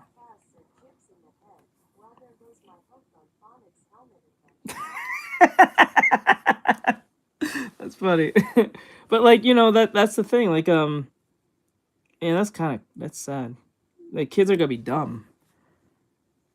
Like, everything's gonna be AI. The music's gonna be AI. The video games gonna be AI. The art's gonna be AI. Like, off the rip. The education will be AI. You'll be being taught by a robot. You have planter chips in the back of your head. You're gonna have the digital identifications, right? Yeah, to me, to me, Generation X literally hates Gen Z, because Gen Z goes to Generation X to get a job, and then Generation Y doesn't really help that much with Generation Z, and Generation Y looks at Generation Z as, like, more spoiled than us, because we had to still do certain things, but Generation Z already had, like, phones and shit, and now Generation Alpha is going to annoy Generation Z. Generation Y, which is millennials, is going to hate probably Generation Alpha more than Generation Z, and Generation X, who's going to be the great-grandparents, are going to hate, well, grandparents. They're going to be the grandparents who's going to hate all of us in one sitting. Punk future, yeah. I think we're going down the cyberpunk future. So what's going to happen? The people who are going to be grandparents, Generation X, you drawing Monda or what? Who? I don't know who you're referring to. The Generation X, our parents who are going to be the grandparents, are going to generally hate all of us. They're going to hate all of us. We're going to be the parents here. Gen Y will be the parents. Gen X will be the grandparents. Gen Z will be the millennials. Gen Alpha will be Gen Z, and then Gen Alpha is going to hate on Gen on Gen B and hate them. Actually, quite frank, I think Gen X and Y and Z is going to hate Gen Beta more than Alpha. Alpha will just find Beta annoying, but I think Generation Y, Z, and X is just going to outright hate Beta because Beta is going to be ultimately will be dependent on every little thing.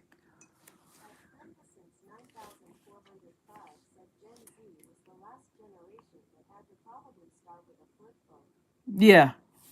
So what's going to happen? Anyone from baby boomers is going to virtually hate everyone.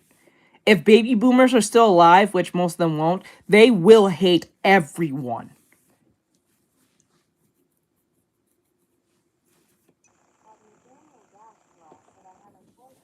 All right, toy flip phone. Flip phone. Yeah, that's sad. Our evaluation list and reevaluation list is through the roof. It's horrible. I've never seen our list so long, and it doesn't seem to be stopping or shrinking anytime soon. Because the inclusivity. We need to include everyone. Child Left Behind fucked nearly every kid possible. Child Left Behind was the worst implementation in the education system ever.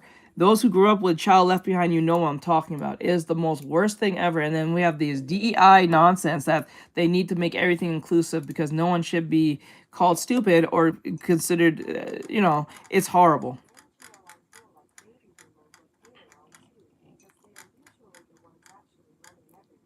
Yeah, in most cases, but not for long. Not for so long, common that we have pretty extreme behaviors, even from students that are in just are long gone, yeah. Gen Ed. And I didn't know anyone know what floppy disk is. If you walk up to anyone that's probably Gen Z or much later Gen Alpha and ask them what a floppy disk is, they don't know what the fuck you're talking about. Have concerns, teachers have concerns, so naturally they come to the SPED team. And I guess I'm just like, what do they want us to do? Do we just continue to label everything as OHI, other health impairment, meaning that's ADHD, ADD, ODD, whatever the case may be, because they're inattentive, they're hyperactive, oppositional. Yeah, that's the problem when you put this nonsense into the schools. When you start integrating virtually everyone in one homogeneous room, it causes nothing but hell on earth. This is why, to a degree, segregation is needed in certain situations like this. Not all the time. I'm not saying that is I'm not saying like a race thing. It's more of a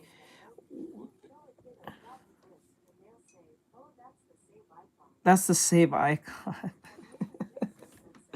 This why the idea of segregating in this particular instance is very needed, because now what's happening, it's conflicting with a bunch of different mental issues, behavioral issues, and kids who are not having these issues have to contend with those kids at the same time, have to work twice as hard or just as hard because child left behind. So, and but it's not like parents are taking their students outside and getting formal diagnoses from their pediatricians, from their psychologists, from their psychiatrists. No, they're not. Where is the line is what my question is. Where do we say, no, this is something more, and just giving them a label of OHI or language impairment is going to help them?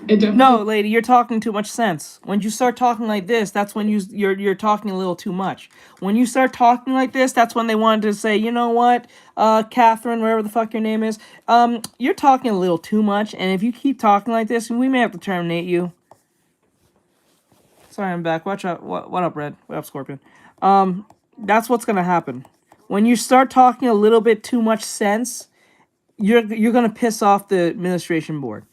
You're going to piss off the board, and they're gonna be like, you're becoming a little racist there. You're being a little ableist there. I get what you're saying, but the tone that you're making and these connections are sounding a little bit offensive. That's what they're gonna say. And if you keep going on like this, we may have to terminate you. So I suggest you stop while you're ahead. That's what they're gonna say to you. Because when you start making videos and start saying things like this, that makes, this makes a lot of sense. That's where a lot of people start realizing this is kind of dumb.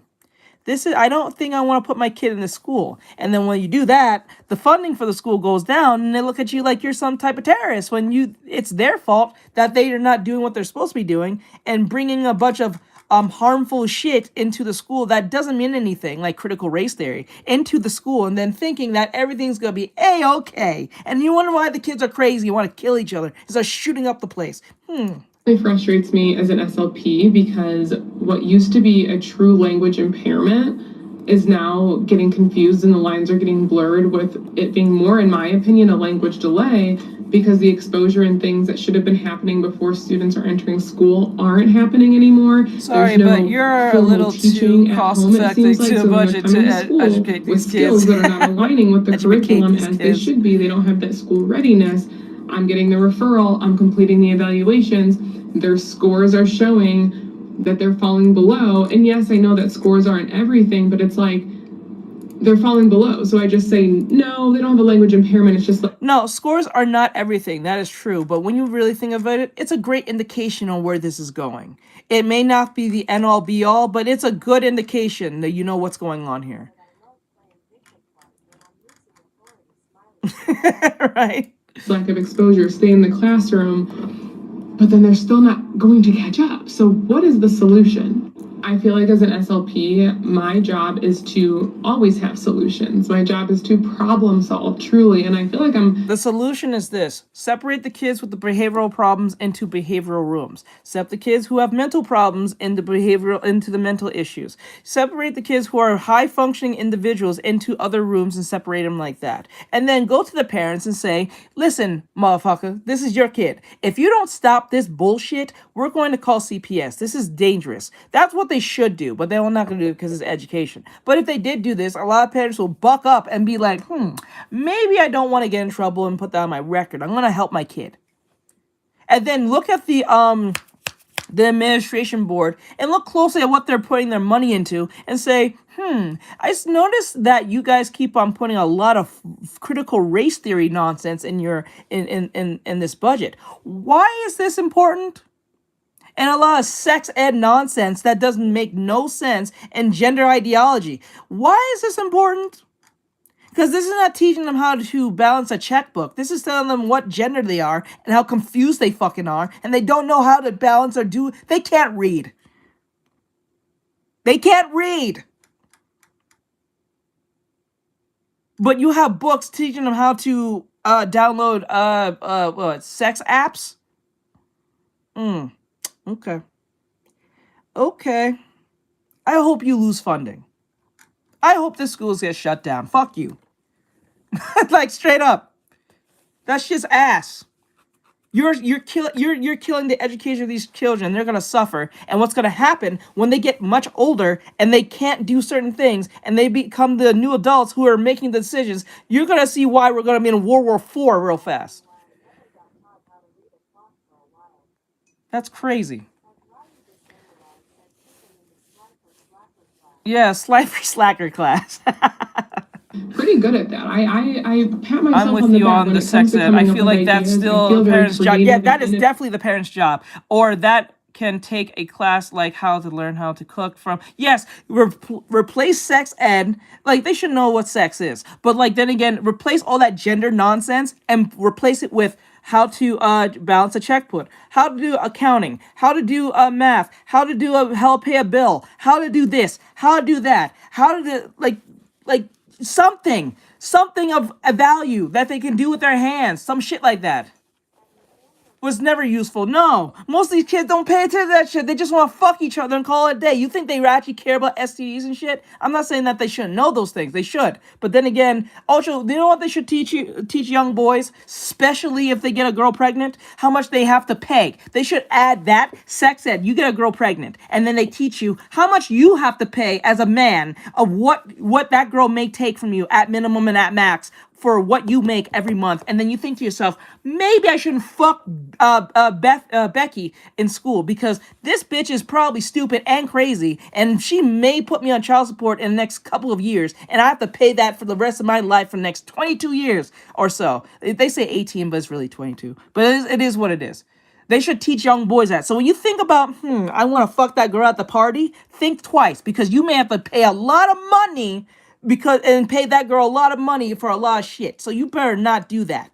They should teach them that and think, maybe it's best if I get a good high working job And then if I want to fuck around, at least I can pay for that.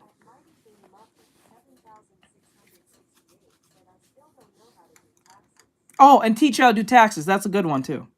Teach you how to do taxes. How much you pay, how much you're giving money, and then, you know, if you pay too much taxes, you can get in trouble. If you pay too less taxes, you can get in trouble. You need to give exactly the right amount of taxes so you won't get in trouble. Teach them that. Because they think if they have a lot of money and just pay whatever taxes, you can get in trouble for that. They don't know that. A lot of people do not know that. Stupid. Especially if they should teach you business tax. What is property tax? They should teach you all these things. Taxes or budgeting or cooking or proper cleaning. There you go. They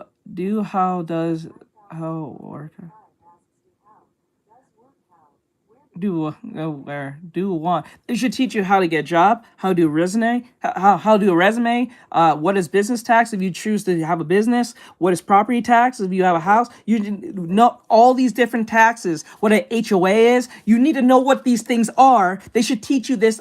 You know what? They should teach you this as fucking 4th grade, 3rd grade, 4th grade, 5th grade, 6th grade, and bang it in your head on what you want to do. And anything else, like say you want to be a scientist or some shit like that, that should be a curricular activity. I think everything that should be like math, English, reading should be something that is containing to what you're going to be doing as an adult on a constant everyday basis. Paying bills, having a job, having a resume, being a homeowner. What happens if you're a business owner? If you're a person who does real estate, you should be all these things. You're going to be a homeowner or you're going to be renting. So they should teach you these two things so you have a good understanding what these things are. So you know what taxes is, what a social security is, what all these different things are. But they don't teach you this shit because, you know,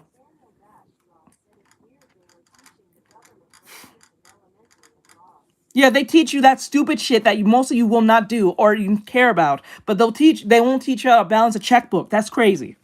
They don't teach you accounting. That's more important than anything. You should know how to balance and budget your shit so you don't overpay or stuff like that. You should know what that is. You should, at least we have technology, they should teach you how to use a Wave. I think it's Wave or any of these H&R Block type accounting systems so that you know how to work that on a computer.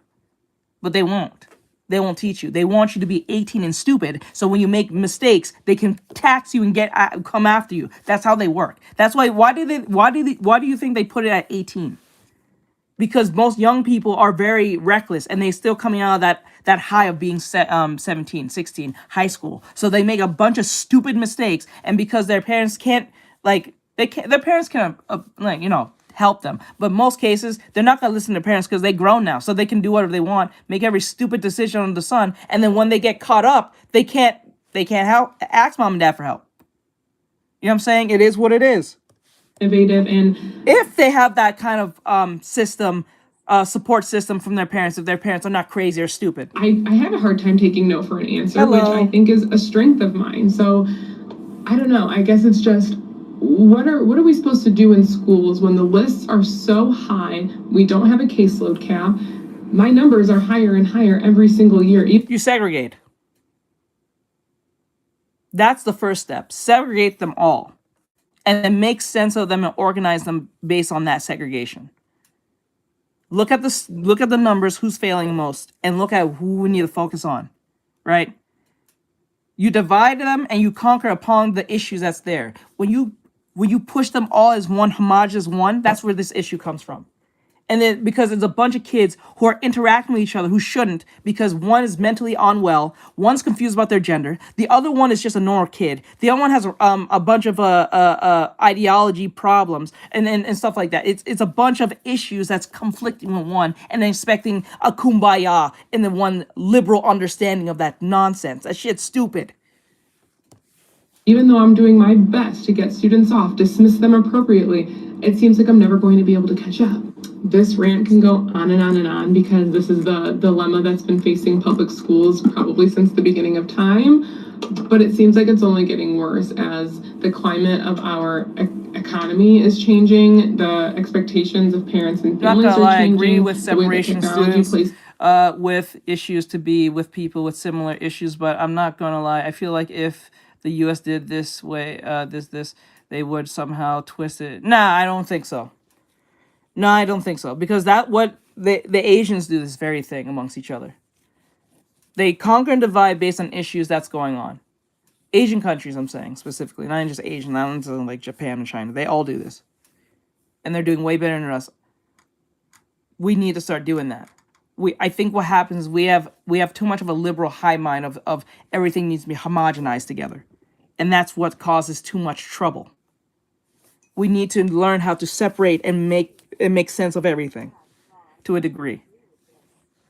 That's where we need to separate and divide and conquer and see who's the issue and where we need to focus our resources on, instead of making everyone just under one roof. That makes a problem. It causes too much conflict amongst each other under religious reasons, economic reasons, gender reasons,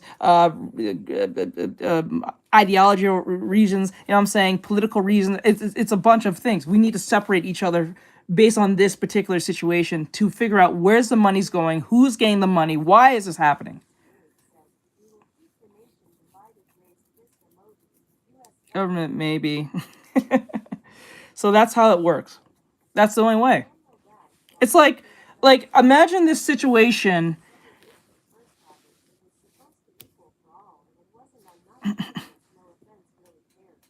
Let me see. They have done similar stuff like that before, and it was a lot better.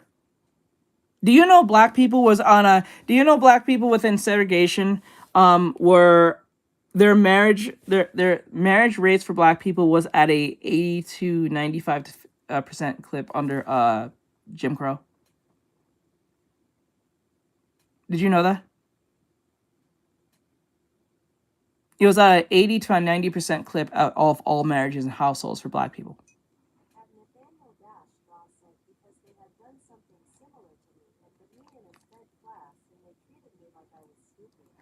Well, I know that that's a thing. People do take authority and use it against other people.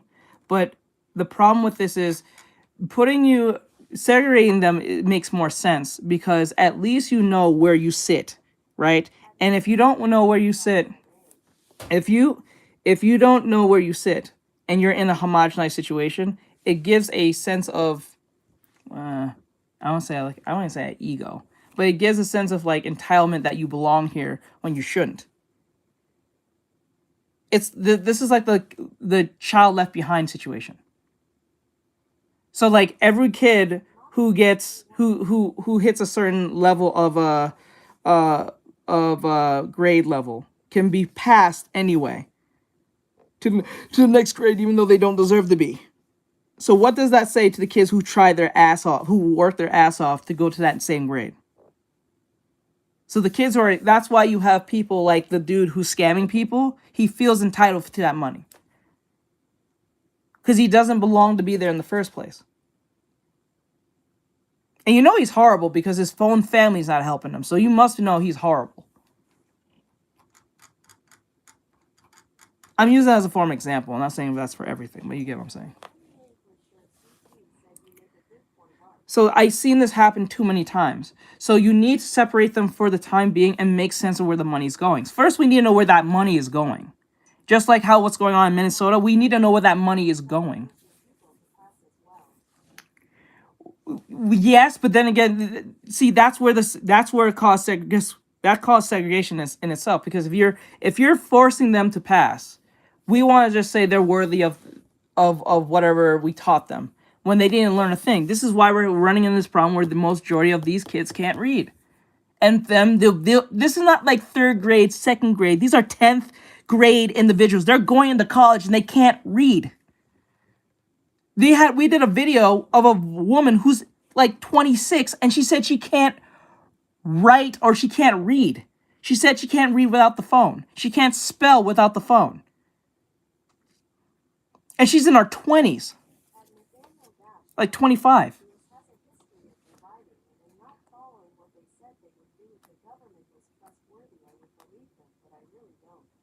Well, I understand. I get it. Because anything run by humans there's always that inkling of corruption.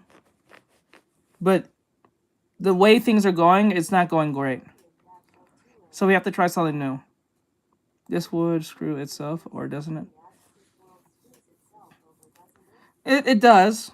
Because this is why I'm saying, this is why I think a lot of people are putting a lot of faith in the AI. Because it's more easier to put faith into a robot that doesn't think. Yeah, and that's why we need to separate them.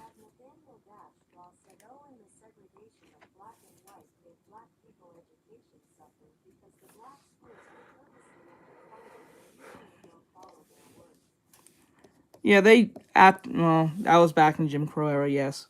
But then again, those same people were more closer together than ever. I believe black people are more separated than they ever are. Than they were back then. But then again, that also showed that the education that they got, the black people back then, worked their ass off to be more than just who they were. Now, those same people don't really value education. Now. They really don't. That goes for some white kids and also some Hispanics as well. Because education is just there. That's why do you think people don't? Why do you think most people don't value education now? They have it in their phone. They don't use it.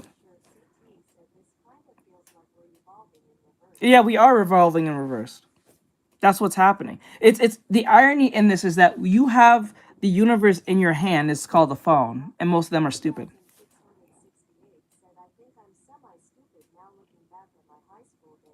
Oh, when you look back when you're young, remember when you're young, you have that understanding that you think you know everything. No, they don't have to because they have AI now. Why would I value a bunch of college students coming out of the rip from the degrees in universities, and most of them are probably ideologically captured because of Hassan or some type of Palestinian nonsense or some stupid shit that's happening overseas, when I can just get the robot to do what the same thing they're gonna do anyway. You know what I'm saying? Like, the whole point of the AI is to eliminate these individuals so they can get rid of them. Most of the people that they hired over the last 10 years, who are usually a bunch of blue-haired, woke individuals who gets upset at a drop of a hat because of a word, is the people they're getting rid of with the AI. Did the someone in the audience say I love the uneducated? I don't know about that. But it's good to have the uneducated, because if you're uneducated, you're easy to control. But then again, people who are being educated are pretty easy to be controlled because they have that degree. They feel educated.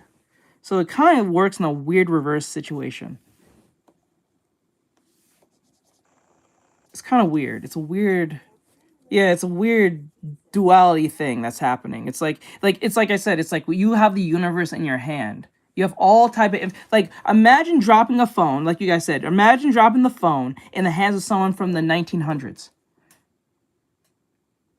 1960s, 1970s, 1980s. They will think that was a godlike thing. You know what I'm saying? They'll think it's like a godlike, like alien technology.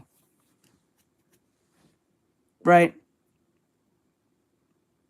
But we don't use it. Treatment. Yeah. Such a huge role in a lot of these families and children's lives. It just seems like they're coming to school. All of our professional expertise are coming to the table to problem solve, to come up with solutions. But then that stops once they leave the building. So what's the point? It makes what we're doing sometimes just feel pointless. It's pointless. Yes. I understand where she's coming from. It's pointless. Know what we're doing is not pointless, but if there's no carryover and there's no generalization. This is going to be one of those videos that I'm going to lose my shit in. Okay? I am so sick and tired of sitting through IEP meetings. I don't know what because that is. they're in my state anyway. They're excuses. These people writing these IEPs for these kids spend maybe a half hour every evaluation, which is what, every 6 to 8 weeks, maybe even more than that. And then they write it on a piece of paper that It's complete bullshit. They're not spending every day in the classroom where these kids are terrors. There you go. She's right. These kids are demons. They're demons. They're personified demons from their parents' upbringing. They don't fear their parents, to be honest with you. They honestly, like, these kids don't fear their parents. And I think that lack of fear is where this is literally coming from. Because their parents has coached them or have taught them to be a total menace to society. So, like, if someone's bothering you or something, you could just do whatever you please. And whatever happens, I will defend you no matter what. That is dumb. That is dumb. You're not doing your kid any service because you want to prove to them that you love them by being an asshat. You have to teach your kid and say, listen, I love you, I care about you, and all that stuff, and all the works. But if I hear you cause trouble, it's your ass at that point. Don't expect me to help you or anything like that. I only help kids who do the right thing, stay out of trouble, don't cause issues, don't argue authority, or a case may be. I need you to stay out of trouble. If the teacher's saying something out of line, you tell me, we'll talk about it, and we'll come to a conclusion. Don't argue with the teacher, even if you think they're being an asshole towards you. You can tell me what happened, and we'll make sense of it. We'll talk to the teacher, we'll sit down, and all that stuff. We can do this in a cordial manner, where it doesn't have to get hostile, where it doesn't have to be a problem, where this could be not an issue. You know what I'm saying? But when you start arguing with the teacher because you think you're in the right, you're an idiot. I might disagree with my parents, but I genuinely think they're right. You see, we need more parent involvement. Yes, more parent involvement, but not no asshat parenting from a cereal box.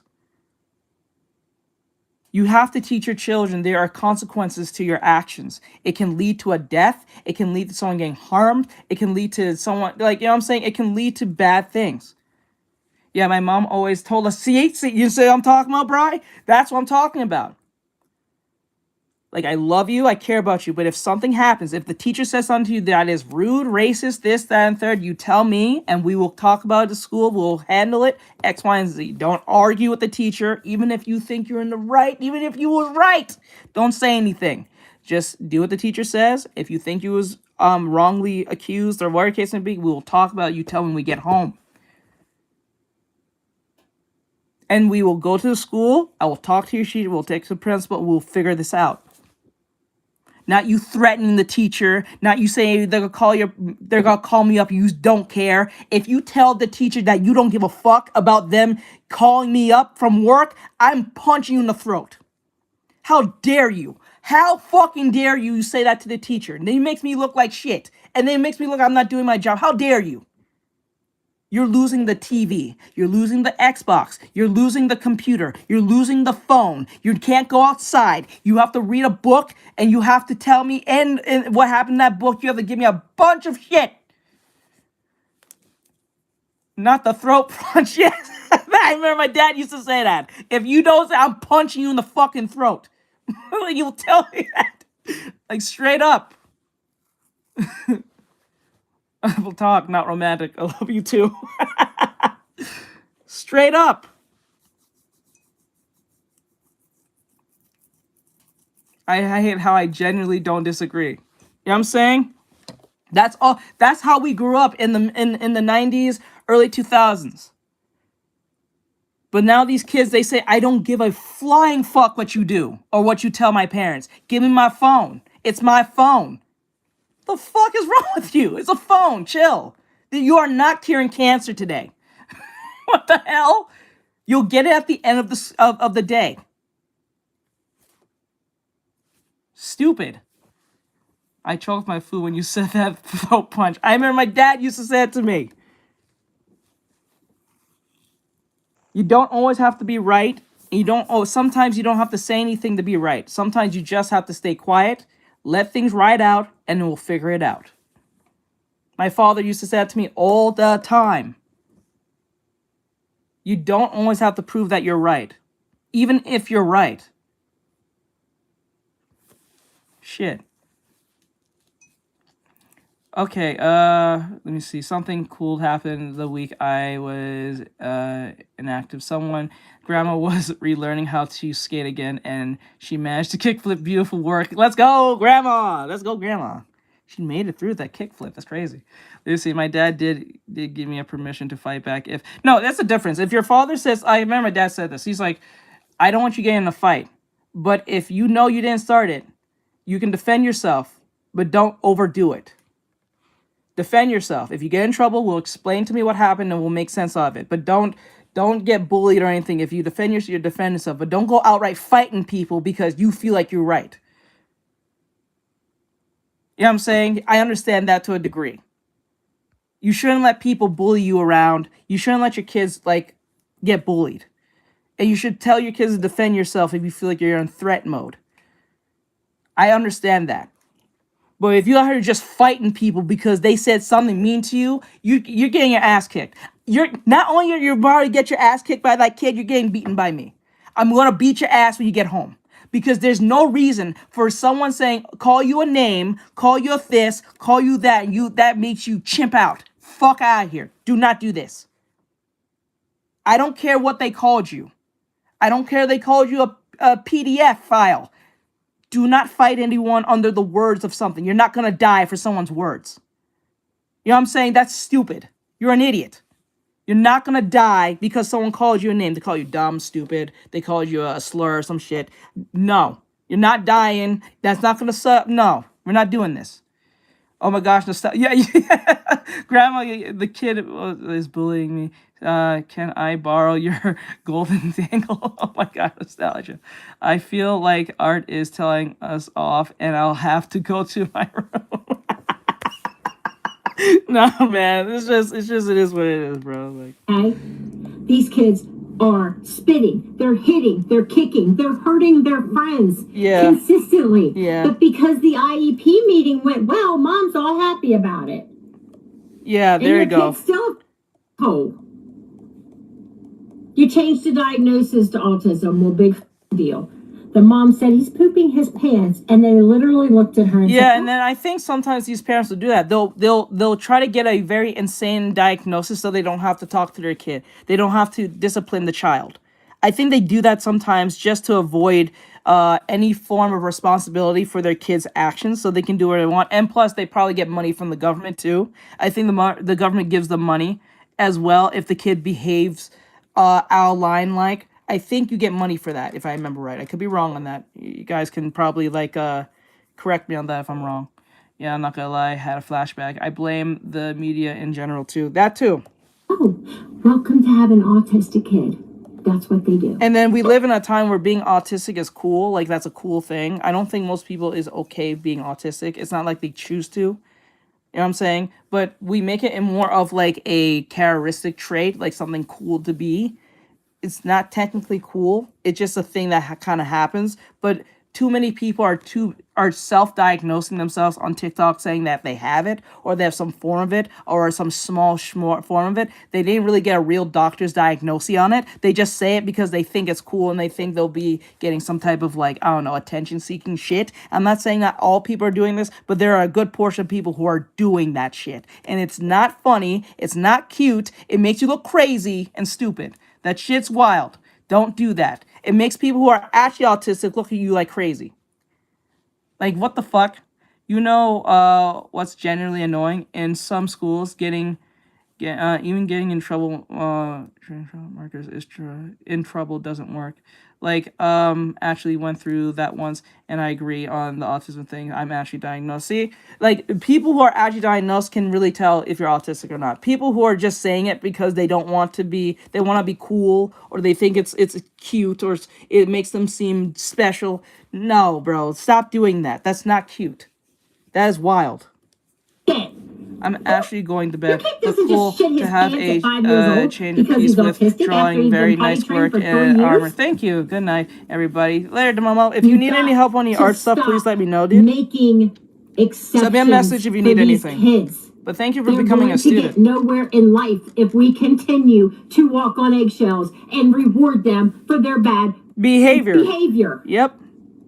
There, I said it. I'm done. Rant over. Hi, it's Monday, and I'm coming to y'all a little early because I am just absolutely drained. I'm drained, and I did see a few TikToks last week that got me thinking, and I wanted to reiterate a few things, and that is that about 90% of my job in teaching is managing behavior. Damn. I know that I could Even teach South anything. Park pointed this out. They point this out too? Oh my God, you must know. From the ceiling, it's like corralling cats every day. Bro, you must and I know. mean feral cats. But it's about managing behavior.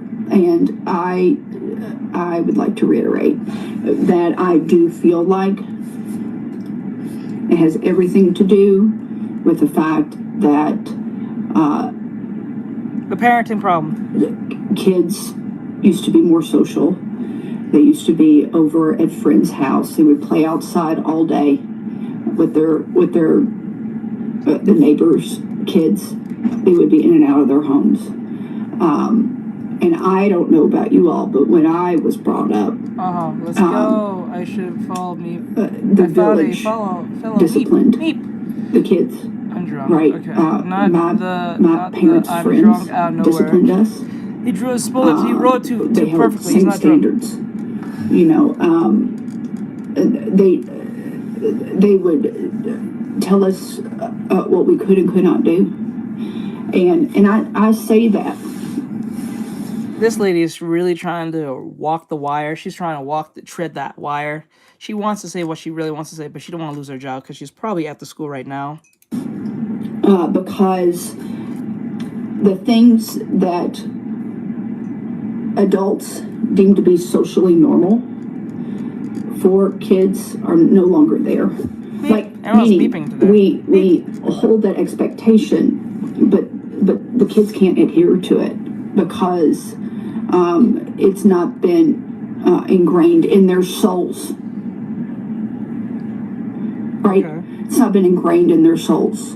I had to argue with a child today. Okay. Who went to get tissues. And when he picked up the box, there were no tissues in the box. And do you know what he did? He set the box back down and didn't dispose of the box. And when I said, do you think that you could throw that away? He said, I didn't do it. I didn't empty that box of Kleenex, so therefore I'm not going to dispose of it. Yep. I've seen this behavior in my little brother. I've seen this type of behavior. Miss Walker, I'm going to go throw this away right now, even though you're up in the middle of lecture.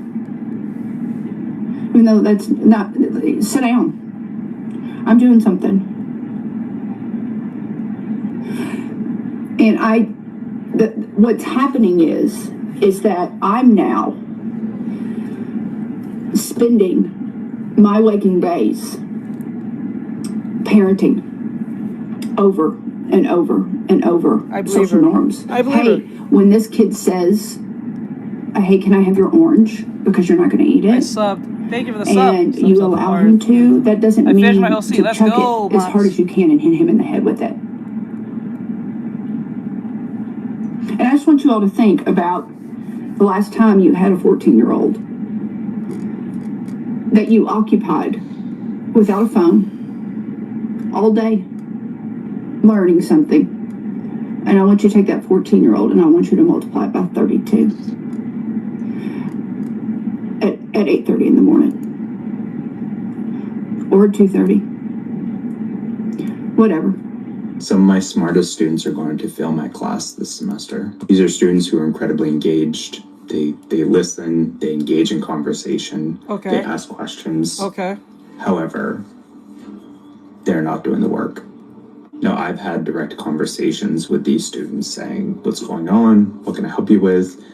And what I keep hearing often is that they don't feel motivated to do work outside of the classroom. Now, we kind of dug deeper and dissected that a little bit more, and really what is going on. This was younger is me when they I was can't younger too. However, I self-motivate grown out of it. I still themselves hate to do cleaning up anything that they don't after want to others, do though. in I an independent understand. setting where an adult or I understand why it's annoying to clean off after others, but I learned this in college. This is the sad thing when it comes to college or working in a team. You have to learn to sometimes clean behind your team, because even though it's not fair, you have to look at yourself as a unit. And I know, as specifically you, Flynn, you're in the army, so you may know what I'm talking about. So like, even if like, because you're, for one to be in Brothers in Arms, you know that as a team, you're seen as one. Hey Lara, how you doing, hon? You're seen as like a unit, like you're moving as one, right? You can't really move without the other, right? So if one messes up, it's like, what's the term? We're only as strong as our weakest link, right? I know more than you know. I know more than you know. See what I'm saying? Like, it's like that. So it's because of that, you have to know to clean up even behind your fellow brother in arms. Even when they fuck up or do something stupid, you have to, like, you know what I'm saying? It's like that. So I learned this in business class too, because when I did that I remember I told you guys this. I did that what was it? It was a giant project, and the dude did not want to do his share. The teacher told me that no matter what happens now, you guys are seen as a team. So I can't just individually like grade you guys. I have to grade you guys as a whole. So even if someone's not doing their work, that's on you, because in the real world, you have to deal with that. It was fucking annoying when she said that, and I wanted to fucking roundhouse this bitch. But I was like, you know what? I was annoyed, but I guess I got what she meant. But it was fucking annoying. Okay, you have to pick up after lazy people, basically. Yeah, that's pretty much what it is. If you gotta do it, no one's going to do it. Someone has to pick up those loose ends. Sadly enough, yeah, your brother isn't put in the same work as you. So I have to leave, Mr. Art. Oh, sorry. Okay, later, hon. There we go. Put that back here. There's too much to read through that. superior figures telling them to do something. And I don't honestly know how to feel about it. I feel mixed emotions. Like, I'm sad to think that some of the students that, if I wasn't looking at my grade book and I was just looking in the classroom, I'd be like, those are the best students. Wait, are you a employee or a manager? But I know they're not going to pass my class. And is it they're not doing the work? I'm a former teacher and now parent, and I can see a splitting that's happening in society, and it has nothing to do with politics. I did another video. No, it's a lack of parenting. It's a lack of parenting, a lack of accountability, a lack of effort on both parents, kids, and the administration. It's a bunch of things. It's a bunch of things, but mainly I blame is the parents who don't put the effort in their children's education and want them to do better. And I blame the administration by not backing up the teachers when these kids are acting crazy and fucking stupid, and then coming after the parents, but actually emboldening the parents to make their kids stupid, and then blaming it on some type of mental illness or some type of learning disability or something, and then put that same disability individual kid not in a special group of other kids in a similar situation, but homogenize it and put it with other kids who are not in that situation. So when that kid's acting out and being stupid or being insane, those kids have to contend with that. And then some of them may not understand what autistic is or a case may be. They'll attack that kid and that kid will lash out and get bullied. Meet me more. I'm gonna hit. Yeah, I'm glad I could catch the stream. No problem. Later, Tune. Thank you, Link. Appreciate it, my dude. Thank you for coming in, my dude. You're awesome. Regarding this, having to do with a splitting regarding technology and moderation versus not, this is something entirely different, but connected. The splitting is parents who teach their kids. Yeah, let's go. What am I saying? Come on. Versus those that don't. Why are teachers leaving in droves? And many of them are homeschooling their kids. If you were just leaving, it's one thing. But leaving and pulling your kids is a whole nother part. Generally speaking. Apparently when you separate... Oh, I said that earlier, and I think most of the chat agreed with me. I said you have to segregate these kids amongst whatever issues that they have and figure out what they do. That's what they did in my school. They segregate the kids who are having learning disabilities. They segregated the kids who are A students. They segregated the kids who are behavioral problems. Like, you know what I'm saying? That's what they did. But if you say this is considered rude, evil. It's racist. It's this. It's ableist. It's this and that. But things are not going well now. Hey, Moral. Hey, Mikey. Let me see. Apparently, when you separate the so-called destructive kid, it's called being prejudiced. Then you have to be prejudiced. Sometimes we gotta get over the idea of being racist. We gotta be racist, ableist, fattest, phobic, whatever you want to call it. We gotta if it benefits the overall majority of the whole, do it. If it only benefits a few 3 or 4 people, fuck them. Sometimes the needs of the many outweigh the needs of the few. You have to make that choice. This is exactly what Megatron, I think, no, Central Prime said. I know he was considered a villain, but he did make sense. Here's what I saw. First of all, it is not cool to learn at all. And the irony in that is because Optimus Prime did not listen to Central Prime when he said what he said. Guess who's hunting Optimus Prime? Guess who Optimus Prime has the hatred ire towards now? Right? You should have listened to Sentinel when you had the chance, motherfucker. You know what I'm saying? That it is what it is. I know that sounds evil if you think of it to a degree, but really self-preservation has its moments. And he should have listened to him and really thought that through after killing him. Oh, actually, was it him? No, it was Megatron who killed him. But you should have thought that through. So I came back. I heard interesting things, so I came back. Yeah, so like he made total sense out of that. I have to go by letter red. He said that. He said the needs of the many outweighs the needs of the few. And Optimus Prime killed him because he thought he was being evil towards the humans in the sense of like let all living things breathe and all that stuff. And I get that kumbaya nonsense, but it ended up in most of his friends getting killed. They killed Ratchet. That pissed him off the most. They killed virtually all of his friends. Remember, he wasn't friends with these people. Now he's hunting them down. And he hates all those humans. He would kill them all if he had the chance. He should have listened to Sentinel when he had the chance. It's not cool to be respectful to teachers or people in general. Being a victim is viewed as a good thing. And from a general sense, we have who's hunting? Dumbed in down. the Bayverse movie, when Sentinel Prime was revived, or I think brought back to life, or some shit. At the far end, he became the villain by bringing back Cybertron. He was trying to bring back Cybertron, and for him to do that, it would have to kill the Earth by taking their resources. So Optimus Prime was like, "No, we're not doing that because these people are our friends right now, and that's kind of evil." And Central Prime was like, no, that's not evil. We need to bring our people back. We're the better race. Right? And because of that, and ended up in his death. Well, Central Prime, because Optimus Prime got I think a power-up or some shit, and he fucked him up or something. And then in the following movie, I think Darkest of the Moon or some shit, I don't know if that's the right one,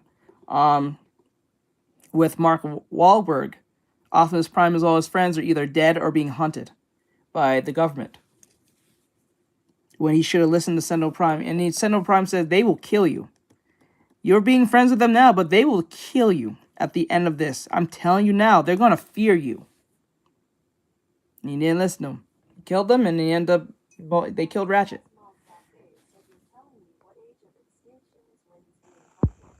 I'll be honest. I found you drawing a chick while you were streaming on YouTube Shorts, and keep coming back because you always talk about a lot of real stuff while still like that's the thing. That's why I do. What I draw usually brings in people because they think, oh, I'm drawing soft stuff. It really isn't. I'm usually doing a character design. But I love having these conversations because it brings conversation to my stream, and it's just not a mindless drawing thing. You guys learn something, whether it's something we're talking about, you learn a life lesson, wisdom, whatever case may be, whether I'm here to give it or just entertain, alongside learning how to draw, because a lot of people like pop culture stuff like this, or like anime, or case may be. I'm an anime artist who's trying to get into the game industry by doing like character designs and stuff for my portfolio. But like I like interacting with you guys because it gets interesting. Sometimes I might bring in people who may not agree with me, and that's fine. I have no problem if they disagree or they have different takes from me. Like Nathaniel sometimes don't agree with some things I say, and I still keep him in the stream because I don't think he's not attacking me. He just doesn't agree. Doesn't make him a bad person. That's perfectly fine. There's nothing wrong if you guys disagree or not. Even my mods can disagree with me and say, I don't think that take makes sense. You know what I'm saying? Yes, because look, no one has all the answers to everything.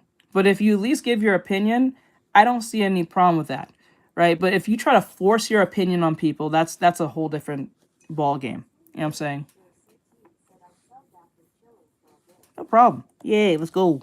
But yeah, I think these type of conversations need to be brought to the forefront. Sometimes, not all the time, because like it gets kind of dicey because it brings people who just want to argue for the sake of arguing and don't want to bring a solution. At least I give some form of solution how this ends, how we can fix something. It may not be the 100% thing, but it's an idea other than just saying, oh, these kids are horrible, it's just Gen Z, fuck them, and then moving on. No, I don't think that makes sense. We have to look and diagnose what the issue is. This would have been my practice a long time ago, but because I jumped out of that, because I'm glad I did, because that would have been... I would have been canceled a long time ago if it was still my practice, but I do still miss it though. Shit.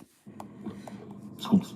We're eliminating gifted classes, and just the class structure itself has changed. So what an honor student looks like we today get in trouble for wanting to fix something for considered problematic or extreme. Yes. Hey, universe, what's going on, bro? Some semblance of knowledge and intellect is now unable to read. Unable to... I said that. Look, okay, go back. What do you say? Unable to write. Go back.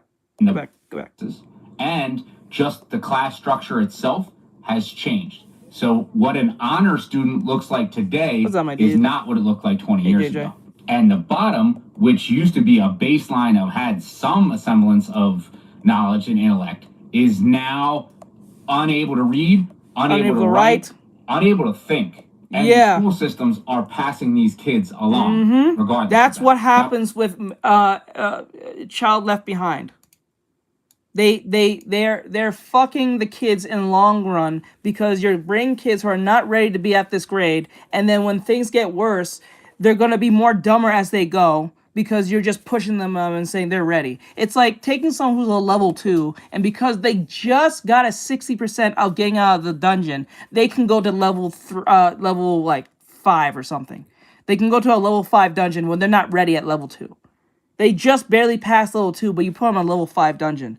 And then when things go left, you're wondering, what's happening? Why is these things happening? Because you fucking push someone who's not ready to do something that they're not prepared for, and then you're expecting them to be perfectly A-okay because you met a quota. Fuck you.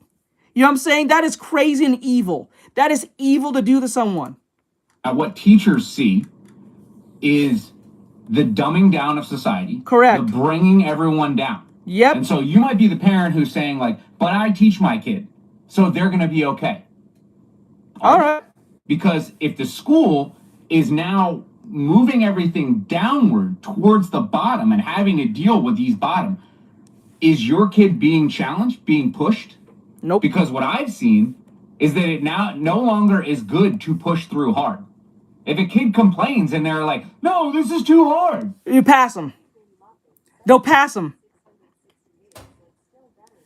They'll pass them. Yeah, I've learned a lot from TikTok.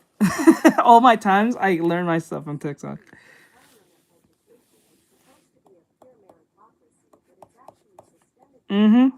Yep. Yep, you're right. You're right. It's supposed to be based on meritocracy, but it's not. It's just who's more of a victim, and how can I get past this particular subject without doing much work. It's rewarding the narcissist as best as possible. So he's gonna say, I bet he's gonna say, it's too hard, but they're gonna pass you anyway. Everyone down. And so you might be the parent who's saying like, but I teach my kid, so they're gonna be okay.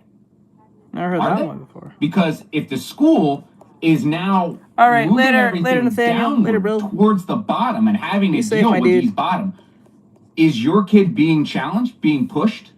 Because what I've seen is that it now no longer is good to push through hard. If a kid complains and they're like, no, this is too hard, we are very quick to be like,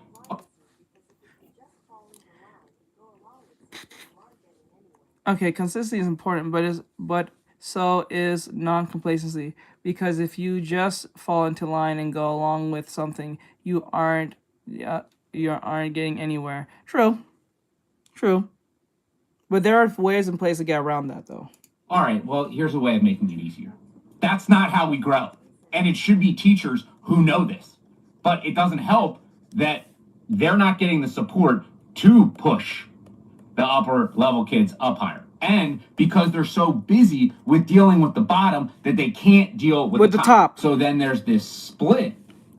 And the top ones are not being challenged or pushed as much as they should be. And the bottoms are the ones being catered to, but it's so hard to move them anywhere. And the problem is the bottom outweighs the top, because there's more dumb people than there is smart.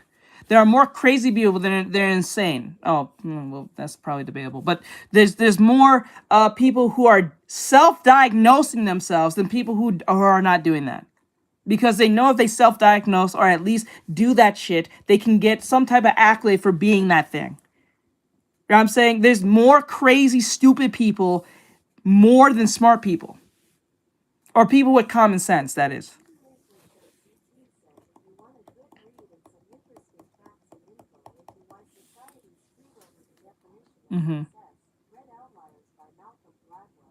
What Outliers by Mal? Is that a book, or that's a book, right?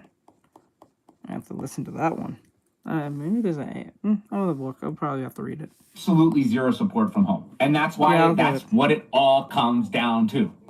The parents that spend time at home teaching their kid, pushing their kid, challenging their kid so that they excel and keep moving upward. Yeah, my parents did this to me.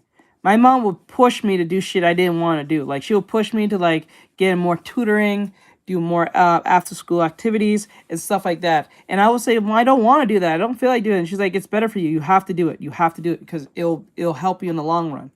Thank God I listened to that woman. Because if it didn't, I would have been probably like these kids or these individuals who are just depending to be rich like Kai Cenat all damn day. I would have been like them. And learning how to deal with failure are going to do so much more in life just in general. Yeah, I get this a lot. How do you draw so well? I can never draw that. How can you draw so well? What is your method? I'm like, a lot of failure.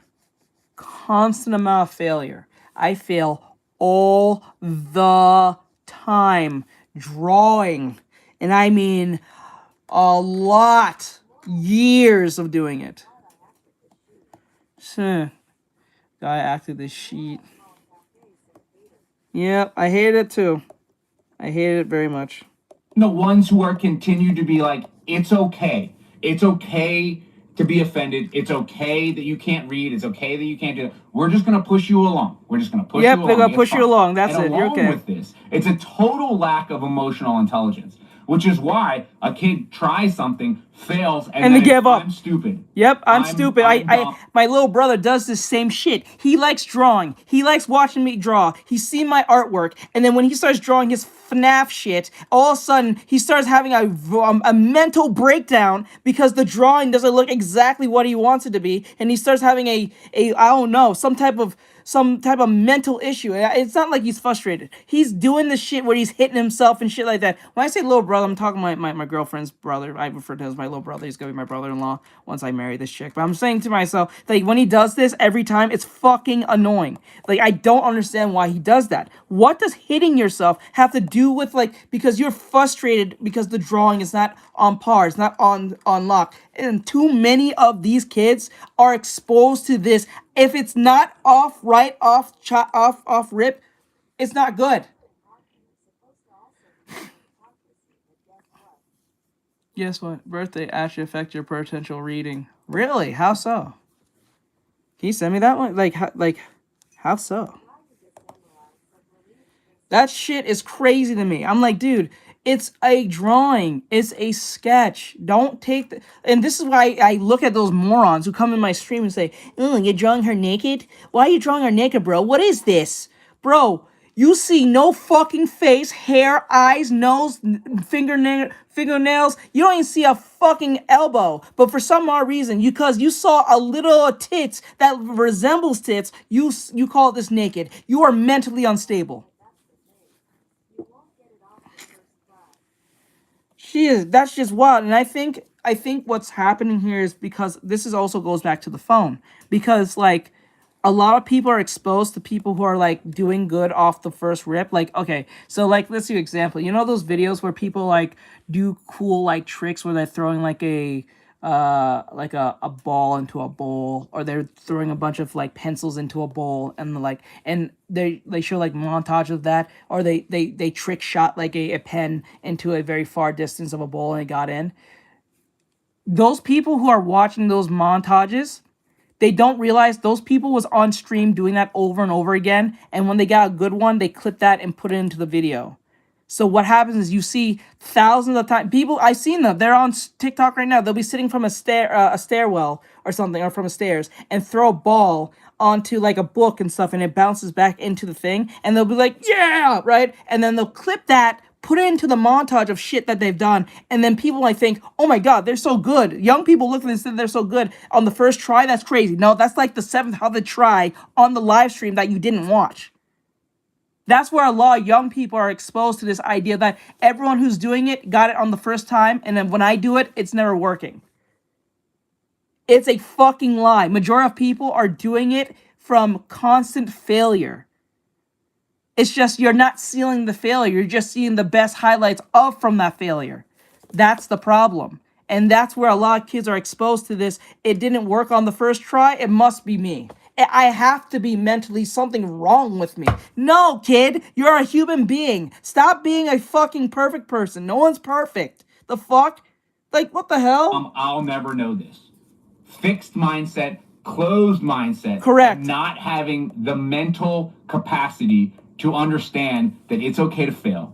It's okay to make mistakes. And challenging things make you grow. Yep. That's why the thing is, whether the teacher leaves or doesn't leave, their kids are going to have a leg up because teachers realize that this is what's happening in schools and know that they have to challenge their kid more at home because it's not really going to be happening at school. And we're honestly seeing the beginning stages of the movie Idiocracy, where people get into society, they're kids that are going to become adults, where they can't read, they can't write, and they're so easily manipulated. Yep. Because they're always just flowing with the cool. This is Hassan's fan base. He is literally describing Hassan's fan base.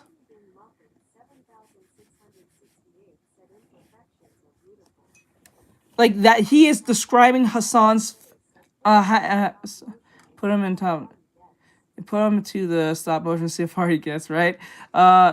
The book outliners basically says cutoff dates for registrations in sports, education, action, self-fulfilling prophecy, and closer your birthday is to the dates, the more likely you'll get chosen. That's crazy.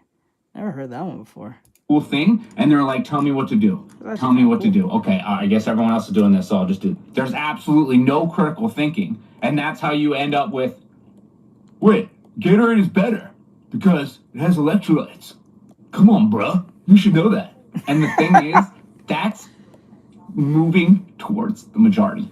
So what are the things that are splitting us? It's the use of technology, it's the use of AI, and it is just plain and simple parents.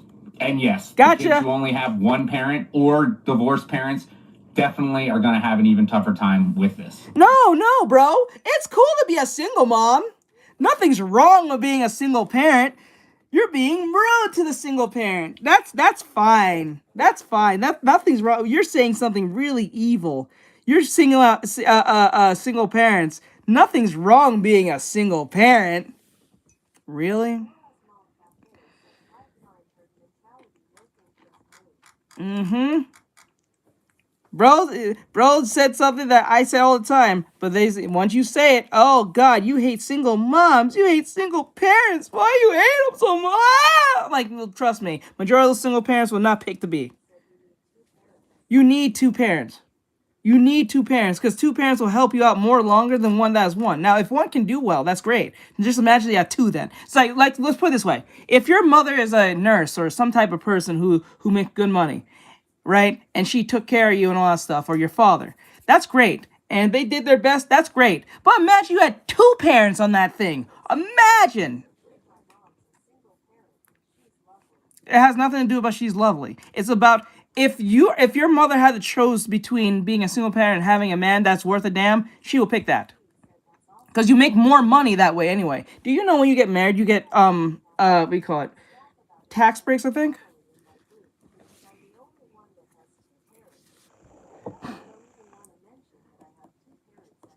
That's crazy. That's crazy. See, that's the thing. People are complaining that being a single parent makes you evil. No. But most people don't want to be a single parent because it's much more harder to be. No, you can't put... Okay, you're not getting what I'm saying. What I'm saying is this. Whether your father's abusive or not, if your mom had to pick someone who was worth a damn and not abusive, she will pick that. Just because you happen to have a shit parent doesn't mean that what having two parents is bad. Because process, correct. Yeah, that's fair. See what I'm saying? That's fair. You're saying, I'm not saying that your dad is a great person. I don't know your father. I don't know your mother. They could be the most nicest parents, but if you claim your dad's abusive, that's sad. I'm sorry for you. But I'm saying this.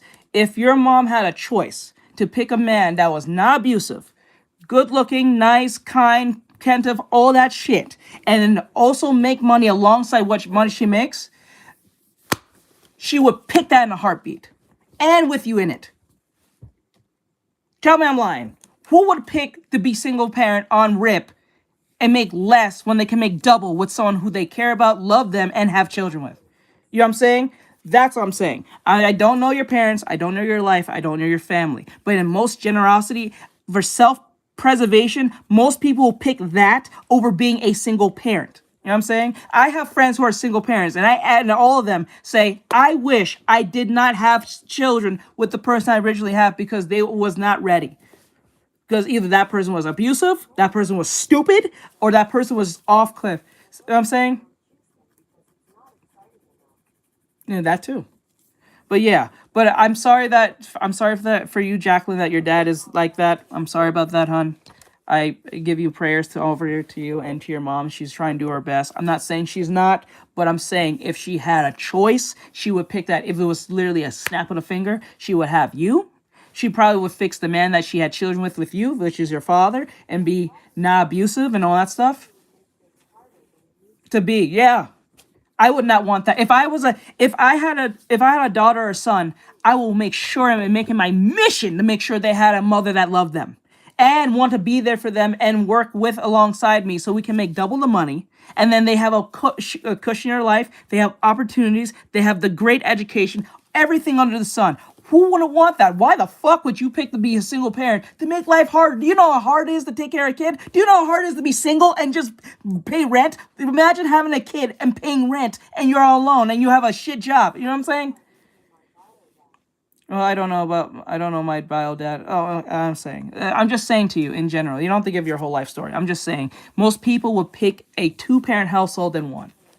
Whether you're same sex or a case may be, but then again, I'm just saying most people will have two parents instead of one. I'm just saying I like my girlfriend's father's a single father, and he wish he had someone in his life.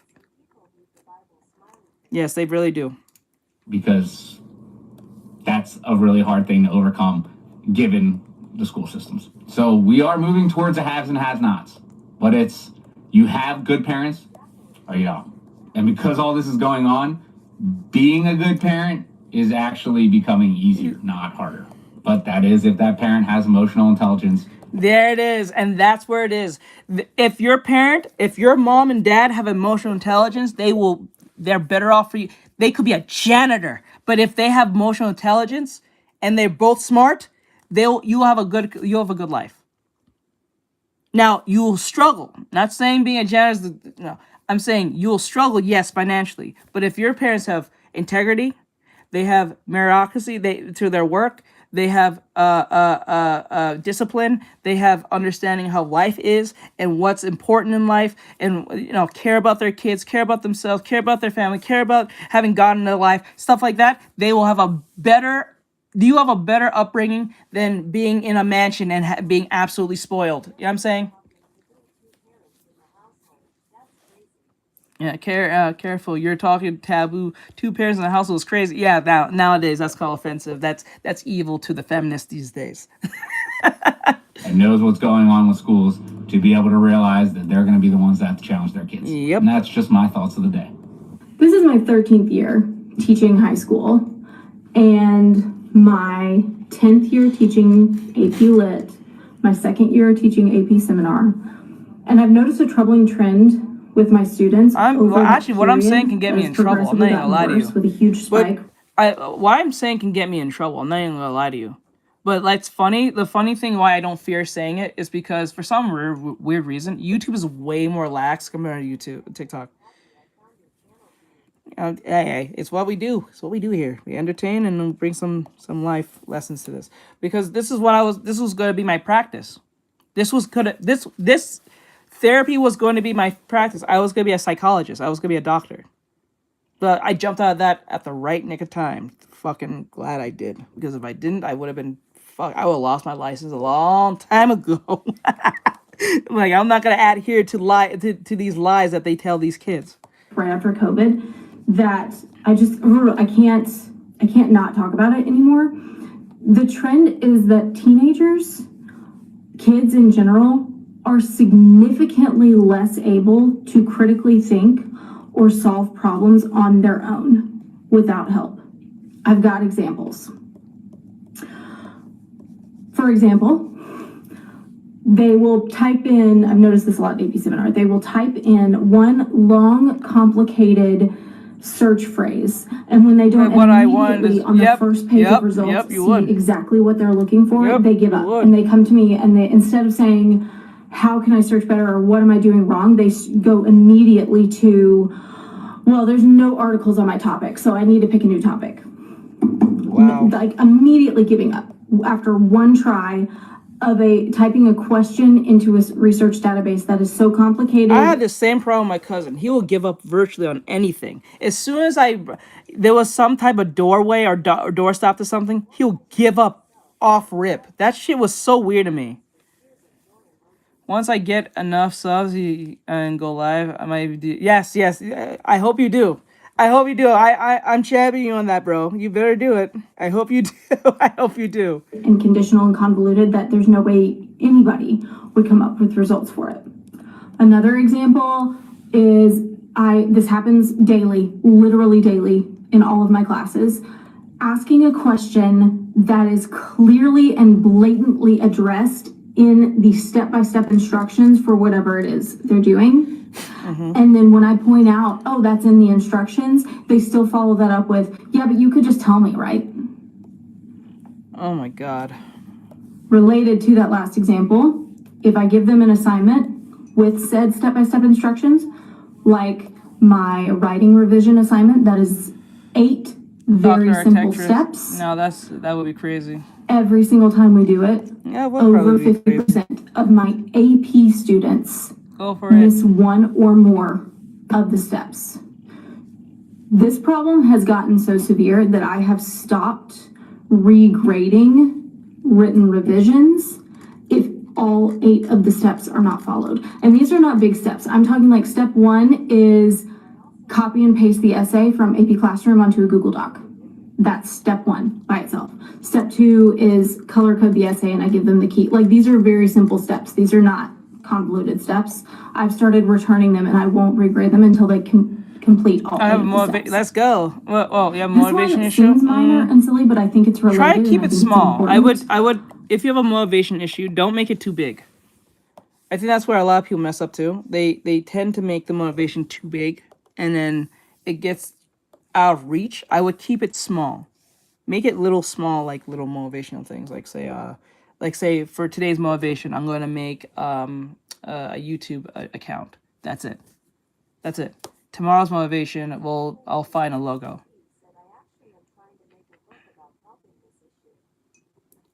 Okay. Oh, okay. That's okay. He's for usage, simple micro usage.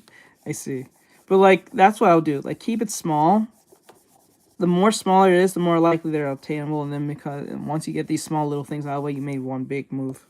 I have noticed a significant increase over the last few years of dumb, lazy grammatical errors, even when the students have spell check turned on, which blows my mind. Another big one, students asking for help on a writing assignment, and when I go to help them, it turns out they haven't even looked at the very detailed and extensive feedback that I've already provided them before asking the question. No, they want you to do the homework for them. That's the point. Sometimes they even play stupid for you to do the most of the work for them. So like in a weird way, it's like this. It's like they'll do this thing where they'll pretend to play stupid. So the motivation is the teacher right there. So if they have someone like over them, they'll do the homework. But if there's no one there, they don't really feel like there's any urgency of getting it done. So they'll do shit like this just to say that they got the work done. But mainly they have the teacher do the work for them by telling them every step and watching over them and stuff. For example, student turns in a piece of writing. I give lots of feedback on that writing along with the AP score associated with the AP rubric for that piece of writing. Okay. They go in to rewrite and revise that assignment in order to get more points. Okay. And in the process of their rewrite, they come to ask for help. And it becomes very clear once I start asking them questions that they have not even seen the feedback I've given. And when I ask them if they've read it, they say, oh, I didn't know that was there, even though it's very clearly on the page. And finally, just a general and blatant refusal to even attempt any kind of problem solving on their own. They will come ask me the most basic questions about functionality in Google Docs. Yeah. How do and what's wild about this too, these kids are not stupid against technology. They know how technology works. They're very much aware of it and how they use it. So they're just playing stupid games now at this point.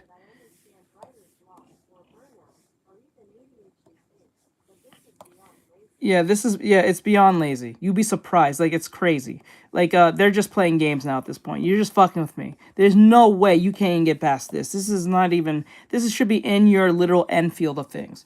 You should know how to use Google Docs at least, or figure it out by, like, it should take you less than an hour. Like, probably 30 minutes, probably 15 at max. Suggesting mode.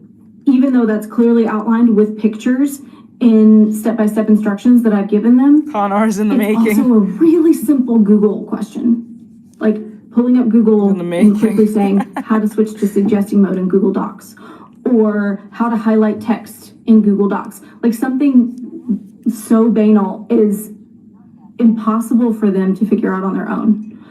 I get asked 85,000 questions a day. And people talk about with moms and teachers, like decision fatigue. I don't know if I'd call it decision fatigue, because most of these questions are so simple and basic that there's not really a decision that I have to make. But question fatigue, These kids can download a whole Steam. They can play Fortnite. They can play Fortnite. Remember everything? They can play Fortnite, but they can't figure out Google Doc. There's not even that much buttons. You can play Fortnite. You know what Fortnite is. You can change the settings of Fortnite. But for some odd reason, you can't figure out a Google Doc. Yeah, you full of shite. Smell like shite. Sure. Having to answer questions that any self-respecting person should be able. No, these are 14-year-olds she's talking about, like 9th graders she's talking about. 9th graders, Fortnite's in their blood. So like, to figure out on their own with not even asking them to deal with the Excel sheets, right? But regular Google, yes, not even Excel sheets. I can get Excel sheets to a degree. That shit's annoying. But like Google Doc, come on, bro. I use Google Doc to post my stuff for my shit. That's crazy. Makes me want to laugh. I want to maybe lazy. Lord, I'm not. This is bad. Yep. 15 people in a row at any given point in the day. I think that's where some of the teacher burnout comes from. So drop a line in the comments and let me know what evidence, what examples do you see in your students of a loss of just basic problem solving, critical thinking skills. I am working on trying to adjust and account for that and kind of like force these kids to start thinking for themselves. I've stopped answering these questions with actual answers and started responding with questions. Yeah, no, okay, later, bro. Force their brains to like kick in. Night, my dude. Thank you, dude. And I've started like I mentioned before, returning assignments that don't follow the instructions and saying, hey, I'm not going to grade this until you've followed all the instructions that are clearly laid out for you. Like, other than that, I'm not sure what else to do, but what other examples of this have you noticed? So what do you think? What are you seeing in your areas? Are you hearing about teachers quitting? What do you think about the current moral status of students and of our country? Let me know down what's below. Up, my dude? Also, I am on Instagram and Rumble, so if you want to follow me on some other platforms, you can find the links down in the description box. Uh-oh, you said the green word name. You definitely hate peoples, certain peoples. I draw them both. You can check my shorts. She said the green word. Oh no. You must be a conservative. How evil. That's crazy.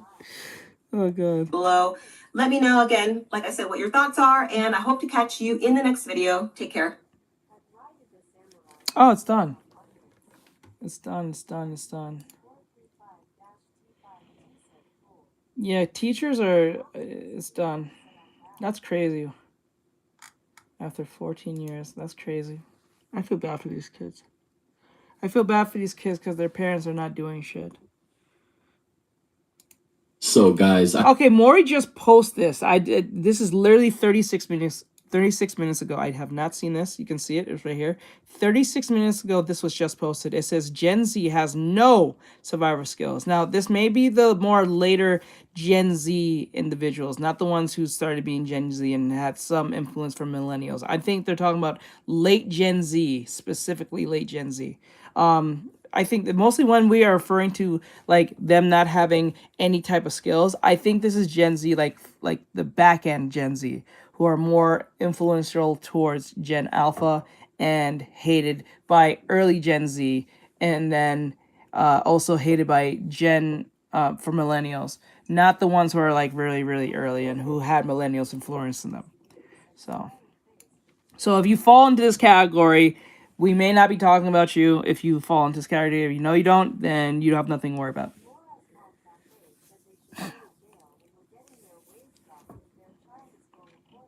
Yes, I said that already. I said that is if they're doing shitty, they should lose a kid. I just gotta say, this is one of the worst examples of bystander effect that I've seen in a while, and this is what happens when you mix idiots and alcohol at 1:30 a.m. in the morning in a club with highly flammable materials attached to the ceiling.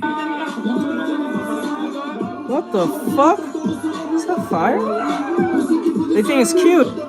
Look, they think it's cute. It's on fire. They're taking their phones and recording it. It says stopping it. Fucking moron.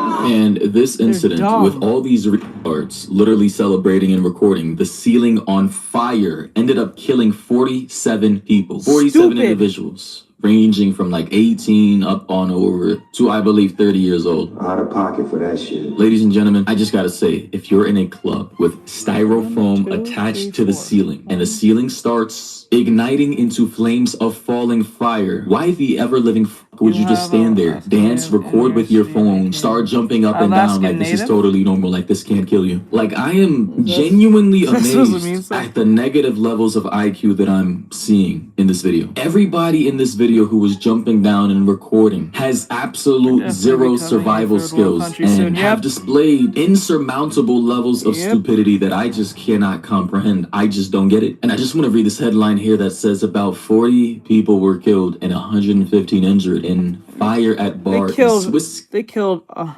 my God, 40 people died because idiots wanted to stay in the hype of things. Jesus Christ. This is, oh God, bro. Ski resort of Crans, Montana, and this happened in Switzerland. Just for reference, Crans, Montana is a ski resort in Switzerland, so it's kind of like its own territory. Very beautiful, scenic place, right, where a lot of, you know, wealthy, rich people go to vacation. I know that this is the one thing I didn't understand. Even though those people are stupid, where was staff in the first place? They have no, like, what do you call it? Fire hydrants? What do you call it? Extinguishers, sorry. They don't have any extinguishers? They don't have fire extinguishers?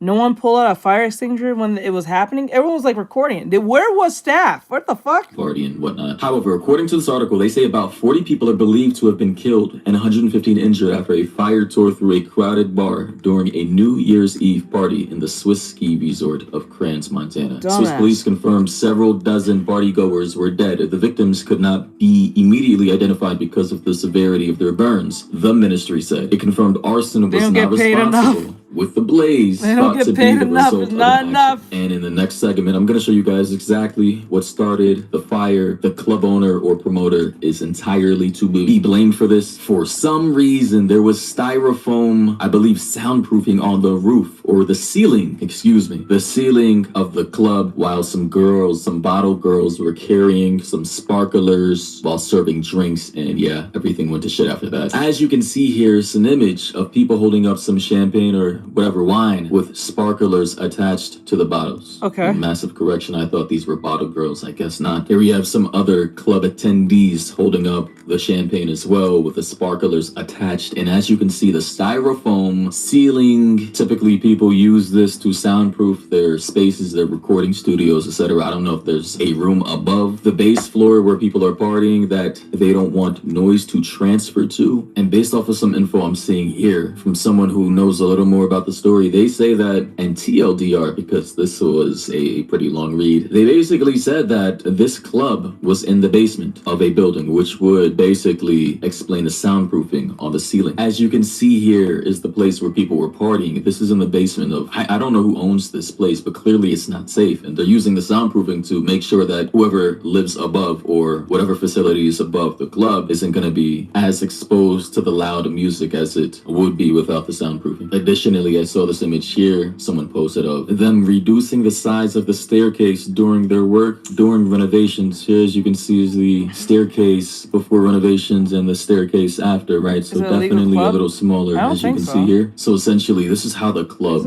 looked, right? I think it was a small boutique makeshift club that was recently renovated sometime late last year, all right? I'm on the Facebook page here that I found, and yeah, that's the same exact place in Crans, Montana, Switzerland. But the real issue I'm seeing here is the fact that there's so many people just recording this fire as if it's normal. Like, what happened to your survival instincts? Why not just run? Why not get out? Why wait so much time in order to escape this clear and imminent danger to your life? Here, as we can see here, this guy, Lord Babo, said they burned alive because the ceiling was flammable and the restaurant put fireworks on champagne, which is crazy. They need to be criminally charged for that. Like, why would you ever put sparklers or fireworks attached to champagne that you're serving to people while you have a highly flammable material on the ceiling of your club attached to the ceiling. Like, that is a very low IQ. I don't understand the logic behind it. Here we have this footage of people trying to escape right now.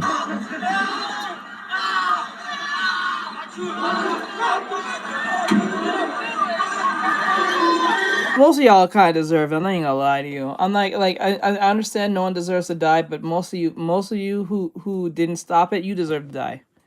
You was too busy taking out your phone, recording, and singing some stupid rap song that is not going to help you. You fucking moron. Like, you deserve that. I'm dead serious. I'm not even mad. I don't even care if anyone finds that offensive. Fuck you. Like, for real. That is crazy. Oh, good song. Oh, good son, girl. Okay, my God. I thought it was good song, girl. My God, because the G was put together. Okay. By the way, if you were struggling, okay, I got you. I'll just call it MHA. It'll make it easier, or just good song, girl. Mind you, a lot of people were drunk, inebriated, high, etc. So listen, man, this is why I don't like getting wasted. I don't like being around people who can't handle their drink. Especially, I mean, nowadays, people just, I'm going to be honest, they don't have any survival instincts. People are bystanders. Yeah. They like to, film everything instead of, running or getting away from danger. Everything has to be for content. People are in your goddamn way. It just feels like you're around a bunch of morons. I swear to God, especially the younger generation, it just feels like you are surrounded by a bunch of morons with no survival instincts. Then on top of that, they're drunk. Bro, it's GG's. You're jam-packed in a tight space with a bunch of no survival instinct having clout chasing morons. And a fire just so happens to break out, you might die. You might be cooked, figuratively and literally. Lord Bebel said, though, the blaze broke out shortly after 1:30 a.m. at the Le Constellation Bar in the upscale Valle or Valais Canton Resort, sending panicked revelers fleeing as emergency crews rushed to the scene. I feel you, Maury.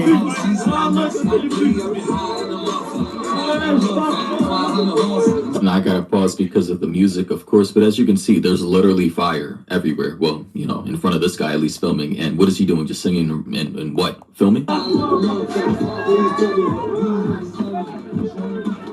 Dumbass. Okay, so now he's trying to move, but I just don't understand how people even have the time to get out their phones. If your first instinct as soon as a fire breaks out in a club is to pull out your phone and start recording, genuinely speaking, that proves to you how dumb people are. The clout is more important than their own lives. This is what I'm saying. Just like that boy who's saying a bunch of he likes children. He's saying that because he knows it will get people to look at him. He's more for the clout, and he didn't even get paid. After he kept on saying that shit, he still didn't get paid. and after all that, he still haven't gotten paid. Stupid. Now his information's out there because he's an idiot. People putting his social security up and harassing his family and shit. Straight up. I'll be out of there, bro. Yep. Whatever happens to you next, I will not feel bad for it. Out of pocket for that shit.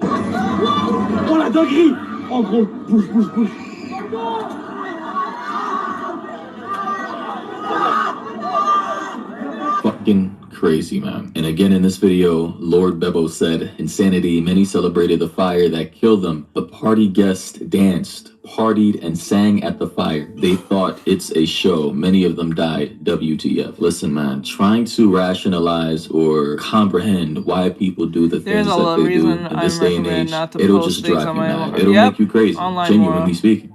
I don't get it. Aside from clout chasing, doing some crazy ass drugs that has you out of your mind, I don't know. Additionally, according to this article, they say a police spokesperson in the canton of Valle in southwest Switzerland said the fire started at about 1:30 a.m. in the morning in a bar called Constellation, we know that, which is popular with tourists as revelers rang in the new year. So this was a New Year's Eve party. The police spokesperson said more than 100 people were in the building, and we are seeing many injured and many dead. So 100 people jam-packed into the basement makeshift club of a club owner who probably lives above the club. I don't think, how did they even get their license knowing that, in my opinion, this is such a small space for a club for 100 people? Remember, this is Europe, so their regulation laws are probably different from ours, so this is probably legal and perfectly fine for all we know.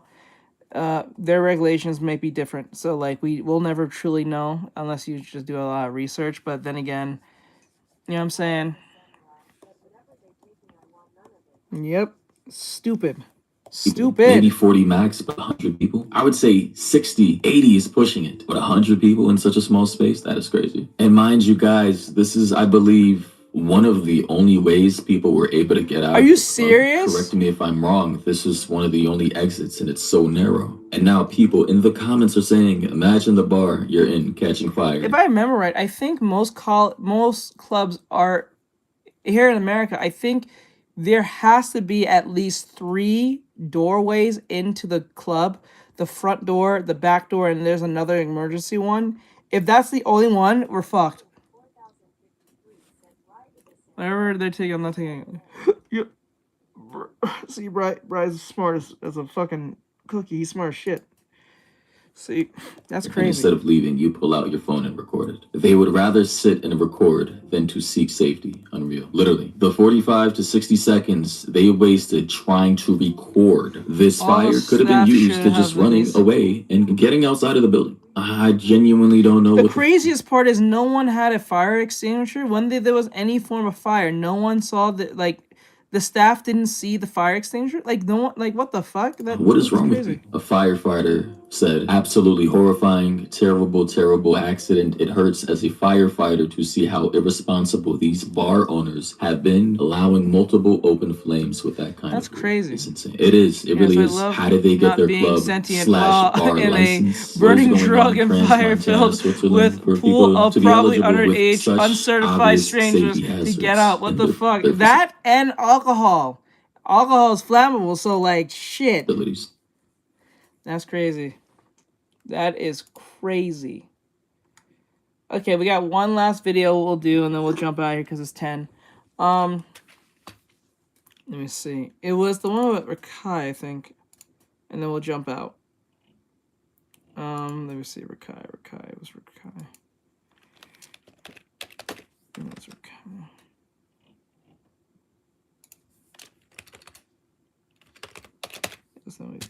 Let's see. Oop.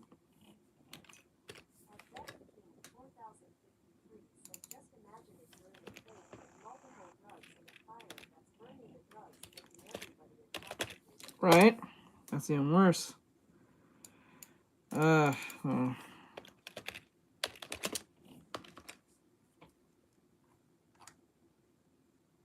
What is this dude's name? Is it Rika? R-I-I-K, okay.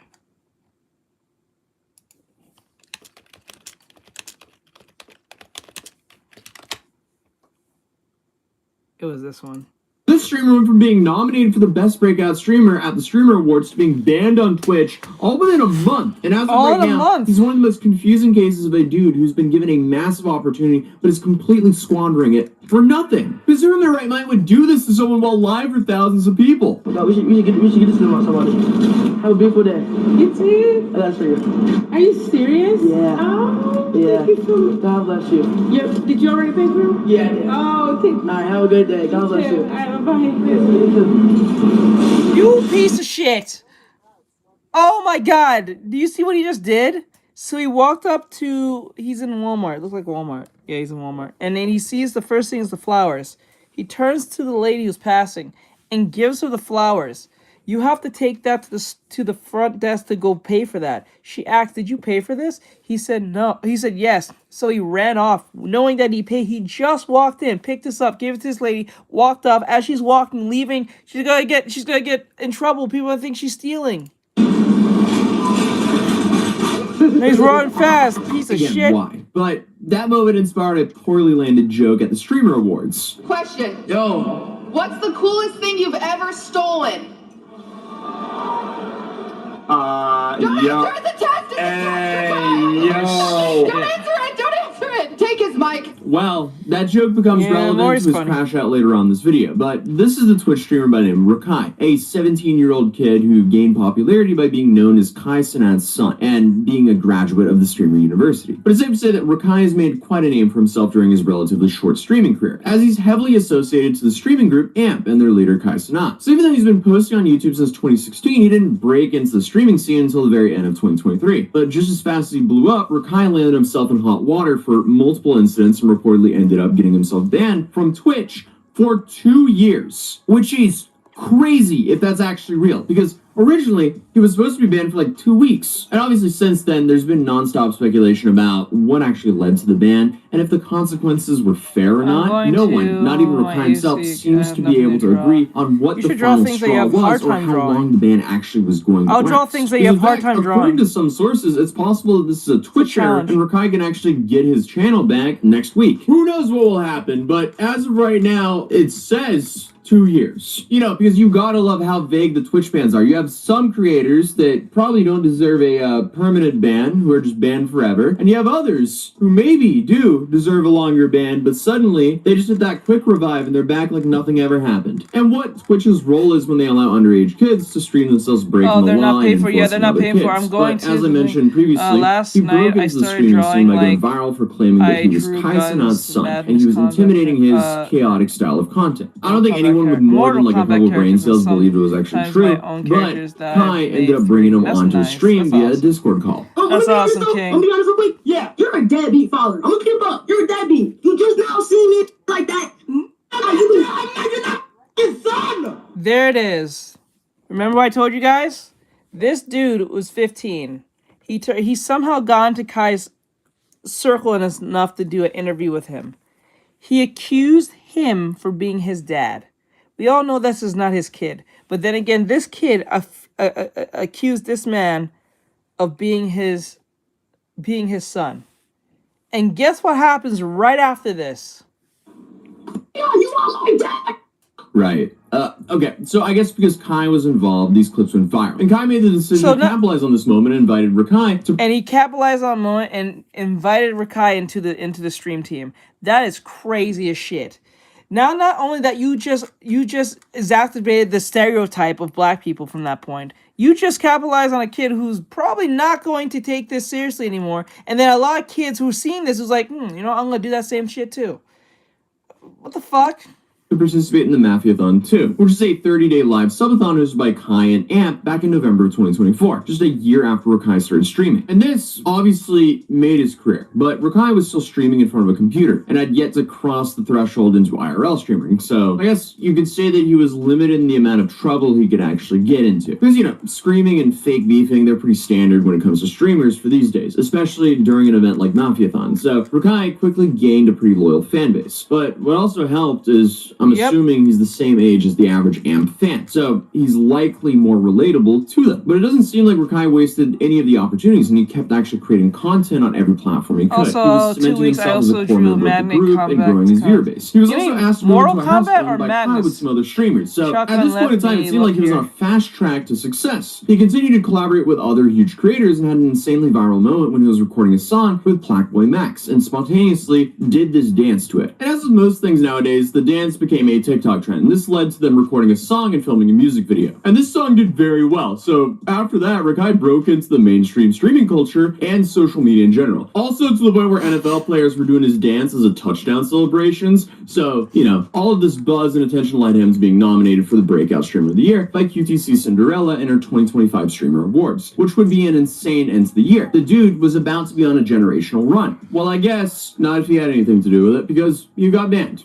And he had all the momentum in the world, but he had to sabotage himself for some reason. And I guess he did so in so many different ways recently. So the alleged culprit of the initial ban was that clip where he tried to bait that woman into stealing flowers. Or, well, we don't know if he successfully did or not, because it seems like she left the store. Again, come on, dude. Clearly, he does not care about her, but like, why wouldn't he care about himself? Like, why risk getting banned from the platform that changed your life for an unfunny joke? Also, meanwhile, like, what would have happened if the woman actually got in trouble? I mean, that clip overall is just pathetic. But this apparently isn't the first time he scammed someone, because one of the other big scandals is essentially he got into a 1v1 fight with Clicks, and that's where he apparently scammed him out of $6,500. Hey, Clank, what's going on? So Rakai lost 100-1 in a Fortnite 1v1 against Clicks and simply refused to pay him their wager. And this is one of those situations that I'm kind of like, how is this real? Why is this happening? Because sure, even though he's a rapidly growing streamer and he's probably making a whole bunch of money, why are you wagering with a child? Like, do we really think he's willingly going to give away $6,500 instead of acting defiantly in front of his chat like he normally does? Money. Hey, guess what? Send me my Money right now. Guess what? Kai do owe me, but guess who's not getting money? You ugly. Wow, use a piece of shit. Use a piece of shit. So let me get this straight. They had a wager where in stream they did that thing where a bunch of streamers did a thing where they wager against how much they'll make if they beat each other, like a 1v1. Bro won, and he won't give him his money. That's just crazy. Oh, let's see. Wake up after 5 sleeping. There's a thing on YouTube. Look it up. All right, I'll check it out later. Also, side note, can you even legally wager a bet with a minor? No, it doesn't seem like... Actually, no, you can't. You cannot do that. That's against the law. I think it's a form of gambling or some shit. I don't think you are allowed to do that unless they're 18 plus. I think it's 18. No, I think that'd be 21.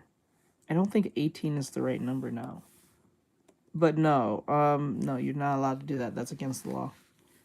And recording yourself doing it might put you in trouble too. So legally do that. So I mean, that's not even enforceable on Clicks. That's honestly just a skill issue on Clicks' part. So I mean, most likely this must have been a bit for attention. Oh, actually, he might have actually been Gamble. Okay, wait, I just saw a whole different side to this ban. Because a lot of people are saying, oh, he got his ban extended because he scammed Clicks. What if he got his ban extended because he was a minor and he was gambling? Again, this is the problem when Twitch is extremely vague. Yeah, even if that situation was manufactured, just amped up for social media, it still left a bad taste. do you recommend drawing realistic things first to get better at anime style? Yes, but the way I do it with my students, I say draw as realistically as possible and then do it again and try to draw more realistically. I usually use a baseline like Cowboy Bebop, even though it is stylized. It is more close to realism that it is than if you're drawing like, I don't know, I'll say like Pokemon is as an example. I'm saying, like, I would pick something like what's it like Bocchi. I think Bocchi, the guy who the Arthur who made Dr. Stone. He's on, like, I would the manga, that one manga, I forgot what it's called, what the anime is, the manga is called. Bri will know, but he looks like Dr. Stone, the main character, but it's from the same person who made Dr. Stone. But I would use that to be as close as possible to draw something realistically as possible, because the more realistically you're challenging yourself to be more realistic. And what that does is it doesn't force you to go jump into realism only, because I think that Sun Can Rock. Yeah, Sun Can Rock. Look that up, Sun Can Rock. And if you go at Sun Can Rock, Sun Can Rock. Oh, I get it, Sun Can Rock, I get it now. If you check that out and look at the anatomy on that, you'll be surprised on how I would always recommend them to draw as realistically as possible. You don't have to draw realism, but you have to be as realistically as possible. So it gives them a challenge in that sense. So I will tell that to my students. In a lot of people's mouth, and preemptively labeled Rakai as a scammer to the general public. And obviously you had all the people saying that this was the reason he got banned, including Clicks himself. Why don't you just get banned? Wait, I think in TOS it says no scamming, Rakai. I think that says it in the TOS, Rakai, so hopefully that teaches you a lesson, alright? Don't scam other. But yeah, I guess this, coupled with the flower stealing, started to really tarnish his reputation. And then Rakai continued to get himself into controversial situations, like, I guess, his war with Duke Dennis, who is another AMP member. It was clearly just for content, but I mean, it didn't stop people from believing the ongoing beef was real on Twitter. So, from Rakai burning Duke's expensive Nike Dunks to Duke and his friends swarming Rakai in his house, he was using the style of rage bait content that pits creators and their fan bases against one another.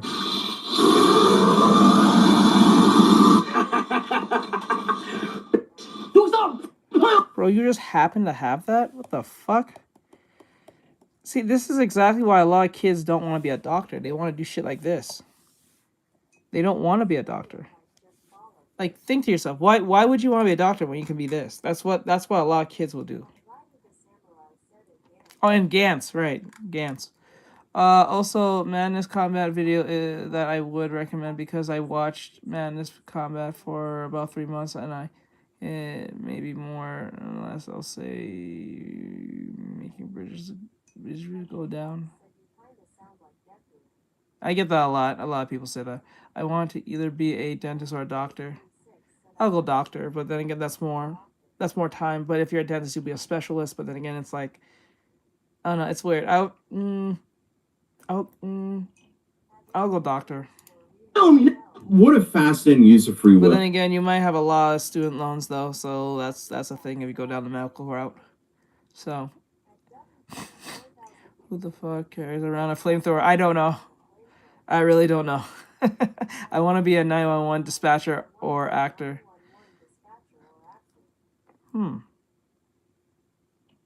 I think you're the first person to say be a 911 dispatcher. I think that's not something I ever hear. That's like the first time I ever heard something like that. Well, but I mean, at this point, it seems like he was no longer having fun and messing around. He was just pissing people off and playing up his grown ego for his chat, which they loved. But we all know how that goes. Because Rakai was banned on December 2nd, just 4 days before the Streamer Awards at the time. And it was believed that he was banned for 2 whole years. But it's safe to say that most people assumed it was the flower theft, but others pointed to the click streaming. And the next day, Twitch released a statement, insinuating the length of the ban might have been a glitch, leading to people assuming that Rakai could Dustin be back sooner than expected. Either way, Rakai was allowed or Steve Harrington to attend the Streamer Awards despite the ban. But the Streamer Awards finally came, and that night did not go as planned for Rakai because of an on-the-spot moment that just made him seem like a complete moron. Rakai, you are our youngest nominee ever. You want to give a little introduction about yourself as a streamer? What you mean? What you mean what? Like An introduction of yourself as a streamer. I don't really know. Like I just stream, yeah. Bro don't know himself. That's a lot of young people today. They don't know who they are. Even when they have money, fame, fortune, they still don't know who the fuck they are. Bro does not know who he is. He had to ask, tell us a little about yourself. He's like, I don't know, I just stream.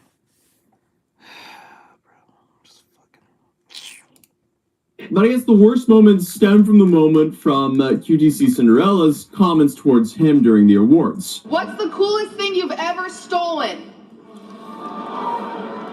Don't answer the test! Yo. Don't answer it! Don't answer it! So while it was a poorly landed joke, QT asked him during the night what the coolest thing he's stolen was, referring obviously to the moment with the flowers where he essentially stole the flowers and gave it to a woman and she walked out of the store with them. But Rakai felt like that joke had some racist implications to it and called out QT on stream, making some pretty gross comments towards her. Oh, and since his ban on Twitch, he just essentially moved to YouTube and continued as is. I'm supposed to just I didn't even spark stream yesterday because yesterday I promised some and inspired me to become one. Okay, let's go. You feel me? Just win. I don't win. It's rigged. How I ain't winning that.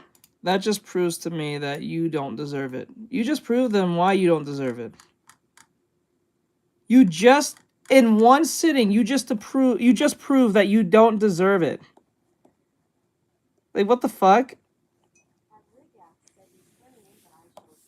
Yeah, but the difference with I Show Speed at least tries to humble himself. This one is just an idiot.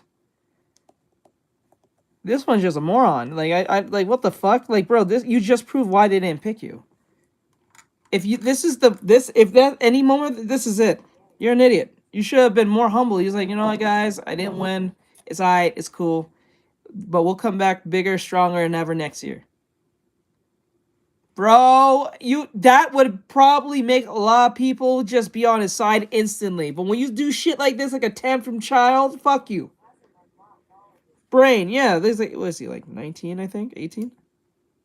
Okay, so whether it's true or not, he says that he had some choice words for her, but held off in the moment. But claims the Streamer Awards were rigged and goes on to call QT the coolest thing you've ever stolen. You wonder what I was gonna say? I was saying, listen, what's the coolest ever sucked? The fuck? That's what I was gonna say.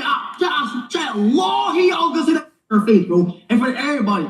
But I had to just sit down and think. I'm black, petite. You're petite? You're petite? You're black and petite? You're black and petite? The fuck? What does that mean? He's black and petite, guys. Chat, what does that mean? What does that mean? Guys, tell me, what does that mean? I'm black and I'm petite. What does that mean? He's 17 or 18, one of those two things. Because at the time when he was accusing Kai of being his dad, he was 15. So I think that was like 2 or 3 years ago. I think he's 17, 18 now or some shit. He's black and petite. He's in the closet. Maybe this dude this dude on Halloween dressed like one of the white chicks, but I don't know. He's black and petite. I don't know what that means. I think he means precious. He's precious. Okay, let me see. This streamer went from being fuck, hold on. thing he's stolen was referring on. Yeah, I never heard that before. That's fucking weird. Ever stolen. You wanna know what I was gonna say? I'll say, listen, what's the coolest ever sucked? The fuck? That's what I was gonna say. Chat, law, he all gonna say that in her face, bro. And for everybody. But I'm gonna put on the captions. Hold on. I was going to say that her face, bro, and I forgot, but I had to just sit down and think. I'm black, petite. Bro, it says black and petite. He didn't say precious, he said black and petite. I don't think he knows what that means. Shit, I don't think he knows what that means. He said black and petite. It says black, petite. Say, indeed, odd. The first, I've never heard a guy call himself petite. Even if a dude's petite, you don't even say that. You don't want me called that? What the fuck? Nah. It means like, okay. Let me show you. Yeah, P-T-I-T-E. Petite. Okay, petite refers to, for those who don't know, like, petite refers to a small and slender build, most often used to describe a woman. And also the name for the category of clothing size designed for women who are typically 5'4" or under. Right? While height, I think he meant polite. I'm black and polite. I think he meant polite. While height is primarily a factor, petite clothing is designed with other shorter proportions in mind and not shorter length. The term originates from the French word for small. So he literally just called himself small for no reason. And skinny. Slendered build. Yep. I think the dude meant I'm being black and polite. I don't know what your race had to do with anything. But anyway. Yep. He's black and petite, guys. I wish he said I'm a young black man of I have the swagger of a young black man. If he said that, it would have been funny. Then it would have been funny. But when he said that, I was like, wait, what? That sounds weird. What the fuck? What the hell? Okay. Why is this we calling himself petite?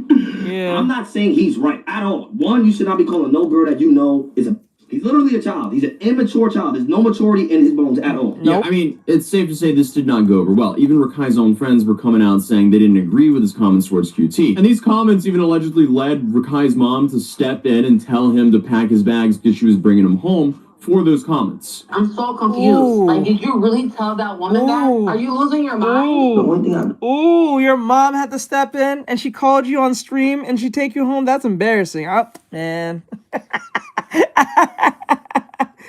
Man. You know what? I don't know why that's so shocking for the mom. You don't see what your son's been posting and doing? Come on, dude. You're a shit parent. I'm sorry. That his mom be hating on him.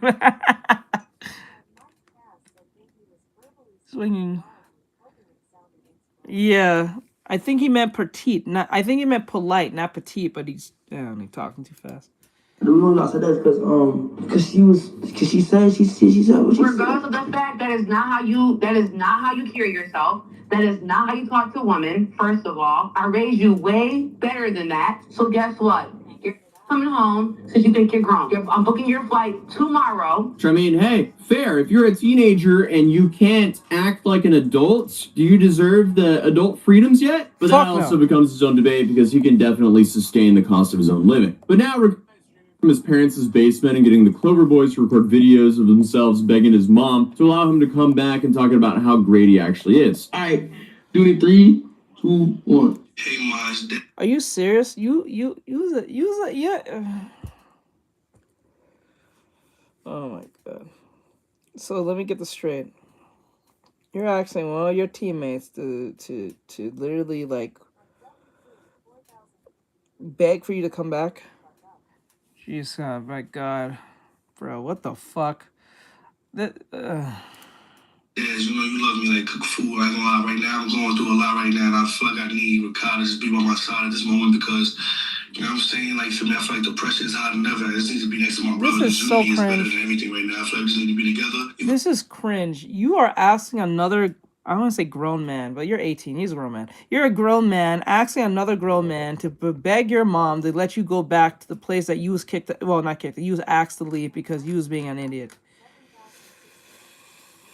Oh, this is childish. This is fucking childish. Like, this is like one of those cousins you have that's saying, yeah, I don't know if anyone know this, like that cousin saying, if you ask my mom, she'll let me stay, but if I ask my mom, she won't let me stay, type shit. Like, your cousin will ask that stupid shit, like, and put you on the spot like that. They was like, if I want to hang out, but my mom won't let me stay. But if you ask her, she'll definitely let me stay.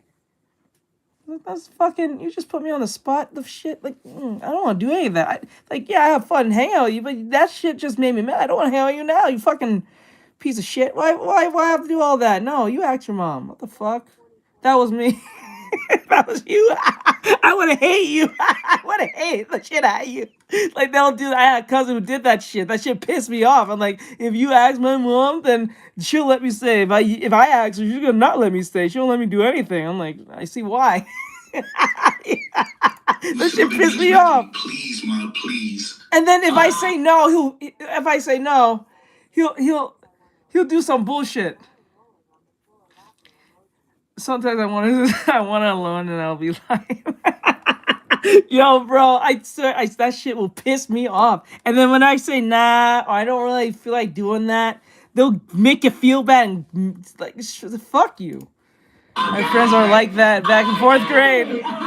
Some people are also starting to wonder if they're building up a big comeback for when his Twitch ban is lifted. But either way, hopefully he realizes your social media career can be extremely fragile, and if you run around breaking the laws, number one, you can get into legal trouble, but number two, if you break laws while live streaming it, you can lose the platform that gave you all the opportunities to begin with. Why would you ever do something to lose the thing that changed your life? It just doesn't make sense to me. But hey, I don't think there's too much thinking involved. I do want to give him some props though, because it seems like he donated a whole bunch of toys for kids while offline. And I'm not going to hate on a good deed. A good deed is a good deed. It just doesn't make up for behavior. But apparently now he's coming back with a story that he spent a whole bunch of time away reflecting, and he wants to do good. No, he's not. So hopefully he's not. that's a new start for him. Will it last? Fuck him. He's not doing that. But other than that, if you're new here, feel free to subscribe, drop a like on this video. It's almost New Year's, guys, so happy New Year's. And I'll see you guys next video. Peace.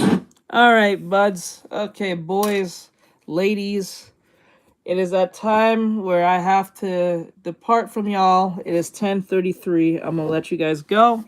We didn't get this done as fast as I wanted to, but I will get it done eventually. I'll be working on it a little bit tonight. I might even stay up a little later today. I'm going to take a break. You know, I appreciate all you guys who sat up here and hanged out. Yeah, it was definitely bullshit. He's bullshitting. He's definitely bullshitting. He's not gonna get better. He's gonna get worse. Right? The most terrible. So, you know. All right, guys. Keep safe. Thank you guys for watching. Hang out with me. You guys are amazing. I love every last one of you guys. Tomorrow, we will not be working on this. We will be working on traditional art. We'll be doing some traditional artwork. Tomorrow's Monday. Traditional Mondays, how it goes. We're not doing no digital art tomorrow, but we will be doing traditional I mean, we're not going to be digital art, we're going to be doing traditional. So look out for that. So if you get all shocked where we're using pencil and paper going back to caveman times, this is what we do every Monday. So I'm letting you guys know that now. So tomorrow you get to see me draw probably an anime girl in tradition or some hero or something. We'll see. So with that said, have a great night. Keep safe. Love every last one of you guys. You guys are amazing. Thank you guys for being students and donating and stuff. You guys are amazing. I love every last one of you guys. You guys are funny and awesome. So with that said, thank you, my mods. Muffin, maybe muffins. Thank you, my mods, Mikey and Bri. You guys are amazing. And Mora. So I'm out. Later, guys. Stay safe and all that great stuff. See you guys tomorrow. Later. Or probably tonight. I might be on a little bit later. But I don't know. Later. Bye.